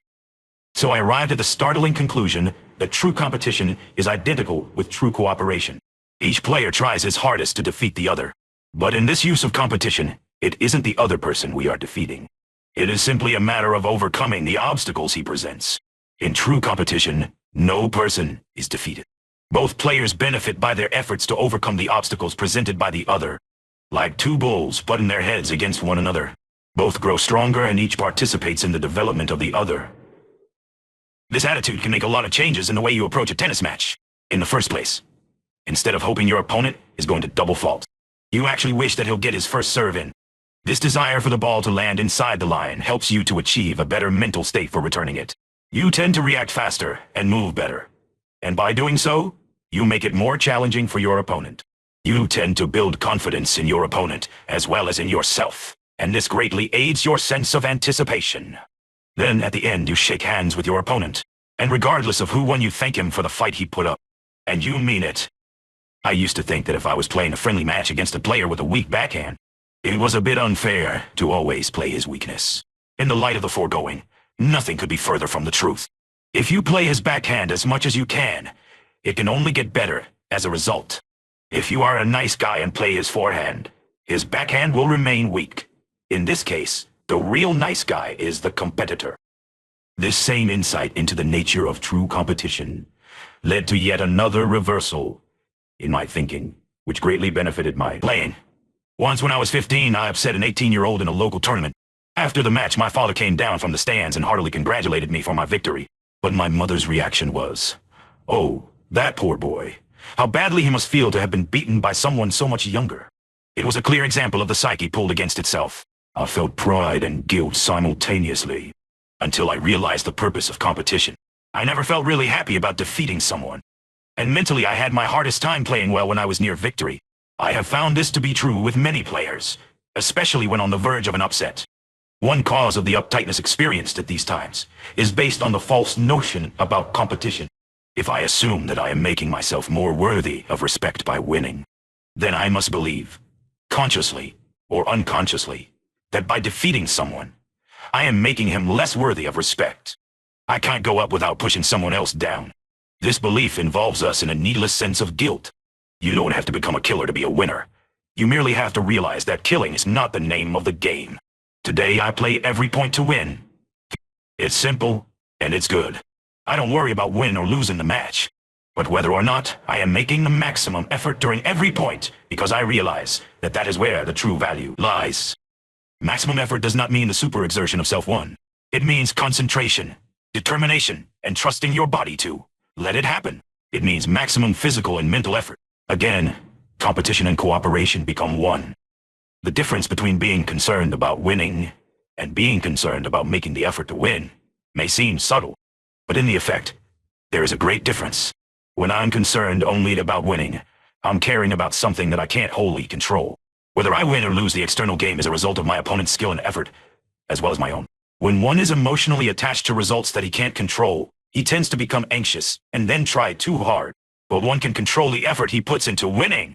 One can always do the best he can, at any given moment, since it is impossible to feel anxiety about an event that one can control. The mere awareness that you are using maximum effort to win each point will carry you past the problem of anxiety. As a result, the energy which would otherwise have gone into the anxiety and its consequences can then be utilized in one's effort to win the point. In this way, one's chances of winning the outer game are maximized. Thus, for the player of the inner game, it is a moment-by-moment effort to let go and to stay centered in the here and now action, which offers the real winning and how losing. And this game never ends. One final word of caution. It is said that all great things are achieved by great effort. Although I believe that is true, it is not necessarily true that all great effort leads to greatness. A very wise person once told me, when it comes to overcoming obstacles, there are 3 kinds of people. The first kind sees most obstacles as insurmountable and walks away. The second kind sees an obstacle and says, I can overcome it, and starts to dig under, climb over, or blast through it.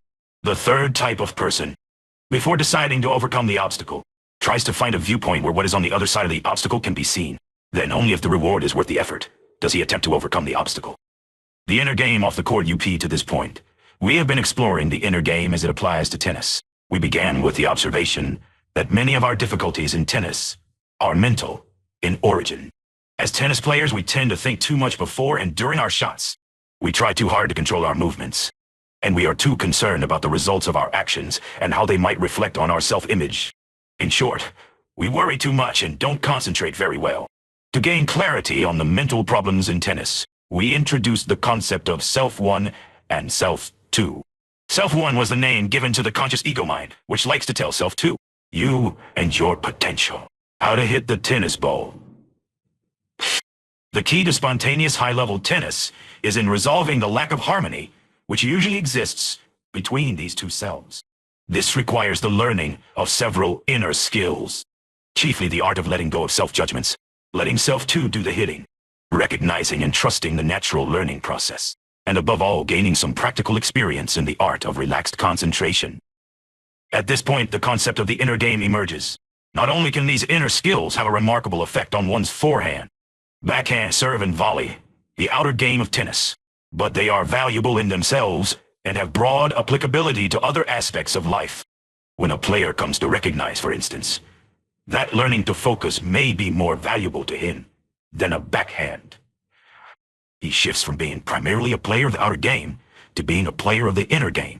Then, instead of learning focus to improve his tennis, he practices tennis to improve his focus. This represents a crucial shift in values from the outer to the inner. Only when this shift occurs within a player does he free himself of the anxieties and frustrations involved in being overly dependent on the results of the external game. Only then does he have the chance to go beyond the limitations inherent in the various ego trips of Self-1 and to reach a new awareness of his true potential. Competition then becomes an interesting device in which each player, by making his maximum effort to win, gives the other the opportunity he desires to reach new levels of self-awareness. Thus, there are 2 games involved in tennis. One, the outer game played against the obstacles presented by an external opponent and played for one or more external prizes. The other, the inner game, played against internal mental and emotional obstacles for the reward of knowledge and expression of one's true potential. It should be recognized that both the inner and outer games go on simultaneously. So the choice is not which one to play, but which deserves priority. Clearly, almost every human activity involves both the outer and inner games. There are always external obstacles between us and our external goals. Whether we are seeking wealth, education, reputation, friendship, peace on earth, or simply something to eat for dinner. And the inner obstacles are always there. The very mind we use in obtaining our external goals is easily distracted by its tendency to worry, regret, or generally muddle the situation, thereby causing needless difficulties from within. It is helpful to realize that whereas our external goals are many and various and require the learning of many skills to achieve them, the inner obstacles come from only one source, and the skills needed to overcome them remain constant. Until subdued, Self-One is capable of producing fears, doubts, and delusion wherever you are and whatever you are doing. Focus in tennis is fundamentally no different from the focus needed to perform any task or even to enjoy a symphony. Learning to let go of the habit of judging yourself on the basis of your backhand is no different from forgetting the habit of judging your child or boss. And learning to welcome obstacles in competition automatically increases one's ability to find advantage in all thought difficulties one meets in the course of one's life. Hence, every inner gain applies immediately and automatically to the full range of one's activities. This is why it is worthwhile to pay some attention to the inner game. Building inner stability, perhaps the most indispensable tool for human beings in modern times, is the ability to remain calm. In the midst of rapid and unsettling changes, the people who will best survive the present age are the ones Kipling described as those who can keep their heads while all about are losing theirs. Inner stability is achieved not by burying one's head in the sand at the sight of danger, but by acquiring the ability to see the true nature of what is happening and to respond appropriately. Then Self-One's reaction to the situation is not able to disrupt your inner balance or clarity. Instability, in contrast, is a condition of being in which we are more easily thrown off balance when Self-One gets upset by an event or circumstance. Self-One tends to distort its perception of the event, prompting us to take misguided actions, which in turn leads to circumstances that further undermine our inner balance. The basic Self-One vicious cycle. People ask, so how can I manage my stress? Courses are taken, remedies offered. Yet often the Self-One stress continues. The problem with managing stress is that you tend to believe it is inevitable. There has to be the stress for you to manage. I've noticed that Self-One tends to thrive when it is fought. And an alternative approach is simply to build on your stability. Support and encourage yourself too, knowing that the stronger it gets, the more it will take to throw you off balance, and the quicker you can regain your balance. Self-One stress is a thief that, if we let it, can rob us of the enjoyment of our lives. The longer I live, the greater my appreciation of the gift that life itself is. This gift is much greater than I could have imagined. And therefore time spent living it in a state of stress means I am missing a lot, on or off the court. Maybe wisdom is not so much to come up with new answers as to recognize at a deeper level the profundity of the age-old answers. Some things don't change. The need to trust oneself and grow in understanding of our true selves will never diminish. The need to let go of the lenses of good, bad judgment of ourselves and others will always be the doorway to the possibility of clarity. And the importance of being clear about one's priorities, especially the first priority in your life, will never become less important while you still have life. Stress is easier than ever to come by in a time when pressures come toward us from all corners. Wives, husbands, bosses, children, bills, advertising, society itself will continue to make their demands on our lives. Do this better. Do this more. Be this way. And don't be that way. Make something of yourself. Be more like him or be like her. We are now instituting these changes. So change. The message is no different from hit the ball this way or hit the ball that way. And you are no good if you don't. Sometimes the demands are put so sweetly or matter-of-factly that they seem an innocent part of life. Sometimes they come so harshly that they provoke action out of fear. But one thing is for sure. The pressures from outside will keep on coming, and in fact could easily accelerate in pace and increase in intensity. Information is exploding, and with it, the need to know more and stretch our competencies. While the demands of work are increasing for most people, so is the threat of losing one's work. The cause of most stress can be summed up by the word attachment. Self-One gets so dependent upon things, situations, people, and concepts within its experience that when change occurs or seems about to occur, it feels threatened. Freedom from stress does not necessarily involve giving up anything, but rather being able to let go of anything when necessary and know that one will still be all right. It comes from being more independent, not necessarily more solitary, but more reliant on one's own inner resources for stability. The wisdom of building inner stability in such times seems to me to be an obvious requirement for successful living. The first step toward inner stability may be the acknowledgement that there is an inner self that has inherent needs of its own. The self that has all your gifts and capabilities, with which you hope to accomplish anything, has its own requirements. They are natural demands that we didn't even have to be taught. Each self, too, is endowed by birth regardless of where that birth took place, with an instinct to fulfill its nature. It wants to enjoy, to learn, to understand, appreciate, go for it, rest, be healthy, survive, be free to be what it is, express itself, and make its unique contribution. Self-two's needs come with a gentle but constant urging. A certain feeling of contentment attends a person whenever he or she is acting in sync with this self. The fundamental issue is what kind of priority are we giving the demands of self-two in relation to all the external pressures? It is obvious that every individual must ask and answer this question for himself or herself.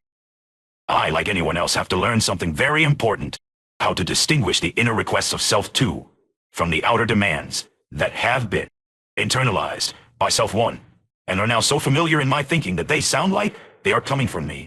Being self-employed for 25 years, I admit that I have been my own worst stressor. But slowly, I have found that the demands that I'm trying to fulfill when I'm stressing myself are not really my own, but ones I have picked up or bought into for perhaps no better reason than I heard them early in life, or because they seem to be so generally accepted.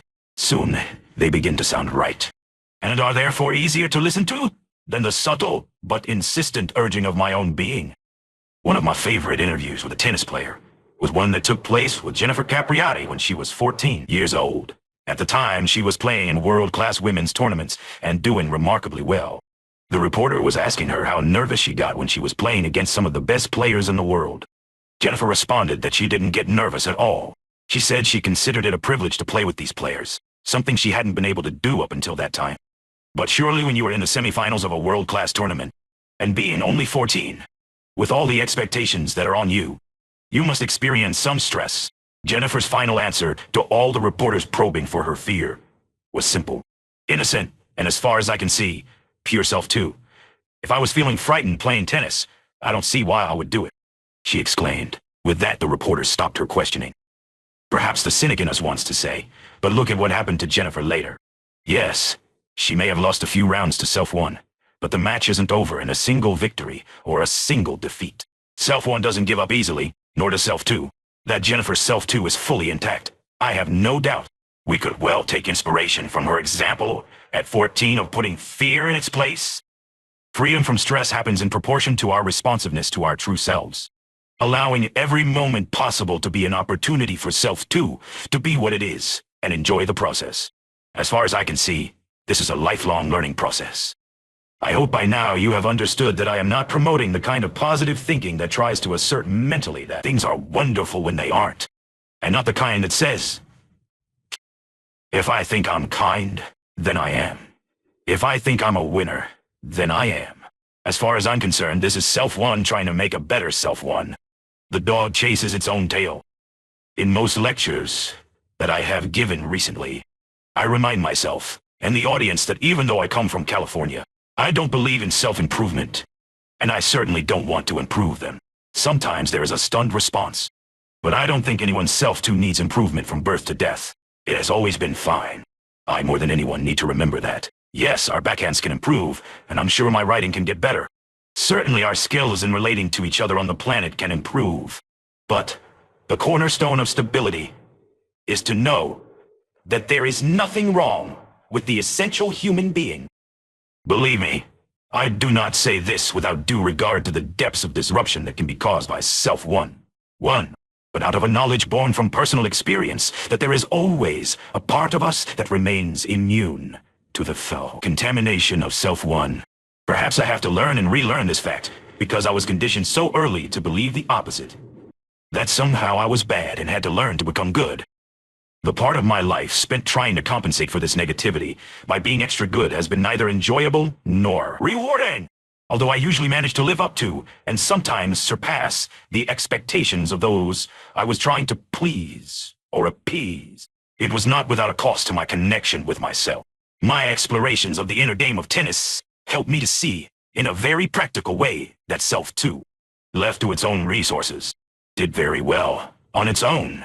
I expect I'll never outgrow the need to renew trust in myself and to protect myself from the voices, inside or out, that undermine that trust. What else can be done to promote stability? The message of the inner game is simple. Focus. Focus of attention in the present moment, the only one you can really live in, is at the heart of this book and at the heart of the art of doing anything well. Focus means not dwelling on the past, either on mistakes or glories. It means not being so caught up in the future, either its fears or its dreams, that my full attention is taken from the present. The ability to focus the mind is the ability to not let it run away with you. It does not mean not to think, but to be the one who directs your own thinking. Focusing can be practiced on a tennis court, chopping carrots, in a pressure-packed board meeting, or while driving in traffic. It can be practiced when alone or in conversation. It takes as much trust to fully focus attention when listening to another person without carrying on a side conversation in your own head as it does to watch a tennis ball in all its detail, without listening to one's worries, hopes, and instructions. Stability grows as I learn to accept what I cannot control and take control of what I can. One cold winter evening, on my first year after graduation from college, I learned for the first but by no means the last time about the power of acceptance of life and death. I was alone, driving my Volkswagen Bug to Exeter, New Hampshire, from a small town in Maine. It was near midnight when my wheels skidded on an icy curve and spun my car gently but firmly off the road and into a snowbank. As I sat in the car getting colder by the second, the gravity of my situation struck me.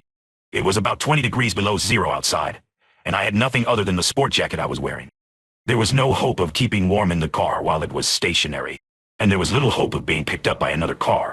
It had been 20 minutes since I had passed through a town, and not a single automobile had passed me in that time. There were no farmhouses, no cultivated land, not even telephone poles to remind me of civilization. I had no map and no idea how far ahead the next town might be. I was faced with an interesting choice. I would freeze if I remained in the car. So I had to decide whether to walk forward into the unknown in the hope that a town might be around the very next corner, or to walk back in the direction from which I had come, knowing that there was certain help at least 15 miles back. After deliberating for a moment, I decided to take my chances with the unknown. After all, isn't that what they do in the movies? I walked forward for about 10 steps and then, without thinking, pivoted decisively and walked back the other way. After 3 minutes, my ears were freezing and felt as if they were about to chip off. So I started to run, but the cold drained my energy quickly, and soon I had to slow again to a walk. This time I walked for only 2 minutes before becoming too cold.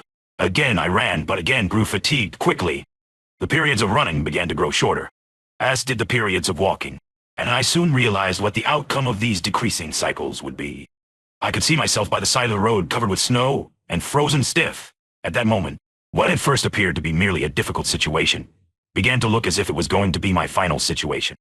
Awareness of the very possibility of death slowed me to a stop. After a minute of reflection, I found myself saying aloud, "Okay, if now is the time, so be it. I'm ready." I really meant it. With that, I stopped thinking about it and began walking calmly down the road, suddenly aware of the beauty of the night. I became absorbed in the silence of the stars and in the loveliness of the dimly lit forms around me. Everything was beautiful. Then, without thinking, I started running. To my surprise, I didn't stop for a full 40 minutes, and then only because I spotted a light burning in the window of a distant house. Where had this energy come from that allowed me to run so far without stopping? I hadn't felt frightened. I simply didn't get tired or cold. As I relate this story now, it seems that saying, "I accepted death," is ambiguous. I didn't give up in the sense of quitting. In one sense, I gave up one kind of caring and was imbued with another. Apparently, letting go of my grip on life released an energy that paradoxically made it possible for me to run with utter abandon toward life. Abandon is a good word to describe what happens to a tennis player who feels he has nothing to lose. He stops caring about the outcome and plays all out. It is a letting go of the concerns of self-one and letting in of the natural concerns of a deeper and truer self. It is caring, yet not caring. It is effort, but effortless at the same time. The goal of the inner game. Now we come to an interesting point. And the last one. We have talked about gaining more access to self too, and about getting out of our own way, so that we could perform and learn better in whatever outer games we choose to play. Focus, trust, choice, non-judgmental awareness were all recommended as tools for this end. But one question has not been raised. What does it mean to win the inner game? A few years ago, I might have tried to answer this question. Now I choose not to, even though I think it is the most important question. Any attempt to define an answer to this question is an invitation to Self-One to form a misconception. Self-One, in fact, has come a long way if it has gotten to the point where it can admit, and mean it, that it doesn't know and never will. Then the individual has more of a chance to feel the need of his own being, to follow the inner thirst and to discover what is truly satisfying. That myself, too, will be the only one who knows. That there will be no external credit or praise is something I greet with relief. Looking forward sometimes, I am asked about my vision for the future of the inner game. This game has been going on well before I was born and will go on well after I die. It is not for me to have a vision for it. It has its own vision. I feel fortunate enough to have the chance to witness and enjoy it. Regarding the inner game with capital letters, that is, the development and applications of the methods and principles articulated in the inner game books, I believe they will become more and more important during the next century. I honestly believe that during the past few hundred years, mankind has been so absorbed with overcoming external challenges that the essential need to focus on inner challenges has been neglected. In sports, I would like to see teaching professionals of all sports become equally competent in both domains, able to guide the development of both the external and the inner skills of their students. As they do so, a greater dignity will come to their profession as well as to those who play sports. I believe the areas of business, health, education, and human relationships will evolve in the understanding of human development and the inner skills they require. We will become better learners and more independent thinkers. In short, I believe we are still just at the beginning of a profound and long-needed rebalancing process between outer and inner. This is not meism. It is a process of self-discovery that naturally makes its own contribution to the whole, as we learn to make the basic contribution to ourselves. About the author, W. Timothy G. Alway has produced a series of best-selling inner game books, which set forth a new methodology for the development of personal and professional excellence in a variety of fields. For the last 20 years, Galway has been introducing the inner game approach to corporations, looking for better ways to manage change. He lives in Agoura Hills, California. 2008 Random House Trade Paperback Edition, copyright 19,741,977 by W. Timothy Galway. Forward, copyright 2008 by Pete Carroll. Preface, copyright 2008 by Zach Kleinman, all rights reserved. Published in the United States by Random House Trade Paperbacks, an imprint of the Random House Publishing Group, a division of Random House, Inc., New York. Our Random House Trade Paperbacks and Colophon are trademarks of Random House, Inc. Originally published in hardcover in the United States by Random House, an imprint of the Random House Publishing Group, a division of Random House, Inc. in 1974. Grateful acknowledgement is made to Harcourt Brace and Company and Faber Limited for permission to reprint an excerpt from The Hollow Men in Collected Poems, 1962 by T. Eliot. Copyright 1936 by Harcourt Brace and Company. Copyright 19,641,1963 by T. S. Eliot. Rights throughout the world, excluding the United States, are controlled by Faber Limited. Reprinted by permission of Harcourt Brace and Company and Faber Limited. Library of Congress, cataloging and publication. Data Galway, W. Timothy the Inner Game of Tennis, W. Timothy Galway. P. CM. Isabin. 978 307 75,000. 885 9 1. Tennis. Psychological Aspects. I. Title GV 1002 9 9. P75G 34 1997 796.34219. DC 2197 895. www. At random. Com free. 0R1. What's next on your reading list? Discover your next great read. Get personalized book picks and up-to-date news about this author. Sign up now